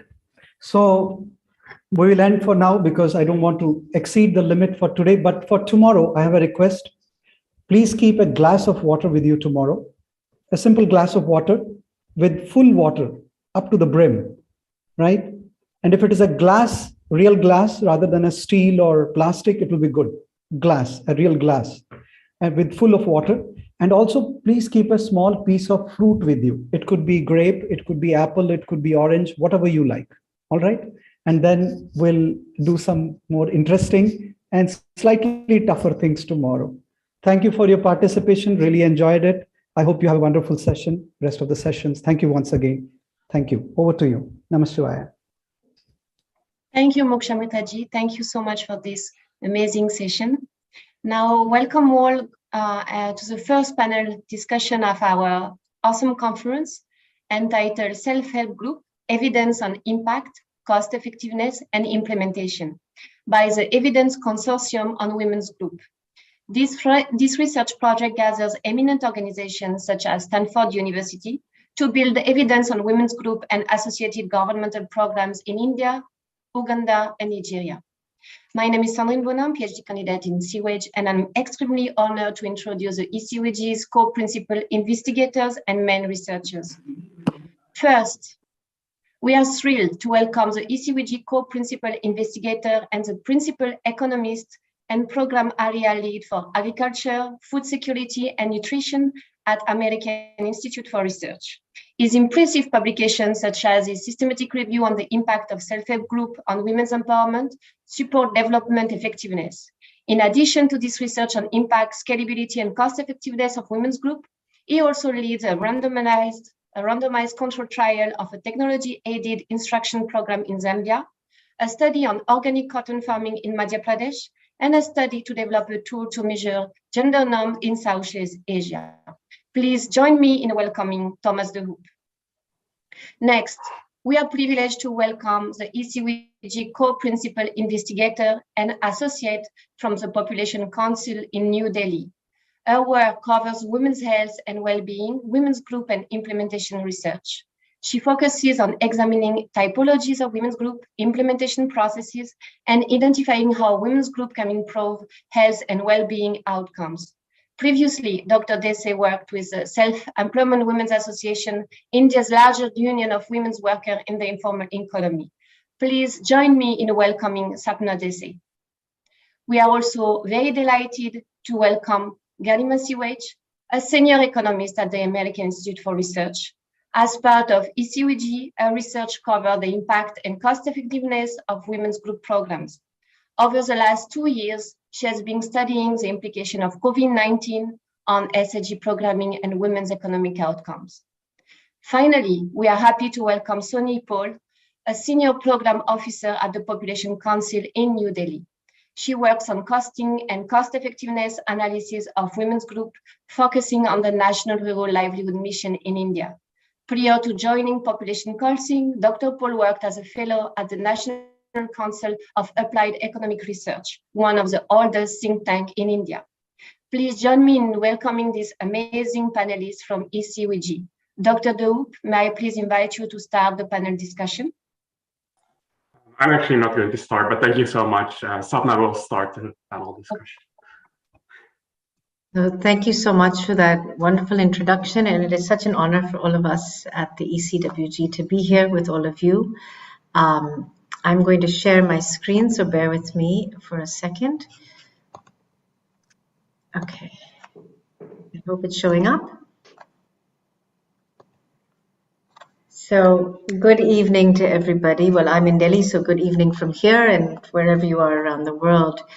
So I'm here to introduce the Evidence Consortium on Women's Groups. And women's groups, as I'm sure you're all very familiar with, have a wide range of meanings to many of us in different parts of the world, but largely are voluntary groups of women who come together for a shared purpose, is our sort of overarching definition.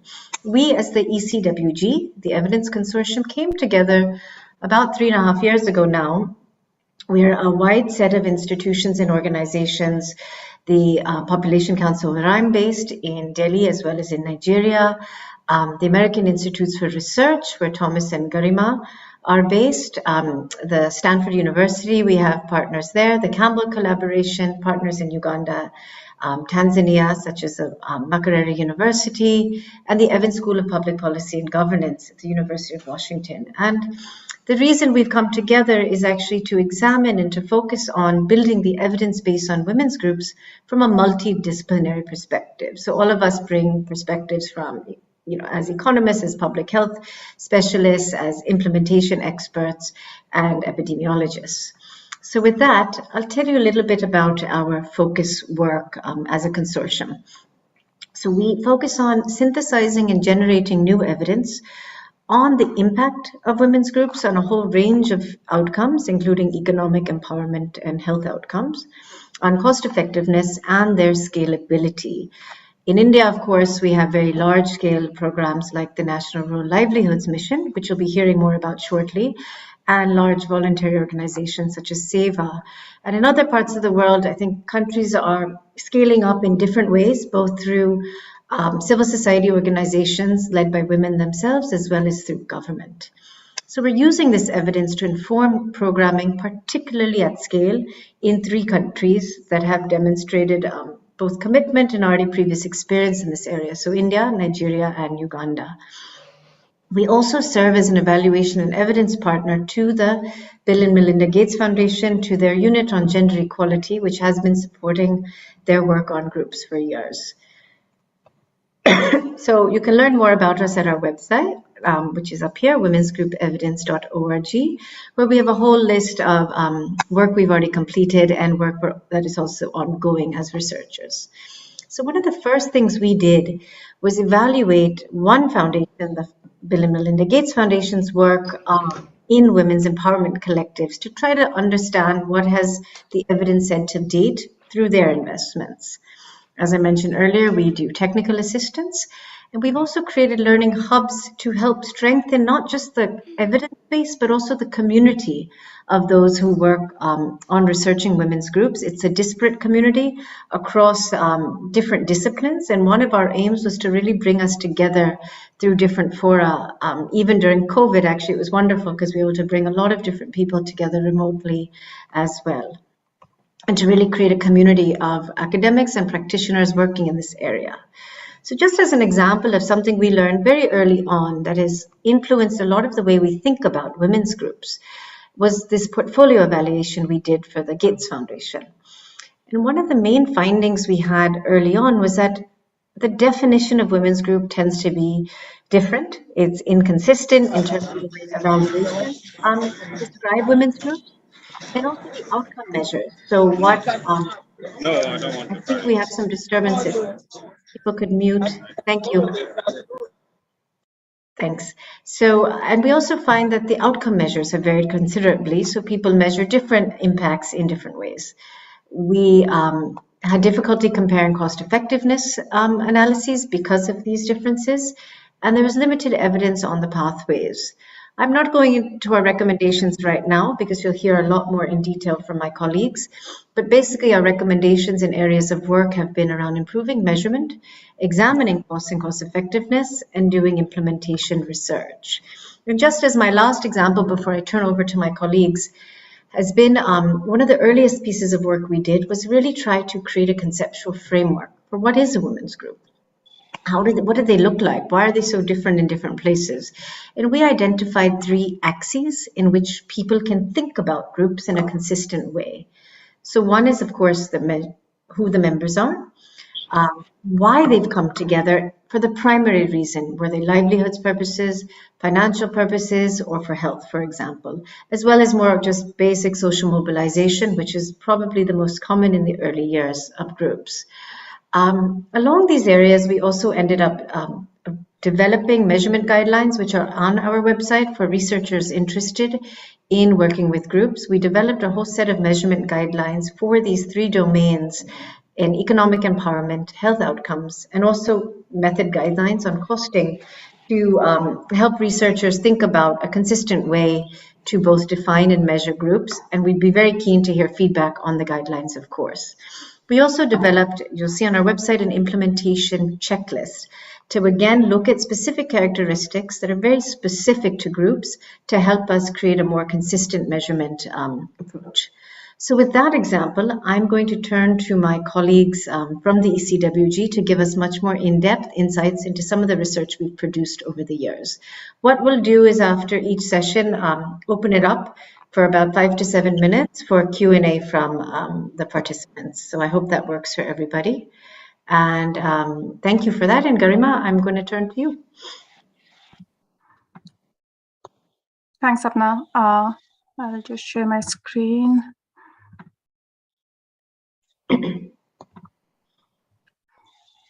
Can you all see my screen? Okay. You see it, but it's not in full presentation mode. So yeah, now it is. Okay. Thank you all, and thanks, Sapna, for that introduction. I just want to give a heads up that I might have bandwidth issues, so I might go off camera if I start breaking up a little bit. So my name is Garima. Thanks, Sandrine, you already gave the introduction. I'm an economist at the American Institutes for Research. I am based in the US, but I'm currently in India, so I'm in Delhi right now. And I'm also a member of the Evidence Consortium on Women's Groups that Sapna just introduced. So I will be talking a little bit about some of our work over the last 2 years on the implications of COVID-19 lockdown in India on women's self-help groups and how women's self-help groups actually contributed to creating a community response to mitigate some of the effects of COVID-19. So in doing so, I'm specifically talking about India's National Rural Livelihoods Mission, or the NRLM, which is the government of India's flagship poverty alleviation program. It was launched in 2011 by the Ministry of Rural Development. And under the NRLM, basically, rural women are organized into self-help groups, or SAGs, of about 10 to 15 women per group. And the idea is really to build strong community institutions that are comprised of women and that are led by women. So these community institutions are formalized in a federated structure.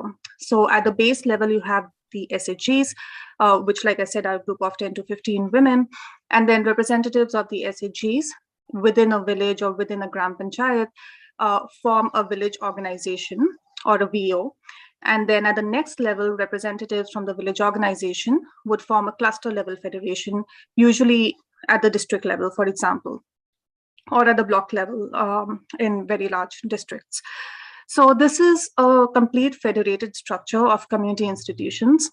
And the goal here is to first facilitate financial inclusion.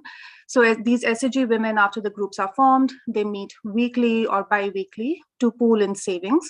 Gradually, they introduce intra-group lending, and they are then linked to formal banking system. So the SAGs then get formal bank accounts, and over time, they are also introduced to other livelihoods activities and convergence with social protection programs, some of which Thomas will talk about. So the idea is that they start with financial inclusion, but over time, they get access to loans to set up their own enterprises, they get trainings to set up their livelihoods, and so on.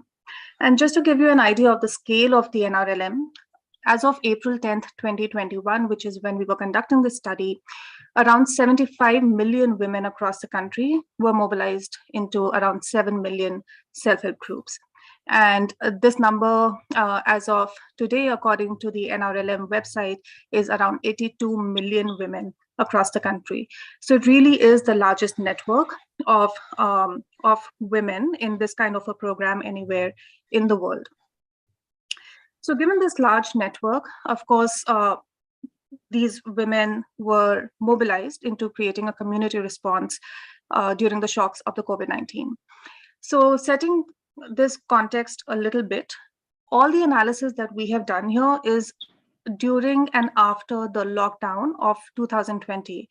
So for those of us in India, as we are well aware, in March of 2020, the government of India had implemented a nationwide lockdown under which basically all economic activities were completely stopped, except for, of course, emergency and urgent services.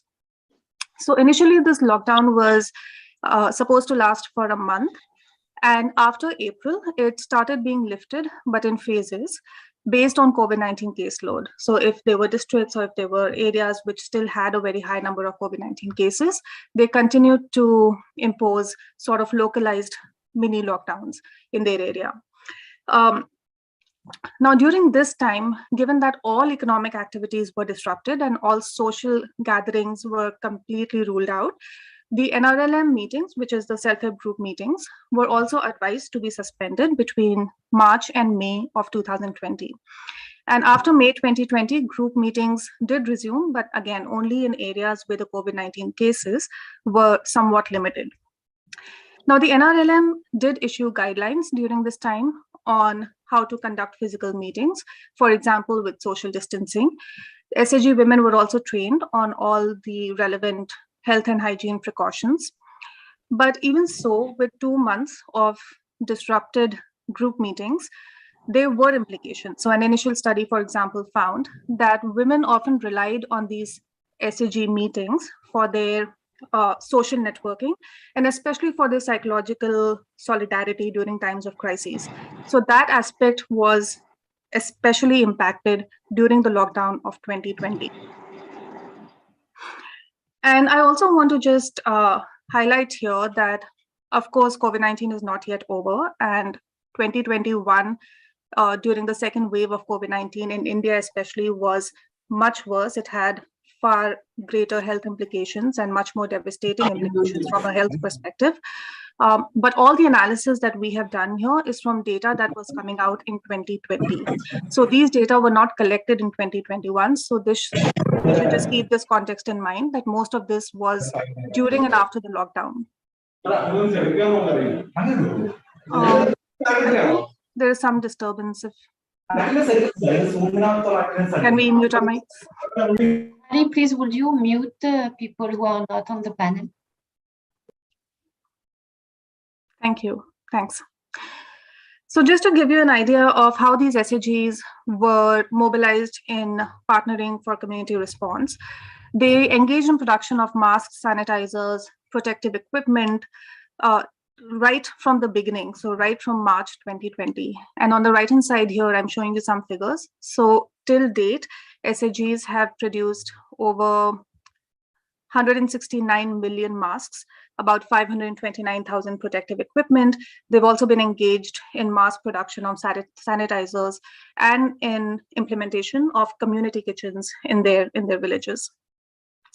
So at the beginning, these SAGs were being lauded, and rightfully so, for the swift response to this big crisis. But at the same time, some evidence coming out of the field also suggested that SAGs themselves were being impacted by the COVID-19 lockdown and especially by the economic disruptions.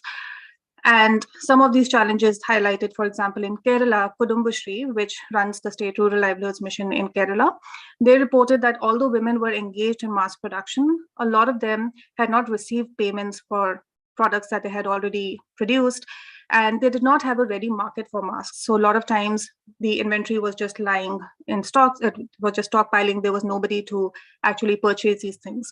And again, this is because the nature of the lockdown was such that all economic activity was completely disrupted. At the same time, the group activities and the group meetings were also suspended.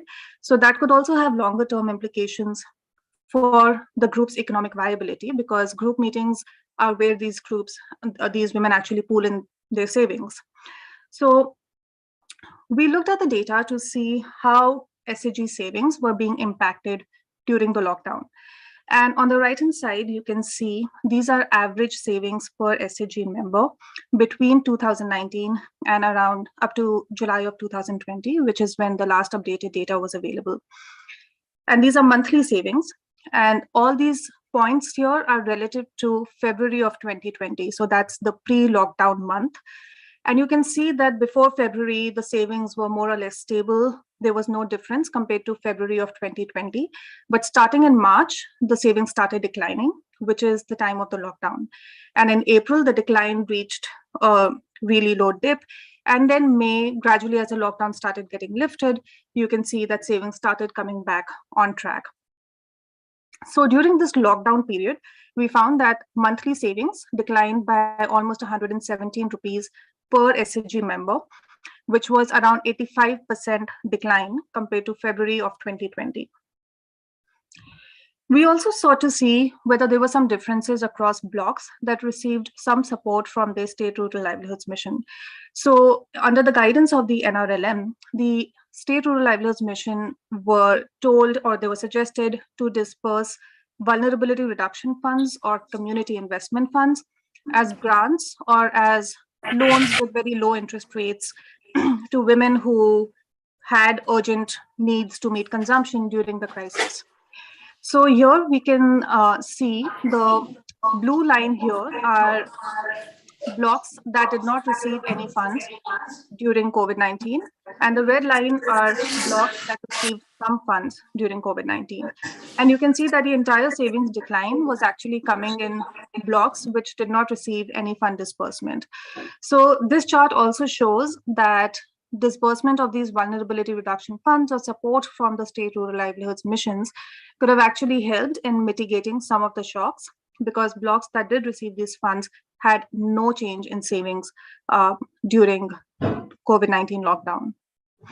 And although it's not shown here, we also saw that the decline in savings was much more severe in areas that had a high number of COVID-19 cases. So the government of India had classified areas under these red zones and green zones and orange zones. So red zones were the areas where the COVID-19 caseload was highest. And we found that the savings decline was actually much more severe in those areas. And it continued to be severe until June and July of 2020 compared to other areas. So having seen the impact of the lockdown on SAG savings, we also tried to see how did the SAGs actually partner in community response. So this is based on survey data from 6 states, and this is surveys of rural households in 6 states. And we found that for both rural households that had an SAG member and households that did not have an SAG member, almost a majority reported that they received some assistance from SAGs. And this again indicates this very vast network of self-help groups across the country. So more than 50% reported that they received some assistance. Most of this assistance was in the form of receiving a protective face mask or gloves, sanitizing soaps, health and hygiene information, and also a small number reported receiving food supplies through food trains or community kitchens and so on. So we do see that there was also very little difference between households that had an SAG member and those that did not have an SAG member. So not only were SAG members supporting their own households, they were also able to support households within their villages which were not officially a part of the NRLM. So although they were supporting in community response, like I said, they were also impacted by the COVID-19 lockdown. One thing we saw was the decline in the monthly savings. But how about their other economic outcomes in terms of consumption and income? And was there any difference between SAG households and non-SAG households? So here, again, using the same survey data, we see that between Feb 2020, which was a pre-lockdown month, the weekly consumption expenditure for households declined very significantly during the lockdown months, and it continued to be lower in July and September of 2020 compared to February, which was before lockdown. And on the right-hand side, we see the number of households or the proportion of households that were not working for an income. And you can see that it more than doubled compared to Feb 2020 during the lockdown. And this is, again, we don't see much differences between SHG and non-SHG households, suggesting that both groups were actually equally impacted by the COVID-19 lockdown during this time. How about food security? So we looked at data on households that reported that they did not have to go hungry. So we classified that as being a food secure household. And you can see here on the left-hand side again, we don't see a difference between SHG and non-SHG households in terms of food security. But on the right-hand side, we do see that households that reported receiving some food assistance from SHGs were almost 10 percentage points more likely to be food secure during this time. So although there was no difference by SHG membership, those that reported receiving support from SHGs were actually better off during lockdown. And this shows, this has implications for how SHGs actually contributed to food security during lockdown. So just to summarize the findings from this analysis, we found that most of the households in these 6 states reported that they received some SHG assistance. But the most common form of assistance was with mass procurement. There were no significant differences between economic outcomes of SHG and non-SHG members during the lockdown. But we also saw that SHG members actually were worse off in February 2020. So they had lower economic outcomes to begin with. And then during lockdown, they actually had similar levels as non-SHG households. So that could suggest that there was some resilience there offered by SHGs. For example, these members had they had a higher amount of savings through their group activities from pre-COVID that they could have tapped into for their consumption during the lockdown. And then finally, we also see that households that received food assistance from SHGs, they were much more likely to be food secure during the lockdown. So I just want to end with some recommendations and some implications for policy. The first thing that we suggest is that there should be a dedicated crisis amelioration fund and convergence with social security schemes like Manrega, because there is some evidence on how Manrega supported work was able to also mitigate some of the economic shocks during COVID-19. And our own analysis saw that when SRLMs dispersed these funds, those groups were actually able to be better off in terms of their savings. The second thing is we suggest strengthening and supporting public procurement through SHGs. And this is again based on some of the findings that SHGs did not really have a ready linkage to markets and they had delay in payments and so on. The third recommendation is more from a research perspective, which is on updating this management information system or the administrative data of the NRLM so that we can, on a timely basis, analyze the data and we can see that, okay, in this month, this block has the highest decline in savings, and that is where the targeting should be done in terms of the fund disbursement.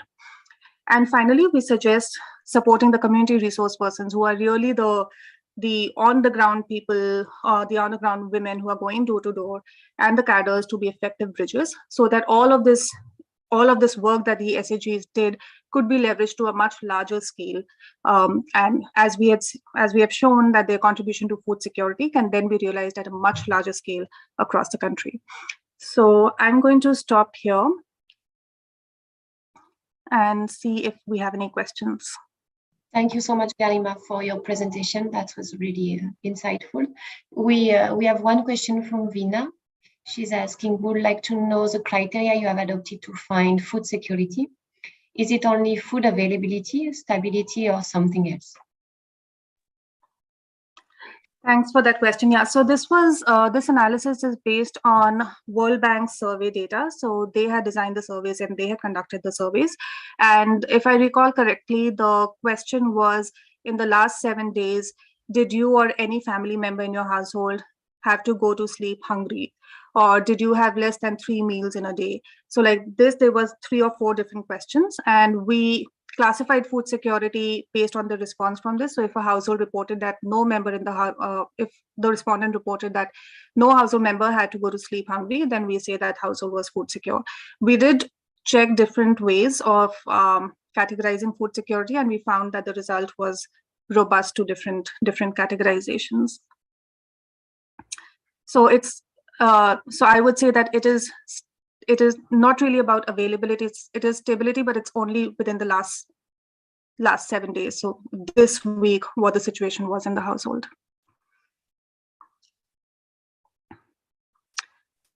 Thank you. There's another question from Meghna, who is asking about the community type, where these women, from where these women belong. So I guess, how did you select this community, and was it kind of more of like which kind of class are in? Are they more tribal people, or are they more kind of SC in terms of caste, or also in terms of are they close to urban area or very remote? Like I guess this is what Meghna is asking. Sure. So most of the women that are targeted under the NRLM, because it is the Rural Livelihoods Mission, they are from rural households. And the focus of the NRLM is really on first targeting the most vulnerable rural households. So we are talking about the economically and socially vulnerable. So there is a much higher representation of women from scheduled caste and scheduled tribe households in these SAGs. And especially when a new state is launching the program and when they're reaching a new block, initially they will target those who are more economically and socially vulnerable, and then over time they would reach other non-priority households or non-priority districts as well. But an overwhelming, I wouldn't say majority, but there is an overrepresentation of women from scheduled caste and scheduled tribe households.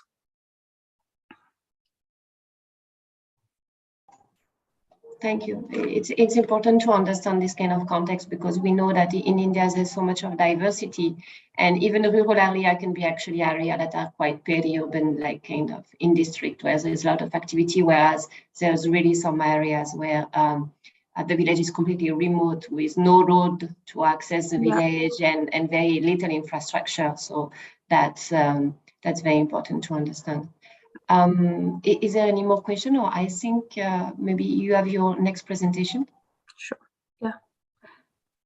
Sapna, do you want to come in and introduce the next presentation? It'll be Shwini, won't it? Oh, it will be She Shwini. can come straight ahead. Yeah. Shwini, why don't you go ahead? Thanks. Shwini, go ahead. Thank you. Thank you. Thank you so Thanks, much. Garima. Thanks, Sandrine, for this nice introduction. This is Shohini Paul. I am a senior program officer based in Population Council New Delhi office and economist by training. I'm part of ECWG for last 2 years, and we are working on cost and cost effectiveness of women group program as well.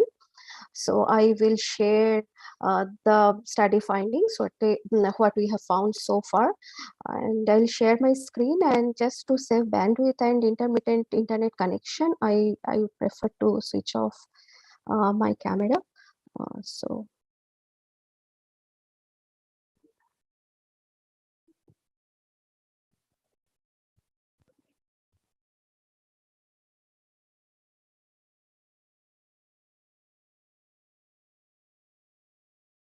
I think it's visible, right?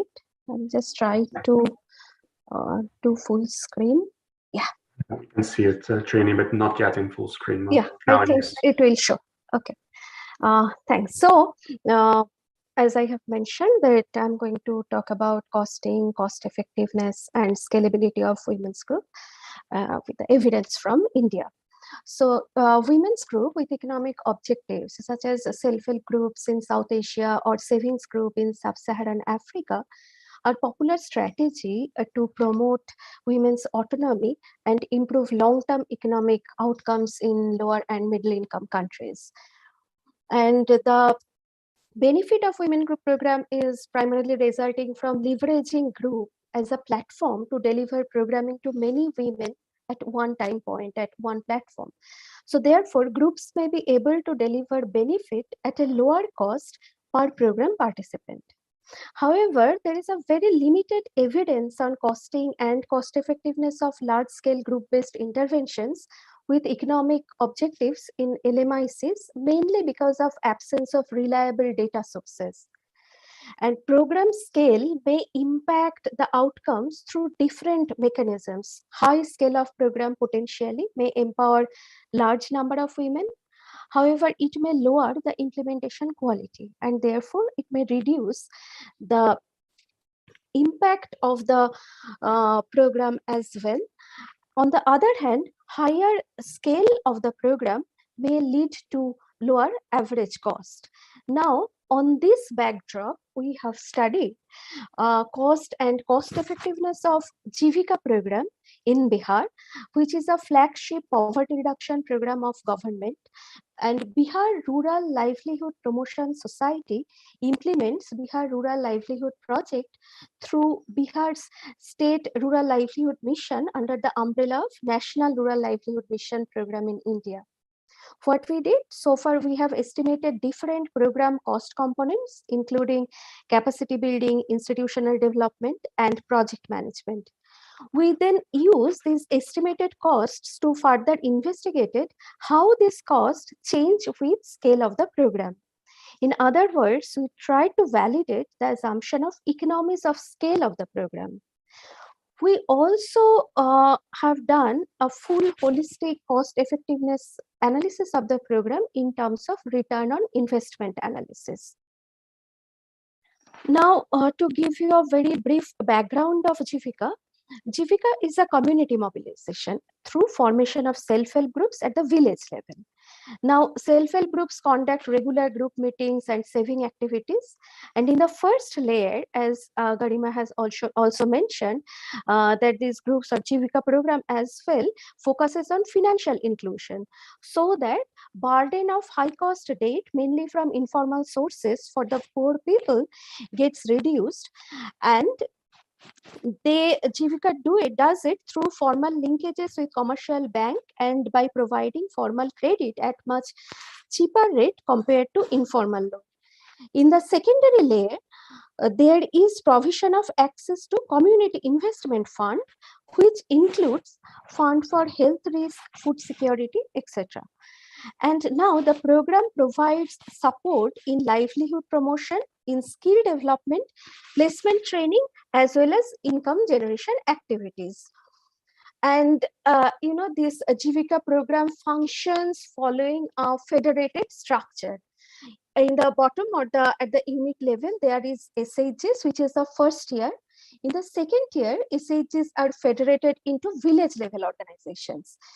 And those are further federated into cluster level federations or CLF at the third tier, which may be at the block level or can be at the district level. Now, the time between SHG formation and formation of village organizations or cluster level federations may vary considerably and depends on regularity of group meetings, saving activities, repayment behavior, as well as formation of microcredit plans.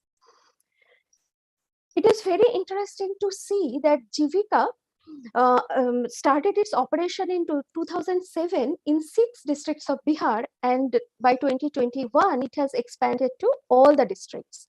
And the figure which you are seeing here, it showed the number of SHGs, village organizations, and CLFs formed by the end of each financial year.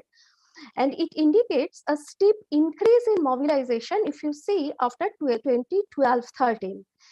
And in 2011-12, Jivika took over the expansion of SHGs under NRLM and received additional financing from the World Bank for the second phase of Bihar Rural Livelihood Project. The initial 2 years of expansion were relatively challenging because of delays in recruiting adequate staff. However, as you see in the figure, the pace of mobilization increased steadily post-expansion after 2012-13. And by 2018-19, over 11 million women had been mobilized into almost 500,000 SHGs.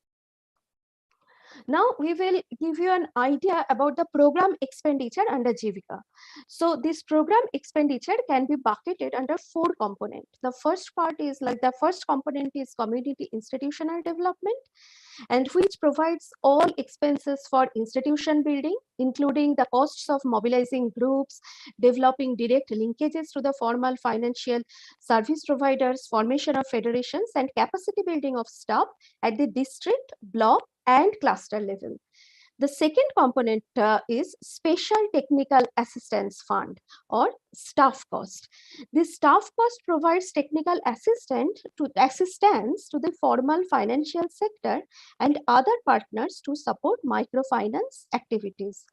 While the overall coordination, project implementation, financial management and monitoring and evaluation at the state and district level are supported through resources under the project management component.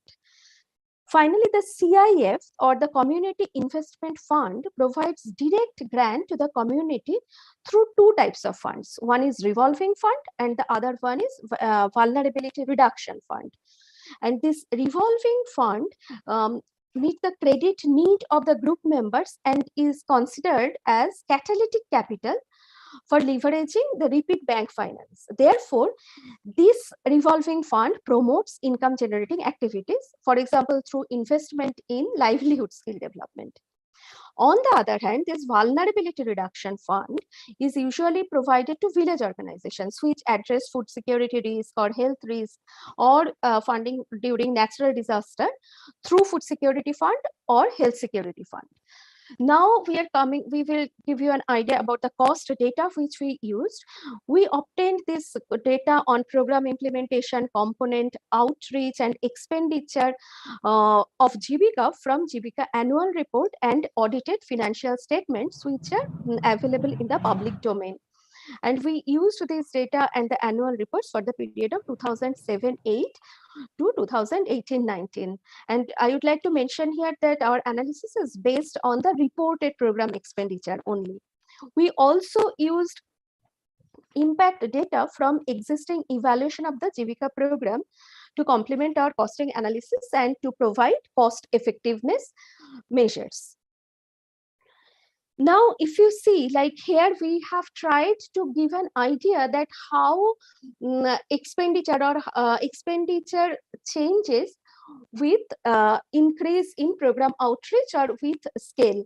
So what we can see here, like if you look at the left-hand side figure, you will see that there is a steep decline in program expenditure, which is per member expenditure on basic group activities in the initial years of the program. With the decline, if you see that it became slower after 2011-12. And this change overlapped with a large increase in program scale during the second phase of the project.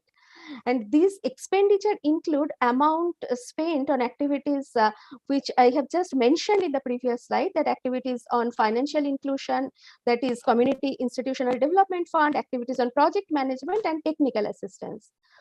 And just to give you a little more detail, that this figure, we have considered here two assumptions. Okay, the first assumption is that there is cumulative number of program beneficiaries who are eligible for support in any particular year.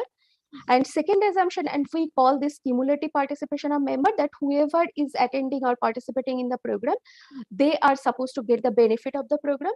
And second model, we assumed that all the beneficiaries are eligible for program support for up to 3 years from the initial participation. So if you see by 2018-19 that membership has grown to more than 11 million beneficiaries, and the per member expenditure ranged between $2.5 to $4.9. Okay, and if you look at the right hand side table on top right corner, this we have given some very basic regression estimate here, and which suggests that 1% increase in Jivika membership is associated with a less than 1% increase in program cost. That is, there is the evidence of strong economies of scale. Okay, and if you look at the table on the right corner, bottom table, you will find that the predicted expenditure on all the heads, that is CID, staff cost and PM cost, that declines with scale. We have shown 3 scenarios here with 100,000 member, 1 million member, and 10 million member, and this cost is significantly declined under different different scenarios. Now, so far, what we could show you that there is there is decline in operating cost per member over time, which suggested large efficiency gain from economies of scale. However, a crucial question remains to be answered. How cost effective is Jivika program, or how do program benefits weigh against program cost? So we attempt to answer this question using benefit to cost ratio or BCR approach, combining costs and benefit. This particular piece of work is a collaborative work with colleagues from International Initiative for Impact Evaluation, or 3IE. And you can see the formula of the BCR on screen. And BCR usually it gives estimates of extra benefits earned for each additional currency spent on the program.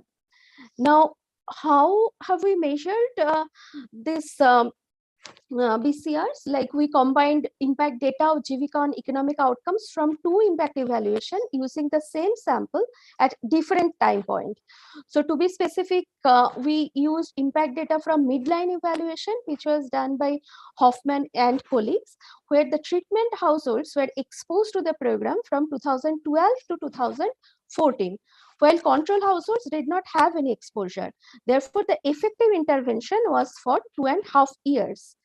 And the other study was the endline evaluation, where the treatment group is exposed to a program for a longer time from 2012 to 2018, that is 7 years, while control group is exposed to the program for a shorter period from 2014 to 2018, which is 5.5 years.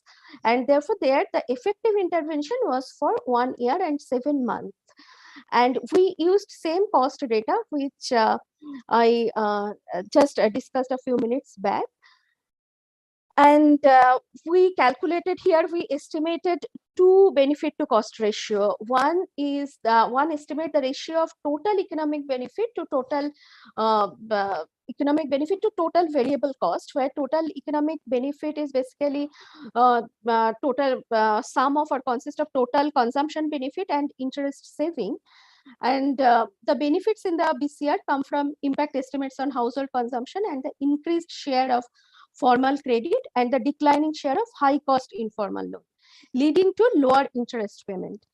Here we have excluded the cost of fixed asset, and in second BCR, like BCR 2, in the model 2, if you see, we estimated the ratio of total interest saving to total interest saving to total non-community investment fund cost, and we exclude CIF cost here in the denominator, since CIF's goal is to provide financing for livelihood or income generation. So excluding CIF cost here helps us the proportion of a program cost responsible for different impact. Here, namely the different impact from interest savings. So we used here 3 model specifications for each one of the benefit to cost ratio. Under model 1, we estimated the BCR for midline using the impact estimate directly from midline evaluation. And therefore, we estimated here annual benefit of exposing 2.5 years for the treatment group.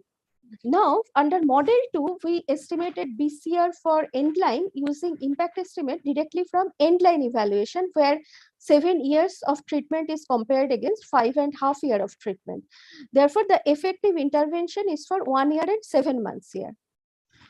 Now, Model 1 and Model 2 give partial picture and cannot estimate the full benefit cost to ratio of Jivika program, which requires an additional assumptions of impact in between years of 2 impact evaluation, midline and endline.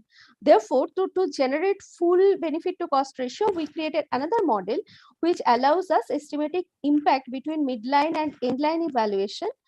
And for this BCR, the treatment group refers to the households receiving the program for 7 years, while the control group did not receive any program benefit. Now, what did we find here? The first figure, it is talking about the benefit to cost ratio for midline, and where we have found that total economic benefit, which is combined consumption benefit and interest saving, took approximately 3 to 4 years to return 1 rupee for every 1 rupee invested. Interestingly, we observe positive return on investment for interest saving in the first year itself. So we see here, if you look at the graph, that the return is 1.84 rupees for every 1 rupee invested. Why is it so? Because by midline, there is no significant consumption effect, while impact on interest savings is quite high. The cost here we use for estimating ROI does not include CIF cost. Okay. Now for end-line ROI, we see the opposite effect, which is the right-hand side figure. There you will see that the ROI for total economic benefit is 2.7 rupees for each rupee investment, assuming that the benefit lasts for 1 year. And it increased up to rupees 11.57 in the 5th year for every 1 rupee invested, assuming that benefit lasts for 5 years.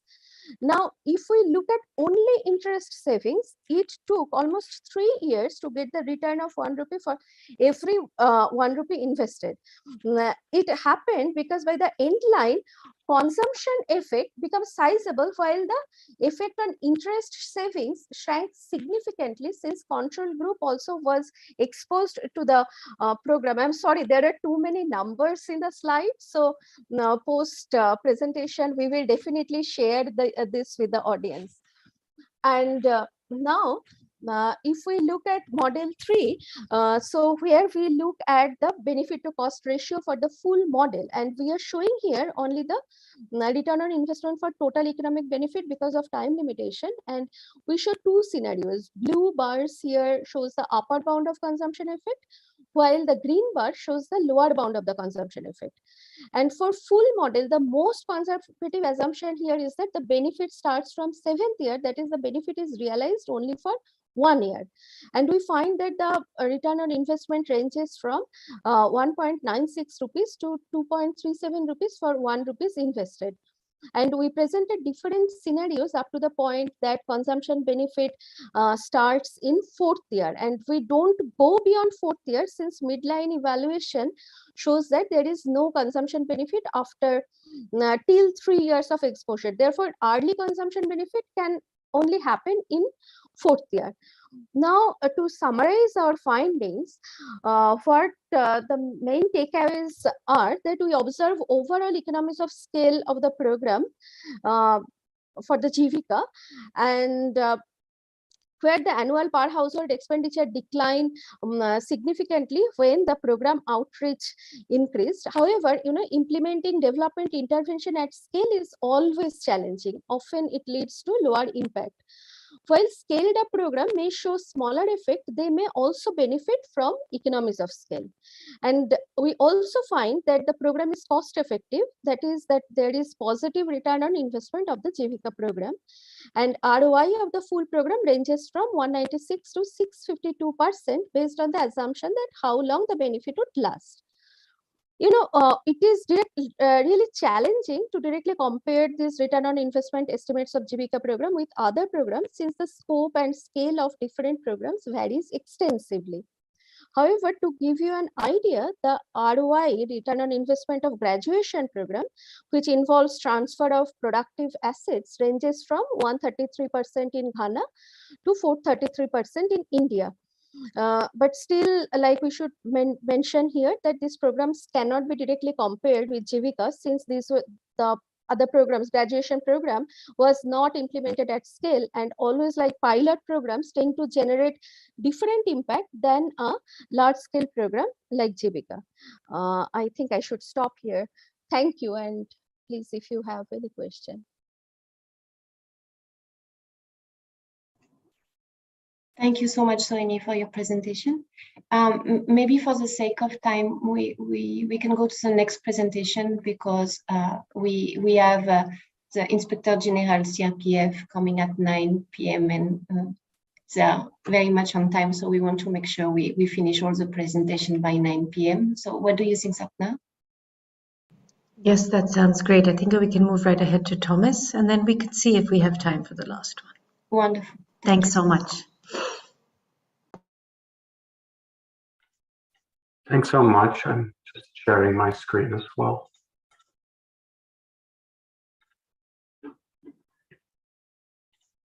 Can you all see my screen? No, not yet.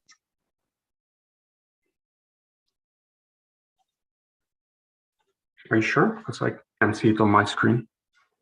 Or maybe Sapna, are you able to see the screen? Because on my side, I don't see the screen. No.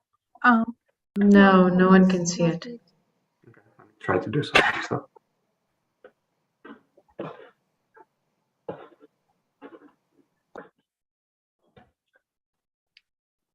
You see it now? No. Not yet. Do you want, Thomas, let me know if you want me to share my screen, I can open it. Do you see it now? No. I think, Garima, you can go ahead and just share. Okay.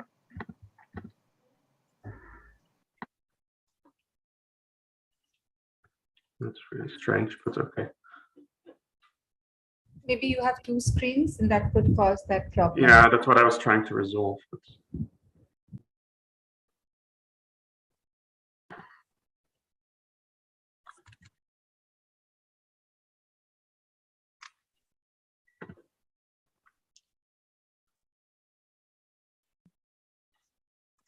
Oh, we can see it now, Thomas. Yeah, okay, I managed. Thanks very much. Sorry for that small delay. I'm just going back to the first slide. Nice to be here, and thanks also very much for the previous presentations. I'm going to actually speak about like a related topic to Chohini, as well as to Garima, and like almost all of the presentations except for the last one, they're going to speak about the National Rural Livelihoods Mission. And we're going to again make use of some of the previous data that were also used by Chohini on the randomized controlled trial of the Jivika program in Bihar. So specifically, what we're going to speak about today is the impact of self-help groups on access to and participation in the NREGA scheme. I think that's all very well known to you, the largest public work program in the world. And we're going to basically look at convergence between self-help groups and the NREGA scheme in the state of Bihar. Just to introduce myself as well, my name is Thomas de Hoop. I'm a principal economist and a program area lead of food security, agriculture, and nutrition at the American Institutes for Research. I was the co-principal investigator for the Evidence Consortium on Women's Groups. This is joint work with some of the previous presenters, such as Garima Siwaj, as well as Jemaya Holab, who could not be here today, unfortunately, as well as Bidhuban Hussain Mahapatra from the Population Council. And all of this is also like in the context of the Evidence Consortium on Women's Groups. Just to give you a little bit of background, and I think lots of this is probably already well known to many of you. Like self-help groups, they typically include 10 to 15 women who meet to contribute to savings, as well as access program services that include financial inclusion. As Chohini was already mentioning, Jivika has increased tremendously in terms of scale. It has now more than 11 million households who participate in the program with support from the National Rural Livelihoods Mission. And SFGs under Jivika follow a federated structure, and we will get back to that later. For those of you who are less familiar with the NREGA scheme, it guarantees up to 100 days of paid employment for a minimum wage to rural households in India. And those rural households, they apply for a job card through their Gram Panchayats. There is a wide range of existing evidence of the impact of NREGA on a wide range of outcomes. And it shows like quite considerable effects. There's also like a lot of criticism on like how NREGA operates, but some of the most rigorous impact evaluation evidence actually shows that NREGA doesn't only have positive effects on the income of participating households, it also increases like some of the incomes and other positive economic outcomes in the communities in which NREGA is implemented. So it also has like positive spillover effects in the convergence, and it has important implications if there are strong complementarities between self-help groups and NREGA. And like most recently, like the Indian government, specifically the Ministry of Rural Development, also like has increasingly emphasized the importance of convergence. And the convergence with the NRLM may enable Gram Panchayats to streamline processes and enable households to gain access to job cards. When I say convergence, I basically mean that government programs like collaborate more closely with each other such that they strengthen each other. So that doesn't necessarily mean that like NREGA and like National Rural Livelihoods Mission are going to be part of the same program, but it means that the Gram Panchayats are collaborating with some of the village organizations that are part of the federations of the self-help groups. And as a result of all of that, like both programs can improve in their effectiveness. But there is already some existing evidence on how potentially self-help group programs could actually influence like NREGA implementation. So there is a positive correlation between SHGs on the National Rural Livelihoods Mission and the awareness of NREGA. This is also because like some of the National Rural Livelihoods Mission staff often provides awareness about NREGA and how to access it to their members. So there is a potential channel that this greater awareness, as well as collective bargaining within the communities, can actually enable SHG members to gain job cards under NREGA and eventually also obtain access to jobs under NREGA. And they may actually, through this convergence, which happened post 2015 and primarily where the encouragement happens, this effect may actually increase. And that may eventually then also, but at the same time, there are also other things that could happen because like people who are members of self-help groups are also encouraged, for example, to start their own businesses through financial inclusion. That could be either individual businesses, but also collective businesses with other group members. And there's some evidence that some of this actually happens. And eventually, like if you run your own business, maybe there might actually be negative effects on NREGA participation, which is not necessarily a bad thing because you have your own business and maybe you don't need NREGA jobs anymore. But as a result, like it's not that clear based on like from all of this, what is the effect of self-help participation on participation in NREGA? This is the research question we ask here, like what is the impact of SHG participation on access to NREGA? As well as what is the impact of SHG participation on employment. These are two different things. Like we're trying to assess both the effects on access to job cards, which is like the first step, as well as actually being employed under NREGA. And then in addition to that, we're actually estimating also how like specific factors such as caste, as well as gender, moderate the effects of SHG participation on access to and participation in NREGA. So we use a variety of data sources for that. And like, I think this gives you an idea of like what we can do also with some of the data that are publicly out there. Joanie already showed some of that on the cost data, for example, of the Indian government. But in addition to that, like there are lots of data online on participation in GFICA and the implementation timing. And we do have data on how many self-help group members there are in each Gram Panchayat as a result. And we can merge those data because we have access to the randomized timing from the previous randomized control trial. We know which of the Gram Panchayats at that time actually received access to the GFICA program first, and which Gram Panchayats were randomly assigned at that time to the control group, and who received access to the GFICA program at a later stage. And in addition to that, like there are data on employment from NREGA that are available online, both demand for NREGA jobs, NREGA jobs offered, as well as NREGA jobs provided. And all of this comes from the management information system from NREGA. And we can also combine those data with data including population breakdown by scheduled caste, scheduled tribe, gender, and literacy from the socioeconomic high-resolution rural urban geographic datasets. Highly recommend looking into that dataset, which has lots and lots of information on like specific village characteristics in India. So what we did is we made use of the randomized control trial that was previously done. And we know from 136 Gram Panchayats, which of those received the program first, which received the program later. And we have data from 2013 to 2020, from which we can actually compare, or from which we can combine some of the data from GIFICA, the management information system, as well as the NRLM management information system. And what we can do then, we use a statistical methodology where we use an instrumental variable to leverage randomized variation in GIFICA implementation to estimate the impact of the number of SAG members on access to NREGA, both access to job cards as well as actual jobs.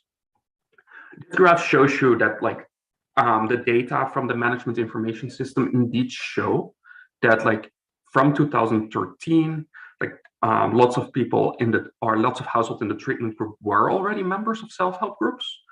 And it slowly increased over time, but in line with the fact that the control group also received access to SAG under GIFICA, it increased a lot faster in the control group after that. So at the end, in 2020, it's almost equal to each other at that point. And there but over time, there's significant variation that is caused by the initial randomized control trial in the number of SAG members in specific SAGs. And we can use that information to actually the sense of how the rollout of self-help groups in Bihar actually influenced NREGA jobs. So we have access to the number of job card applications, and we see a strong significant correlation. We have access to the number of job cards issued, and we see a strong correlation. We have access to the number of households that demanded employment, and we have number of households that were provided employment.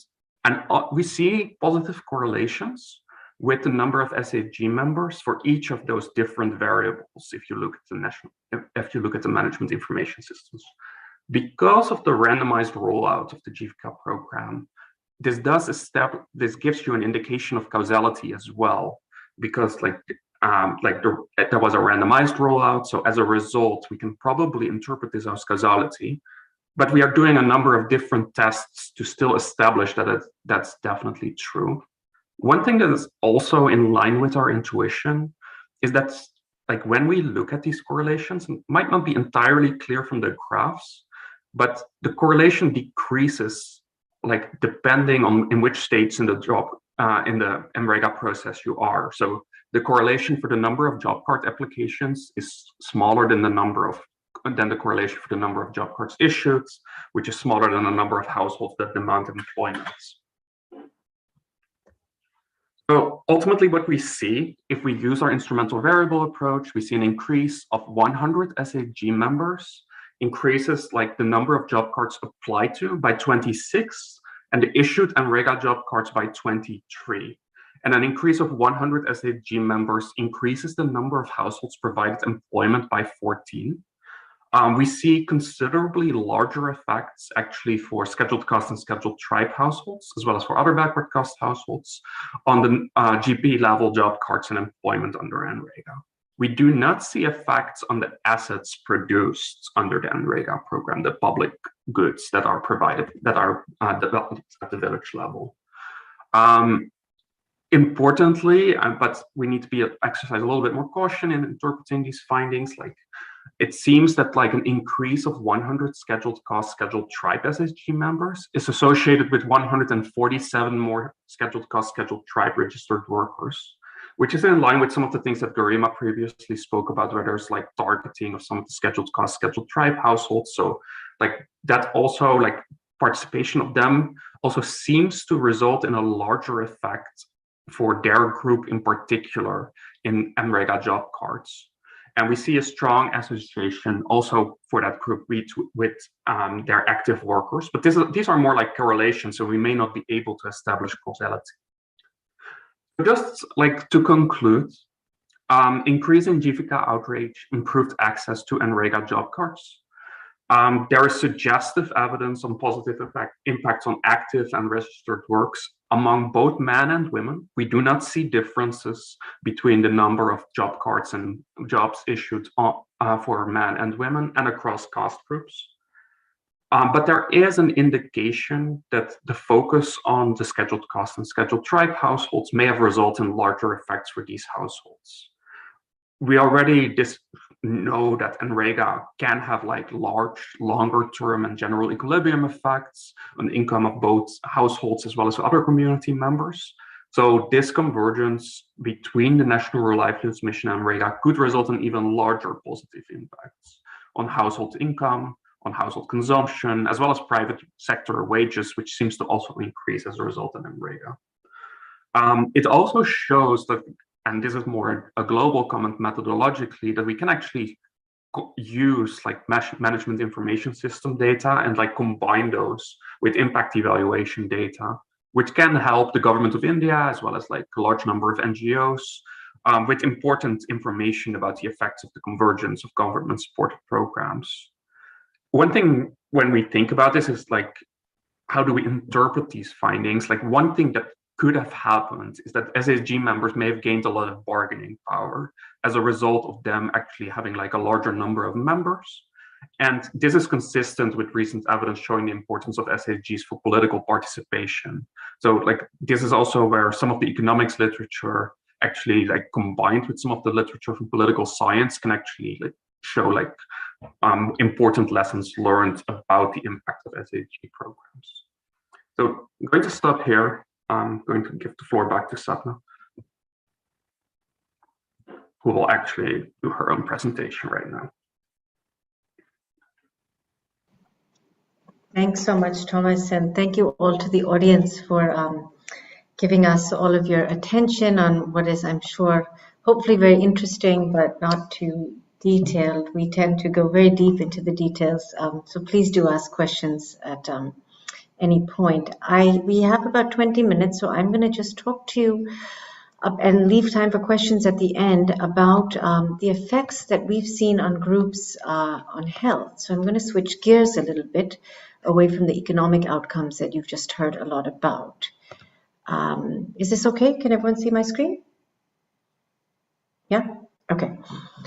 So I'm going to talk about a systematic review that colleagues and I, both from the Evidence Consortium as well as colleagues from University College London, particularly Lou Graham and Audrey Prost, and from IFPRI, which is Neha Kumar, all worked together on a systematic review to examine how women's groups in India can achieve change in health outcomes amongst women and children. So we had two objectives, which is to examine the impacts. As you all probably know, because of the long history of women's groups in the country, there's been a lot of research and actually quite a large evidence base on their impacts on health amongst women and children. And there's also been attempts to scale up many of these programs in different ways. So we wanted to take a step back about 2 years ago and examine what does the evidence base say about women's health. So we looked at both impacts as well as the enablers and barriers related to the context in which they're implemented, the intervention design, and also the types of outcomes that were examined. This has been published. The publication is here, and it's also on our website, along with an accompanying piece. So what we did was a systematic review where we included quantitative and qualitative studies over 20 years. We searched 10 databases in a large team of us. We did quality assessments of both the quantitative and qualitative studies, and also examined the different types of social and behavior change approaches using existing typologies and frameworks. What we ended up doing is reviewing, 99 studies in the country. There is a large evidence base clearly on health and groups in India itself. And of these, as you can see here, about half were quantitative and qualitative out of the non-experimental studies, and we had 44 studies that were either randomized controlled trials or quasi-experimental studies. The studies were generally spread around the country, but obviously, as you can see, with the real focus on specific states where there's been, I think, a longer history either of funding of groups or of groups themselves in the country. So it also speaks to me about the fact that we do need research across the country and in different contexts, given the diversity, not just socio-demographically, but also the diversity of health systems across the country, since health is a state subject. So the domains that the systematic review ended up covering due to what the studies had covered, sorry, I couldn't see my screen.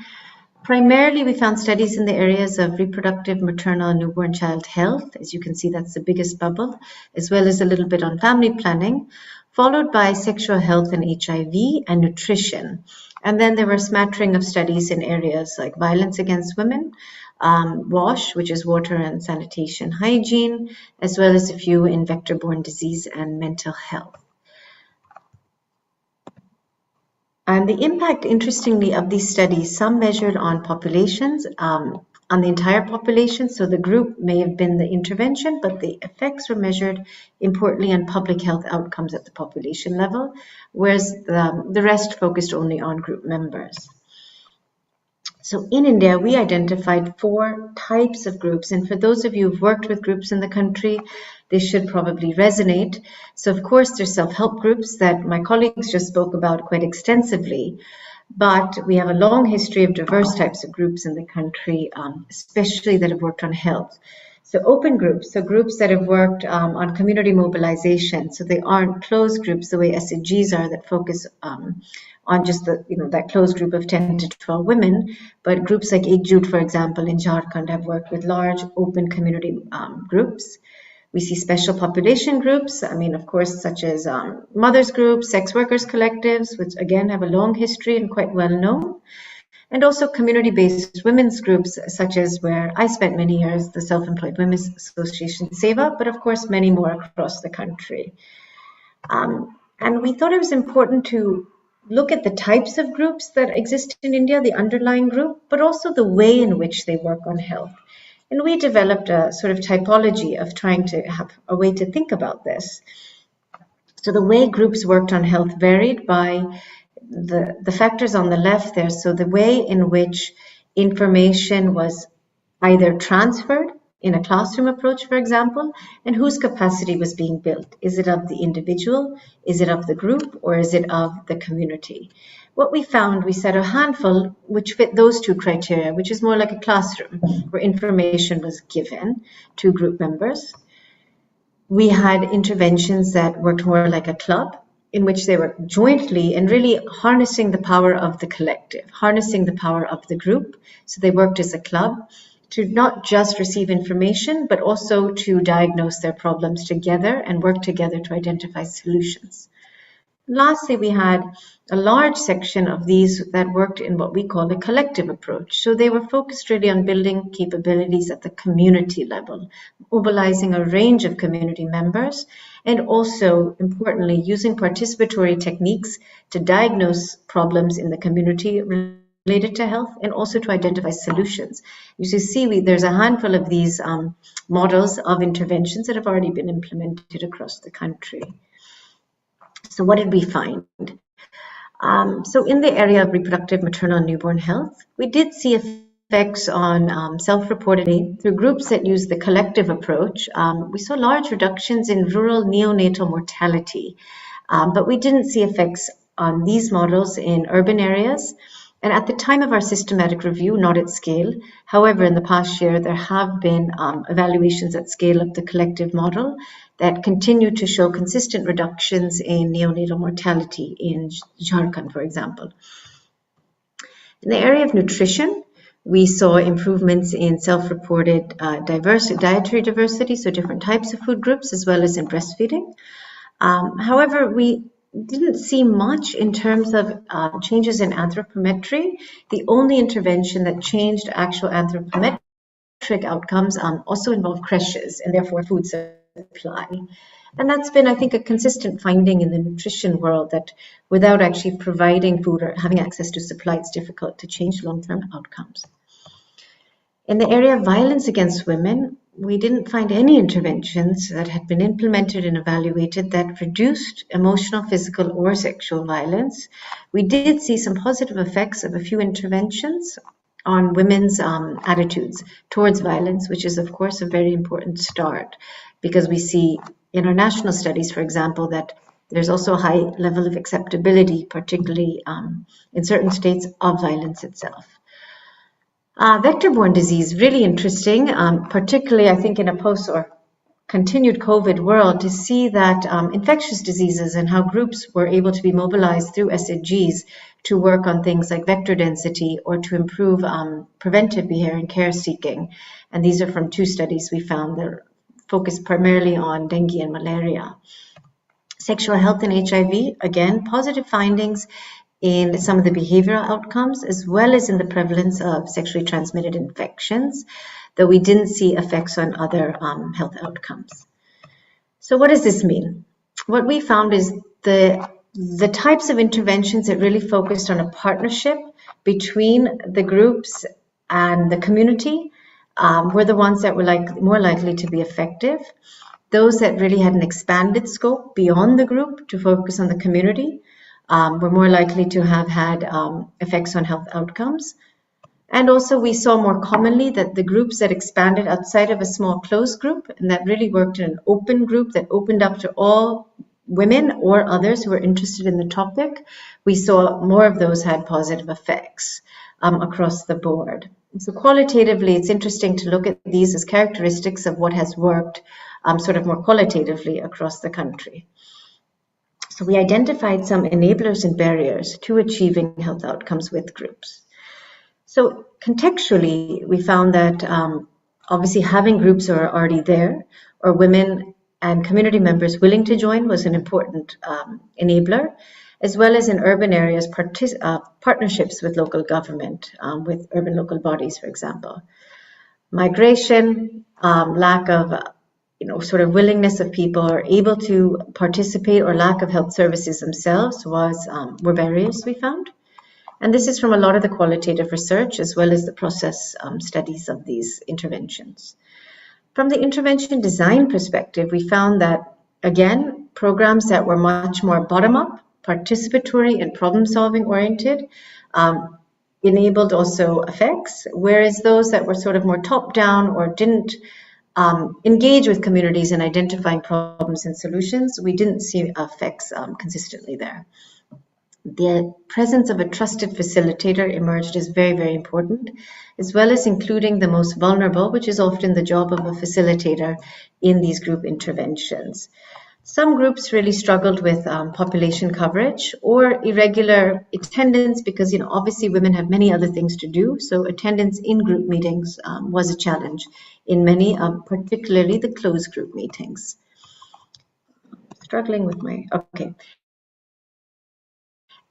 And the characteristics, and what I mean by that is which health outcomes were the community, but more importantly, were they relevant to the group? And as an example, SDG members tend to be about 38 or 40 on average. So was the topic actually of interest to them? Are they interested in learning about breastfeeding, for example?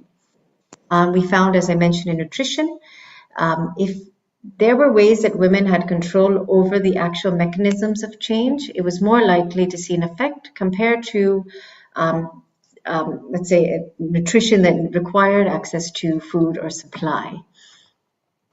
And I'm not going to go through the outcomes, but these are just some examples of what we meant by relevant and feasible outcomes. So age, women have control over the mechanisms, and also that the domains themselves that they worked on were focused. With facilitators, we found a real difference in the type of facilitator, and those that had a trusted source of information, who were local, who were motivated, of course, tended to be the most effective, again, qualitatively across studies. We didn't have enough studies to really compare these factors quantitatively, which is why I'm speaking more qualitatively in terms of how we identified these. So I'm going to end with what our conclusions were in terms of moving forward, and these are conclusions that we've presented, I think, many, many times with both policymakers in both ministries in the rural development as well as health, as well as importantly with implementers. is that it's really important that the outcomes that group interventions work on to improve health are either decided by members or the groups themselves are open up to women who are interested in those health outcomes. That approaches to work with women go beyond just giving information, but rather work in a participatory approach, because that is, again, where we consistently saw better health effects, in addition to the basic principle of inclusion and participation, of course, as an underlying principle. Quality facilitation is critical. Ensuring adequate intensity, particularly with some of these groups that my colleagues mentioned earlier, that self-help groups, those women are meeting once a week, but have a lot of other things to discuss. So to ensure that there's adequate time to address health was very important. And lastly, to ensure that groups can actually reach enough women in the community and include the most vulnerable. I'm going to stop there with my sort of whirlwind overview, but I think it just, what the entire presentation intended to say is that there's great potential for women's groups to work on health and to continue to be engaged as an effective platform or partnership to improve health outcomes, as we've seen through the evidence, quite an extensive evidence base in the country. And at that, I think I'm right on time to give us a couple of minutes for any questions before we close out. So thank you again on behalf of all of us. Thank you so much, Sapna, for this presentation. That was really insightful and really great to also see work related to participatory research in a complementary approach for sure of what is more economic and very quantitative. So I think we have two questions here in the chat for you. The first is from Dr. Bhavani. You mentioned intergenerational participation. Wondering if this indicates unmarried girls, trying to understand how much impact they have on their communities, and seems different in different places. So would you have some comment on this? So where we saw intergenerational participation, interestingly, was mother-in-laws and daughter-in-laws for the most part, given the types of health outcomes that have been measured. So either violence against women and maternal and newborn health. That said, a lot of programs are now moving to including younger women, particularly unmarried girls, and doing separate groups because of the importance of engaging women early, and also the sort of effect that they can have by organizing on these issues earlier on. So thank you for that. Another question is, did you find the support from ICDS or ASHA workers as enablers for SAG women to engage in health activity in their community? Yes, that's a great question. So in terms of the ASHA workers in particular, that has been one of the consistent findings, that engagement with the health system, and particularly with ASHA workers, has been absolutely critical to seeing health outcomes change at scale when working with groups. So in Jharkhand, for example, the entire program, the Participatory Learning and Action approach, has been implemented by ASHA facilitators and ASHAs. So absolutely critical, regardless of the type underlying group, the involvement of the health system, particularly the frontline workers. Then next, thank you so much. Meghna has a question about the facilitators. She's asking, the facilitators that you mentioned about, do you select someone locally or do you rely on someone who has been working already? This struck my mind because the word trusted source was mentioned.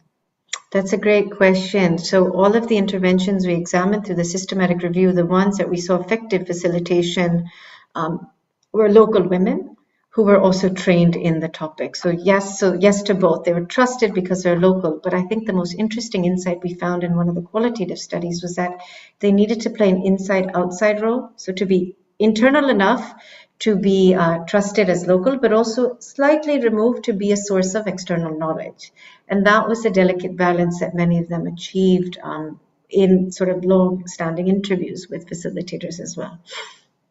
Yeah, I think this is a great comment that I feel our field team is also seeing, interacting with SAG. Now, one more question. Did you find any positive collaboration between governmental programs, for example, ASHA workers, aligning with Manrega health outreach, perhaps proposing a more organized or streamlined channeling of government funds would also help? What are your thoughts on that? Maybe Thomas Dopu, who are presenting on convergence, maybe you'll have a thought, a comment on this? Yes, Thomas, over to you. Though I will say in our convergence work with health and MORD, it's really been not around Manrega, but more around the SHGs and health workers. But Thomas, if you have anything to add there. Yeah, I'm not familiar enough, I think, necessarily with the NREGA health outreach to say much about that. We also don't have data to support this. I do think that in general, like, especially during the pandemic, I would say that like it has been shown, I think, that like some of the SHG work worked particularly well when there was like close collaboration between government agencies. I think Kerala is a prime example there. But still, there's like still a lot of work and there's still a lot of improvement to make, I would say. Like there were also like several gaps there. Different government agencies, like often they work together, but there's still like room for improvement as well. And maybe I'll take a last question because we are getting close to 9 o'clock. So the last question is like, what are the 3 key success factors for deeply understanding the needs of local population and SHG? And I will add to that, like, so now you have this participatory approach, and Thomas and Air, you have this more like economic approach. So how do you feel we can find a way in between where we have the robustness of quantitative studies and also the kind of insight and deep information, thick information that we get through participatory approach?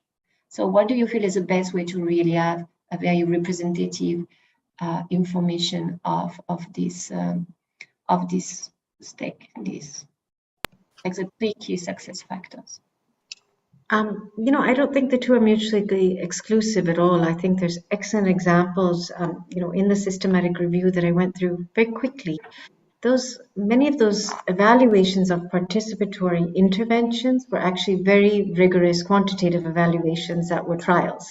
So there are cluster randomized trials of participatory approaches, which I thought was so important to bring the two together, to also provide a robust evidence base that policymakers, for example, or the external world might be more keen on seeing, but at the same time, the actual intervention approach was quite participatory and really focused on building local capacities and joint problem solving and joint identification and problem solving. So I think it's important we don't look at the two as mutually exclusive at all. And actually, we're seeing in work in other countries as well that large-scale government programs are also working towards more participatory approaches, because this is also what's been being shown to work. So, I mean, that would be my take, but Thomas, please add. Yeah, I don't know whether I have much to add to that other than that I fully agree. I also know we're at time. I think one other thing, and I put that in the chat as well, is like, I think for like the success of SHGs, I think we're all moving them to scale. And I think that like from an economic perspective to move into that, like it has a lot of cost savings.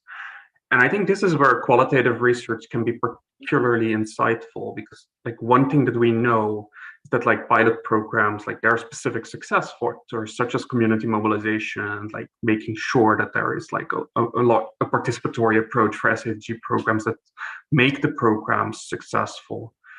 And like there's a risk that when you move these programs to scale, that you actually like also try to save costs on these kinds of participatory approaches. And I think what you see then is there is a risk that you no longer achieve the effects on women's empowerment that you would find if you maintain these participatory approaches. So I think one key consideration here is probably like, if you want to save costs, don't save costs on those key success factors that you see in the pilot. And that's where you need qualitative research for, to actually find those key success factors. And that can help you then actually eventually also, like from an economic perspective, we're thinking about economics as like cost approaches, to actually find cost savings in the right places that are not necessarily maybe those priority areas that you require for finding positive effects. And this is just some of the things we also discuss in some of our paper, in our paper on the economies of skills of self-help groups. Also, skill is important as well, because what we see is like in the NREGA paper, for example, is that like the effects seem to increase more with a larger increase in self-help group members. So the convergence starts to work particularly well when the number of SAG members increases even more. Thank you. A longer answer than I expected. That's very insightful, and definitely this is also something that we are struggling with as implementers, because we do participatory work with these women, but when we try to go to scale, we see that we are missing this relational aspect and also this very close way of empowering women, and then it's a different challenge. So, but for that, we are also trying to use technology to bring a kind of different kind of interaction with the women. But let's thank you so much for sharing all this valuable evidence on the impact, cost effectiveness, and implementation of women's group. I will have much more questions to ask, but because of time, we are going to go to the next session. And we learned a lot. Thank you so much. And these lessons are really true guidelines to design effective intervention, make a difference for these millions of women, their families, and their community. So now we are going to move to our closing session. So Dr. Bhavani, please go ahead with the introduction and the closing session. Thank you so much. Thank you so much. Thank you. That was a wonderful session. So much to learn. I will introduce now our next speaker. Next speaker is a woman who's held various leadership positions in India's Central Reserve Police Force. Inspector General Charu Sinha is currently serving as the Inspector General of the Central Reserve Police Force at the Srinagar sector. Her illustrious career has, over the last 3 decades in the armed forces, is filled with honors and distinctions, too many to mention here. She stands as a testament of the transformative power of having the courage of one's convictions. Charu ma'am, thank you so much for joining us. I have more of an introduction for you. Charu Sinha has been appointed as the first woman Inspector General of the Police Force of the CRPF in India. She takes on the role of commanding sectors for anti-Naxalite, anti-terrorist operations. In her previous role, she has served as the Director of Anti-Corruption Bureau and the Superintendent of Police in Telangana, then Andhra Pradesh. During her international deputation on behalf of the United Nations Mission for Peacekeeping in Kosovo, an area torn by conflict between Albanian Muslims and Christian Serbs, Charu ma'am handled the watch unit on Ramush Haradinaj, the PM of Kosovo, who was being then tried for war crimes. Her position is actually an incredible one. She heads one of the most stressful, challenging, and demanding of the paramilitary forces in India, the CRPF, and she's posted in probably one of the most stressful and sensitive of areas, which may be true for most of the CRPF postings, but it's also what she is doing at the ground level. She's been spearheading initiatives to promote mental well-being and gender harmony among the officers in the paramilitary forces. The Center for Women Empowerment and Gender Equality and Amachi Labs are now proud partners, designing and delivering a series of workshops to promote harmonious lifestyle for those in the CRPF in the Srinagar sector. Through this partnership and Charu ma'am's leadership, 55 officers and 19,000 of the 25,000 Jawans in the Srinagar sector have been trained so far. Inspector General Charu Sinha joins us now from Srinagar. A very warm welcome, ma'am. Thank you so much for joining us. Thank you, sir. Thank you so much, Professor Bhavani. I hope you can hear me clearly. Right. So today I would like to touch upon two things which I have learned and an initiative which we have taken up here. When we all got into service, we did not have, or we were not armed with the knowledge required to actually understand the gender perspective in policing. And as I was listening to the last speaker, and I hope to listen to other speakers tomorrow and day after, while listening to the last speaker, what occurred to me was, I wish I had this knowledge before I entered service. And had that been the case, maybe the first few years that we all spent understanding, learning, experimenting, maybe we could have cut down on that time. For us, empowerment basically in the services meant that Can women be given the choices and the right to make their own decisions? Can they get equal opportunities in every field with men and not be discriminated against and thought of as lesser just because of their gender? For each one of us who chooses to step out into the workspace, what does this entire gender perspective or gender discrimination mean? Do we even know? Do we understand? Are we prepared for the magnitude and the various nuances of what we are about to face? And I can very confidently say that for all the women officers who actually come into the government services, we do not know much about this aspect at all. The first attitude which I faced in my first posting was when a senior police officer said that ever since women have started coming out to work, they have occupied the spaces meant for men. And all the problems in the world have started when women started coming out from home to work. And I simply did not know how to react because the sense of entitlement for me was simply unfathomable. I just could not understand it at all. So all our leadership journeys as women leaders are about how we navigate through these systems which have been created by men. Our initial endeavors are to reach the standards of professionalism and perfection which are created by men. And then over a period of time, we realize that these are actually very limited and definitely not the ultimate. So then how do we change these standards and bring more sensitivity, more empathy into the system and make it more easier and pave the way for other women? In the first few years, my understanding of gender was very limited, and my style was to try and bulldoze my way through situations which I did not agree with. I could not convince the other gender of my point of view. And so I would usually go for direct confrontation and maybe try to take the bull by the horns, which was never accepted and never welcomed. But my understanding became better when I started interacting with women from different walks of life. And in 2014, the Chief Minister of Telangana constituted a committee of 6 officers. I was one of them. And he said that he wanted us to understand the different aspects as far as safety and security of women were concerned. So then started our journey, a journey of all of us 6 officers in understanding different aspects of the women or what women are facing on the ground. So we realized that when it comes to the female labor force participation rates, how there was an overall decline, how it was the FLFP was higher in rural areas and lesser in urban areas. What was the difference between Punjab and Kerala gender conditioning of the men? In Kerala, even though female literacy rate was higher, but women, after achieving a certain stage in their career, after actually going to the peak of their careers, choose to drop out because they are told that only they can be good mothers at home.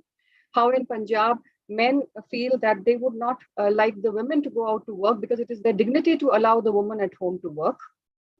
So just gained a better understanding of different states and the pattern of conditioning, gender conditioning in different states, and how each of these patterns was affecting the ability of women to work.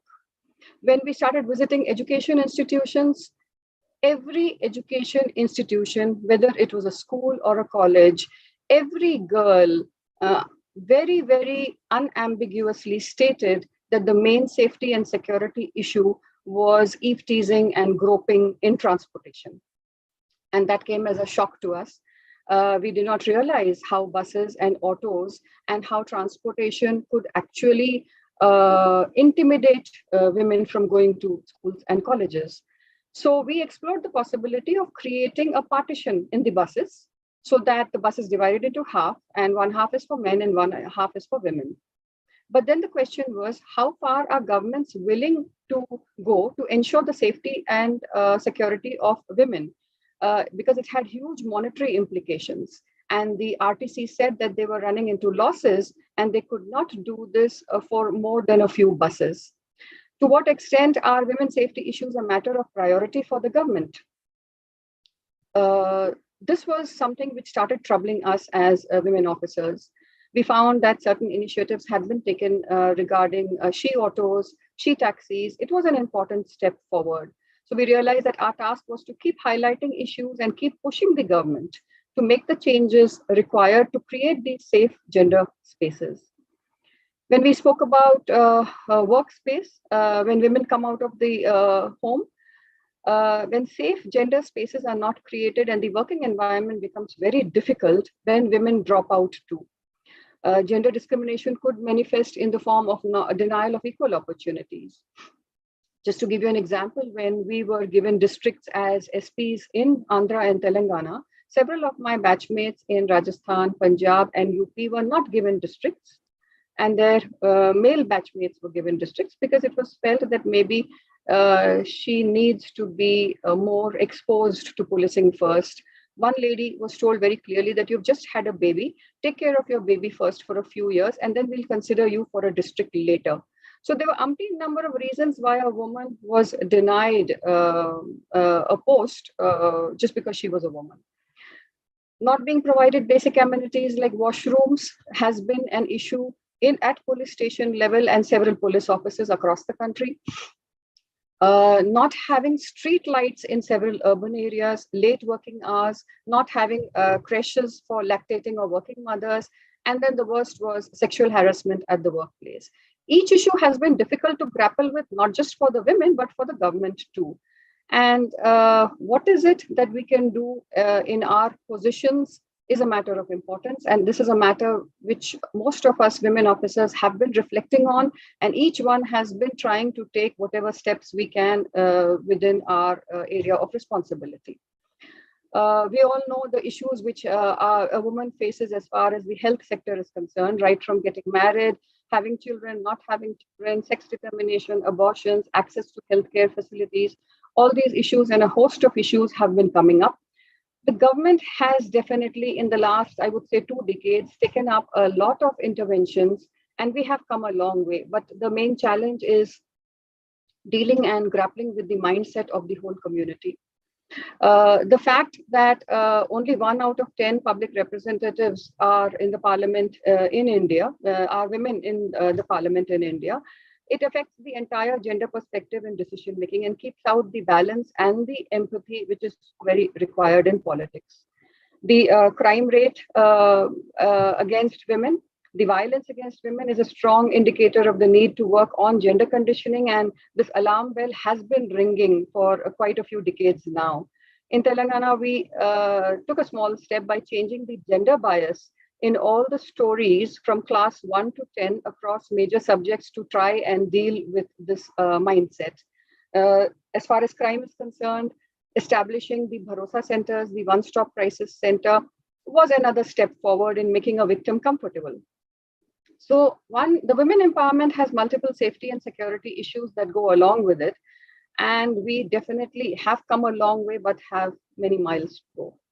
So now to deal with women empowerment, by dealing with the burden of patriarchy, we started a few initiatives. The first initiative was in Mahbubnagar district in Telangana.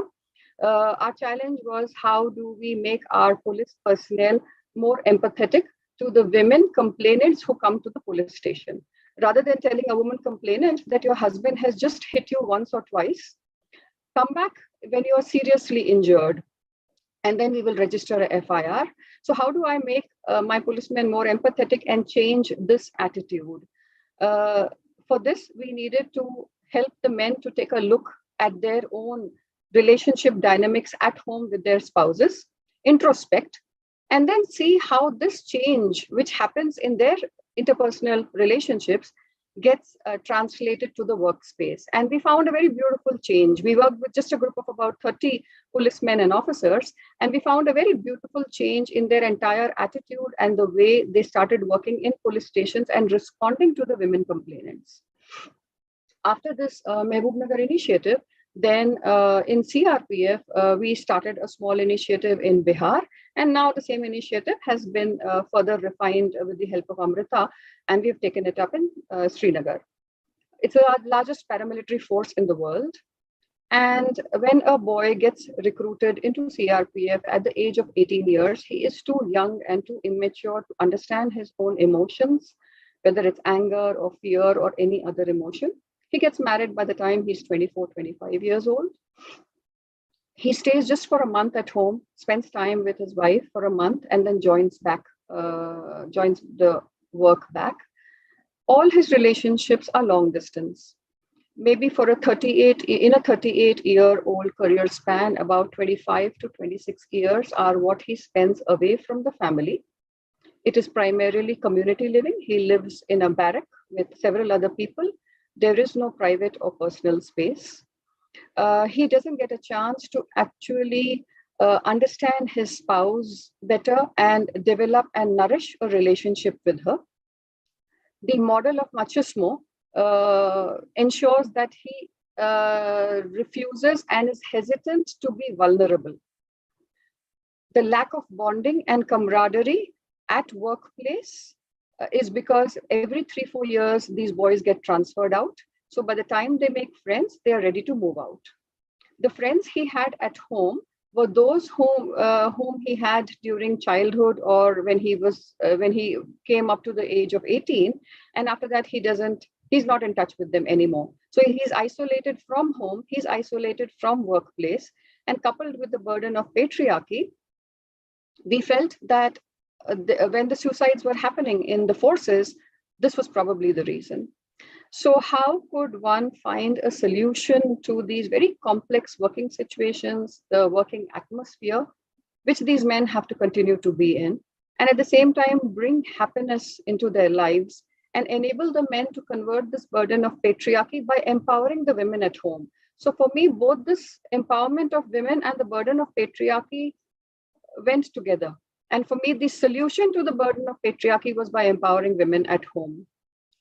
So last year, we began the Love You Zindagi program in the middle of last year with the help of Amrita University. We first did a global mental health assessment tool with all the men here to assess their levels of stress, anxiety, PTSD, and depression. The idea is to use this tool before beginning a program and then maybe use it after 1 year of the program and see if it in any way has impacted their stress levels or anxiety levels. The Amrita University trainers who came down for over a month. They trained over 50 master trainers and over 550 frontline trainers. And then these trainers took the program forward. And they have trained about 19,000, they've conducted the program for about 19,000 of the personnel. And the main emphasis has been on how to watch one's thoughts, one's feelings, and not react immediately. Have gender conversations with them, open them up to gender conversations and conversations about their relationships with their wives. And of course, communication skills also to help men to be able to communicate better with their families and understand their families better. The challenge for us was, could we convince the men to treat their wives as equal partners in marriage, rather than just treat her as someone they have married, brought home to take care of their parents, and then start a family. The biggest challenge for us right now is how do we assess the impact of this initiative? There are transmission losses from what has been communicated by the Amrita University trainers to the master trainers, to the frontline trainers, and then to the trainees. We do understand that there are transmission losses. Keeping the interest of the trainers is also a major challenge. And continuing with all these gender conversations after the training program is over has also been a challenge for us. So we started the system of Chaupal. Chaupal is a system where the men in groups of 20, they meet once a week in a circle of trust, and they talk about their families, and they learn to be vulnerable. They learn to share. The whole idea of not sharing, not talking about families, not talking about problems was a part of the model of machismo, because everybody wanted to appear to be strong and wanted to appear to be someone who did not have any problems at home. And now with this Chaupal, the circle of sharing, which has been going on for almost a year now, we find that after the first 2-3 months when men were hesitant to talk about their families, now the entire atmosphere at every company, every battalion has changed and has become lighter. When we talk to the men now, and we ask them about their about the other personnel in the battalion, they tell us very clearly that earlier they knew only the name of the man, maybe the fact that he has 2 kids and he belongs to so-and-so village, but now almost every man knows everything about the other men. So it's a very interesting kind of an ambience which has gotten created. And now for each man, the other set of 18, 20 men have become like a board of advisors who will always counsel him whenever he comes up with a problem. And they tell him that, look, this is what we faced too. Maybe you can try this method to solve this problem. One thing which we have introduced are 5 deliverables. We thought maybe impact assessment could be measured this way. And these 5 deliverables are: could the men take the initiative and teach their wives driving, English, digital literacy, household financial management, and net banking. So these were 5 deliverables which we have just started stressing on since the last 1 month. And over the period of next 6 months to 1 year, I would like to see how this pans out and how many men are actually able to do it. I've got a large number of videos sent by the men who have taken videos of how they have been teaching their wife to ride a 2-wheeler or to drive a 2-wheeler or a 4-wheeler. It's interesting, but I would like to see whether this has really been done, whether a driving license has been gotten for the wife or not, and then see if this could be taken as a measure of impact assessment. One of the things which I have seen in some of the women, the wives of the men who work with us, is their attitudes. I sometimes have a doubt whether women are really ready for equality with men when we talk about sharing the burden of running the family equally with men, or is there a lethargy associated with the gender conditioning, a certain comfort zone from where women don't want to be pushed out to take more responsibility? And are women comfortable with the model of masculinity? These are questions which bother us, particularly when we interact with women from the rural areas who are the wives of our personnel. When they don't want to come forward, they're happy being at home and cooking and would not like to come out and do any of the things which we suggest: driving, net banking, etc., etc. Another interesting attitude which we found in general in the women population, particularly when it came to crimes against women, was that very often when women get into relationships which don't work, how often they play the victim and how often they are not ready to take responsibility for their sexual choices, blaming the opposite sex for it. So this was also something which made us as officers wonder that we need some more awareness and maybe education about gender, not just with men, but with women also. So I would like to end here, and I'll be happy to take any questions. And I also would like to end with a lot of gratitude to Amrita University and all the trainers, particularly Professor Bhavani Rao, for enabling us to actually implement such a massive program. It was simply not possible without this team. So thank you so much.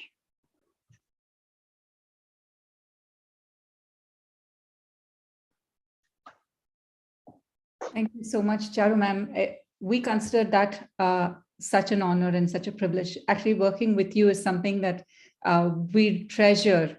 If you don't mind, I'd like to share a little bit about how I met you first and what really inspired me so much. I remember when I met Charu ma'am, it was Amma who introduced us, and I remember one of the first things when we talked about women's empowerment and all. She told me that she was a part of this vigilante group that actually worked towards women's issues. And then I was like, okay, this is the original Wonder Woman that we have over here. She's truly Amazonian. And that was when I became a fan of Charu ma'am. And since then, so to me, it's an honor to work with you. So thank you for the opportunity, ma'am. Thank you. Any questions? Yes, any questions? And I think there's a lot of compliments coming in. I'll just take a quick look. There's a lot of compliments coming in. There's one, yeah, ma'am, there's no questions over here. I think everybody's really appreciating. Then any suggestions would be welcome. I would recommend one thing though. I feel now after your talk, I feel that like maybe every state government should have an equal number of women police officers as balance it out, not just as constabulary, but actually in the administrative positions like you are.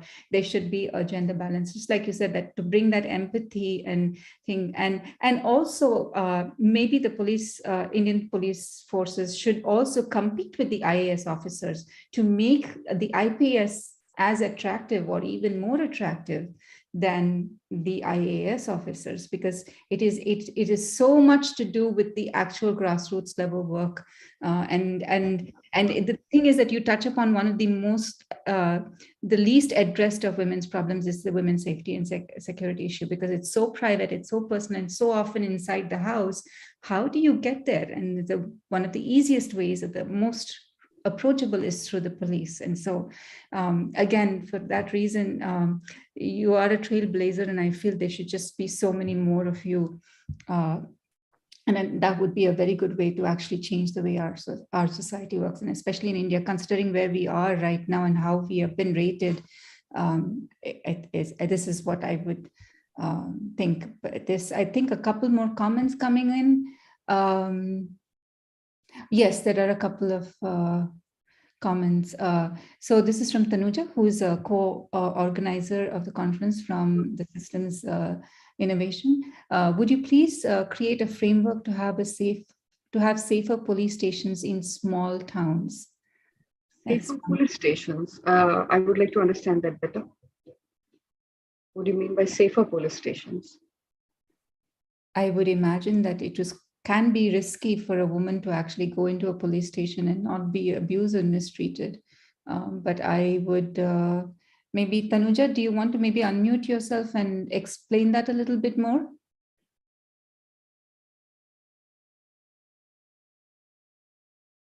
Yeah, great. I'm here. Can you hear me? Yes.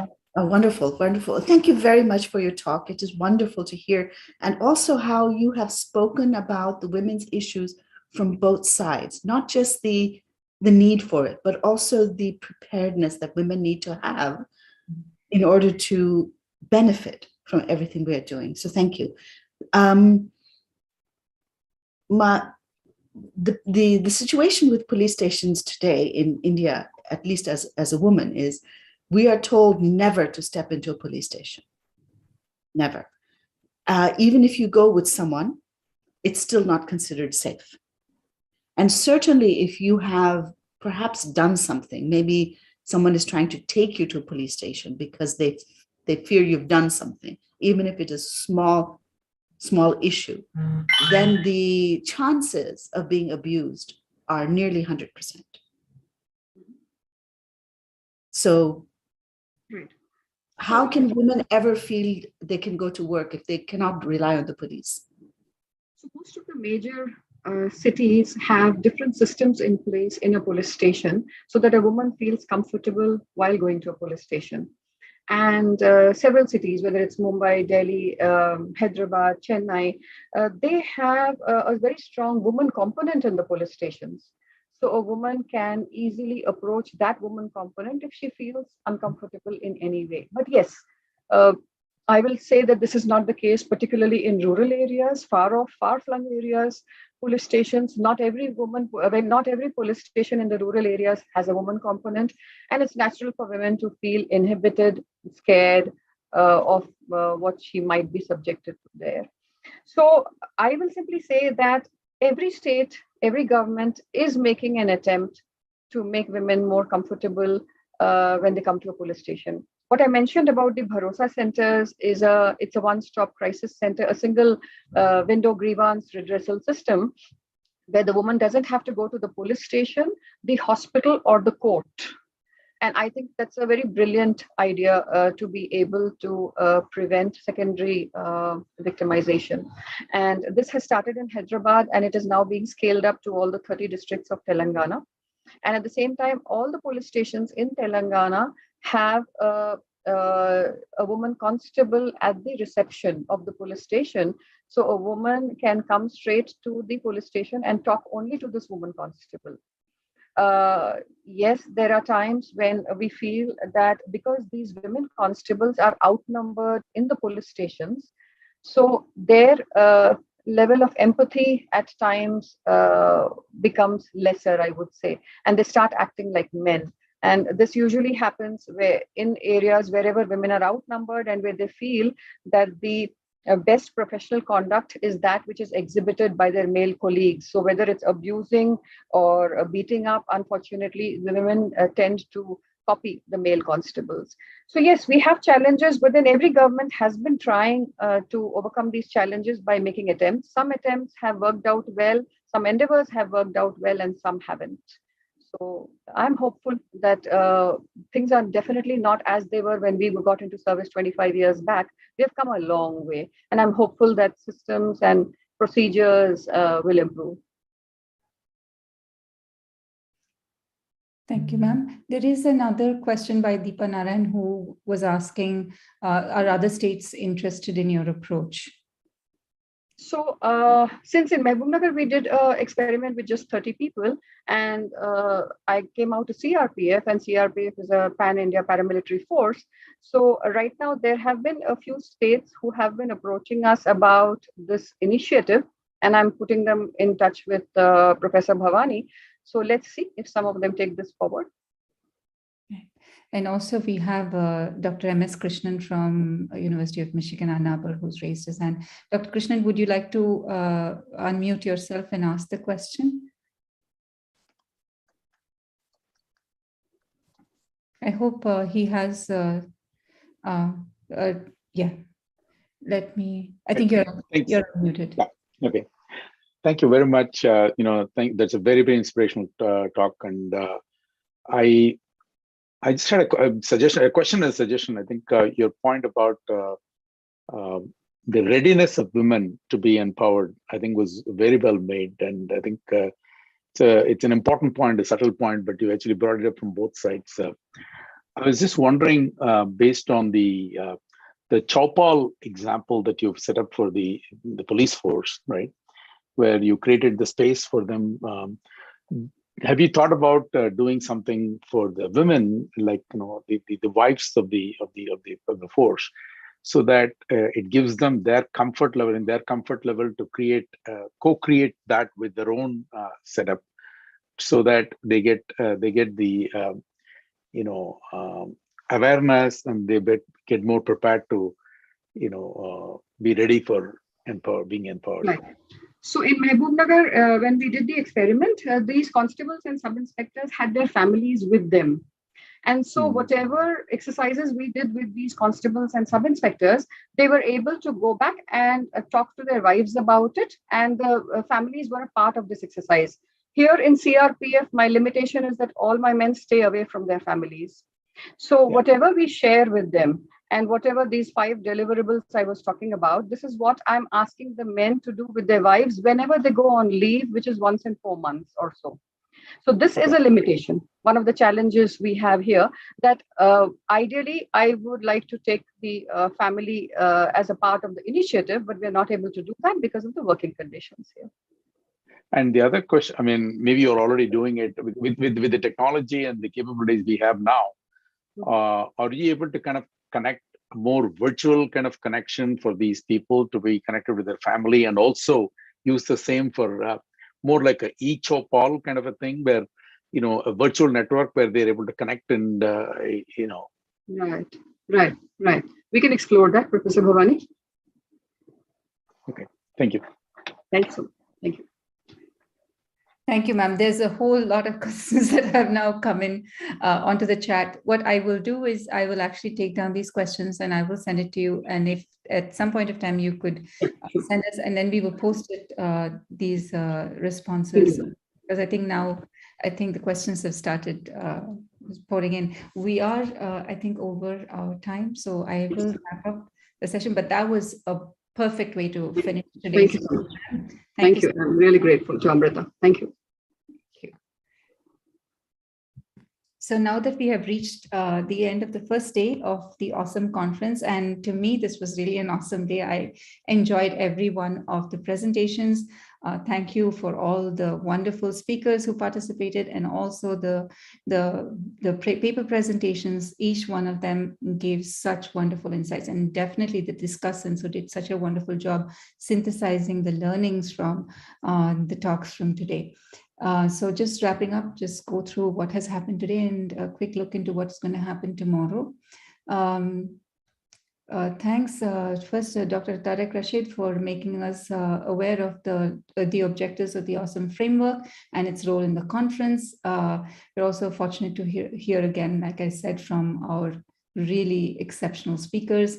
Their keynote addresses and the guest speakers, they've really created an atmosphere that will basically set the trend for the rest of the 2 days that we have. We started, of course, with some remarkable talks by Deepa Narayan, who's still on the call, by Fritjof Capra, and of course, our beloved Amma. We're also fortunate to listen to Shri Agendra Agendra Kumar from Esri, and also by Dr. Jimol Uni. Fantastic talks. And of course, and wonderful set of discussants. Meg Jones was brilliant, and Professor Sid, and of course, used always can bring everything together so beautifully. We also had a very interesting, something that is very different, not normally in conferences, is that we had a mindfulness and meditation session as a part of the conference, and really grateful to Mokshamrita, who will be continuing the sessions for tomorrow, and I hope you'll enjoyed it. We also had a very dedicated panel to SHGs, and this is something that is at the core of a lot of the work around women. So a wonderful session by Dr. Dehoop and the Alliance, the Evidence Consortium for Women's Groups, and that was very, very informative and interesting, and so much to learn and so many more questions to ask them also, and a grand finale by Charu ma'am, who I think has added a lot of people to her fan club right now. Tomorrow we can take a look at another day of very fascinating discussions and breakout sessions. And we also have a set of really interesting workshops lined up tomorrow. So I encourage all those who are present, and please pass the word on to your friends, share the links, and join us and take advantage of this very rare opportunity to listen to some really wonderful people who are doing such wonderful work, and they're willing to share their knowledge and wisdom with you. So tomorrow's theme will be on the dimensions that are social, cultural, and political foundations of gender equality, inequality, and its critical effects on the environment and designing intervention to support women. We will, of course, also hear from the renowned activist, Vandana Shiva, the trailblazer Sairi Chacha, and of course, more paper presentations, 3 parallel workshops, fireside chats with experts in the field of women's empowerment and systems thinking. So look forward to see you all at 3:30 tomorrow, Indian Standard Time. And I hope you all have a very good dinner and a good night's sleep, especially because of the meditation. We should all be able to sleep very well. Thank you so much. Before we close, can we have a day one picture? That was one of the requests from our back-end team. Sure. We should do a day one picture at the start, but definitely. So I think if everyone would please turn on your videos really quickly so we can take a shot, and you have to say, remember the child laughing. I think that'll help us keep smiling through the picture, the photo of this thing. I see some beautiful smiles already.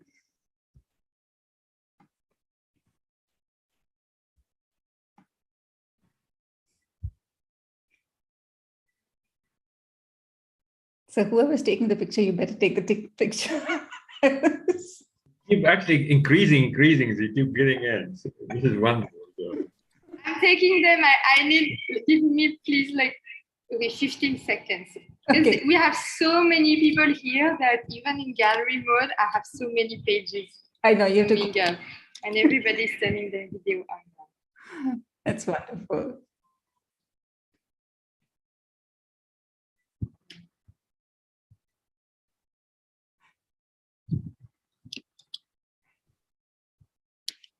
Sur says his camera is not working. Sur, come on.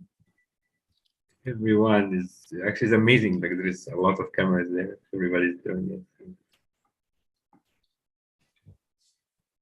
Okay, let's say awesome. Awesome. Okay, that's a new one. Instead of cheese, we say awesome. I like that better. Okay, wonderful. Thank you so much. Thank you.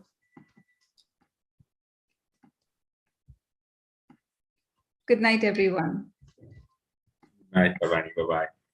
Bye-bye. Good night. See you tomorrow.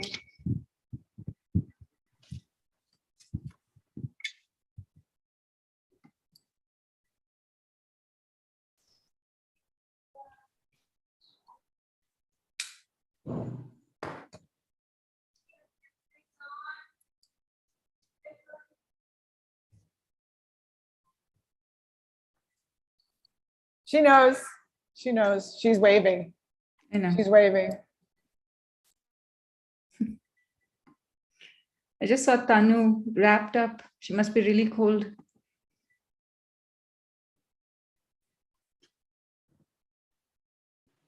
So that as well. She almost had a hat. Mm-hmm.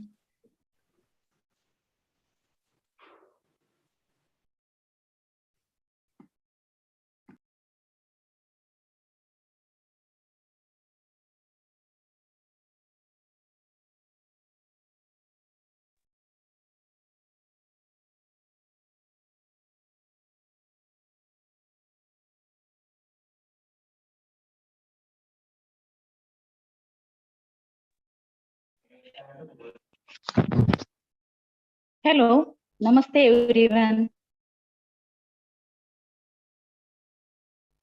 I am Dr. Pratibha Phatak from Aurangabad, Maharashtra.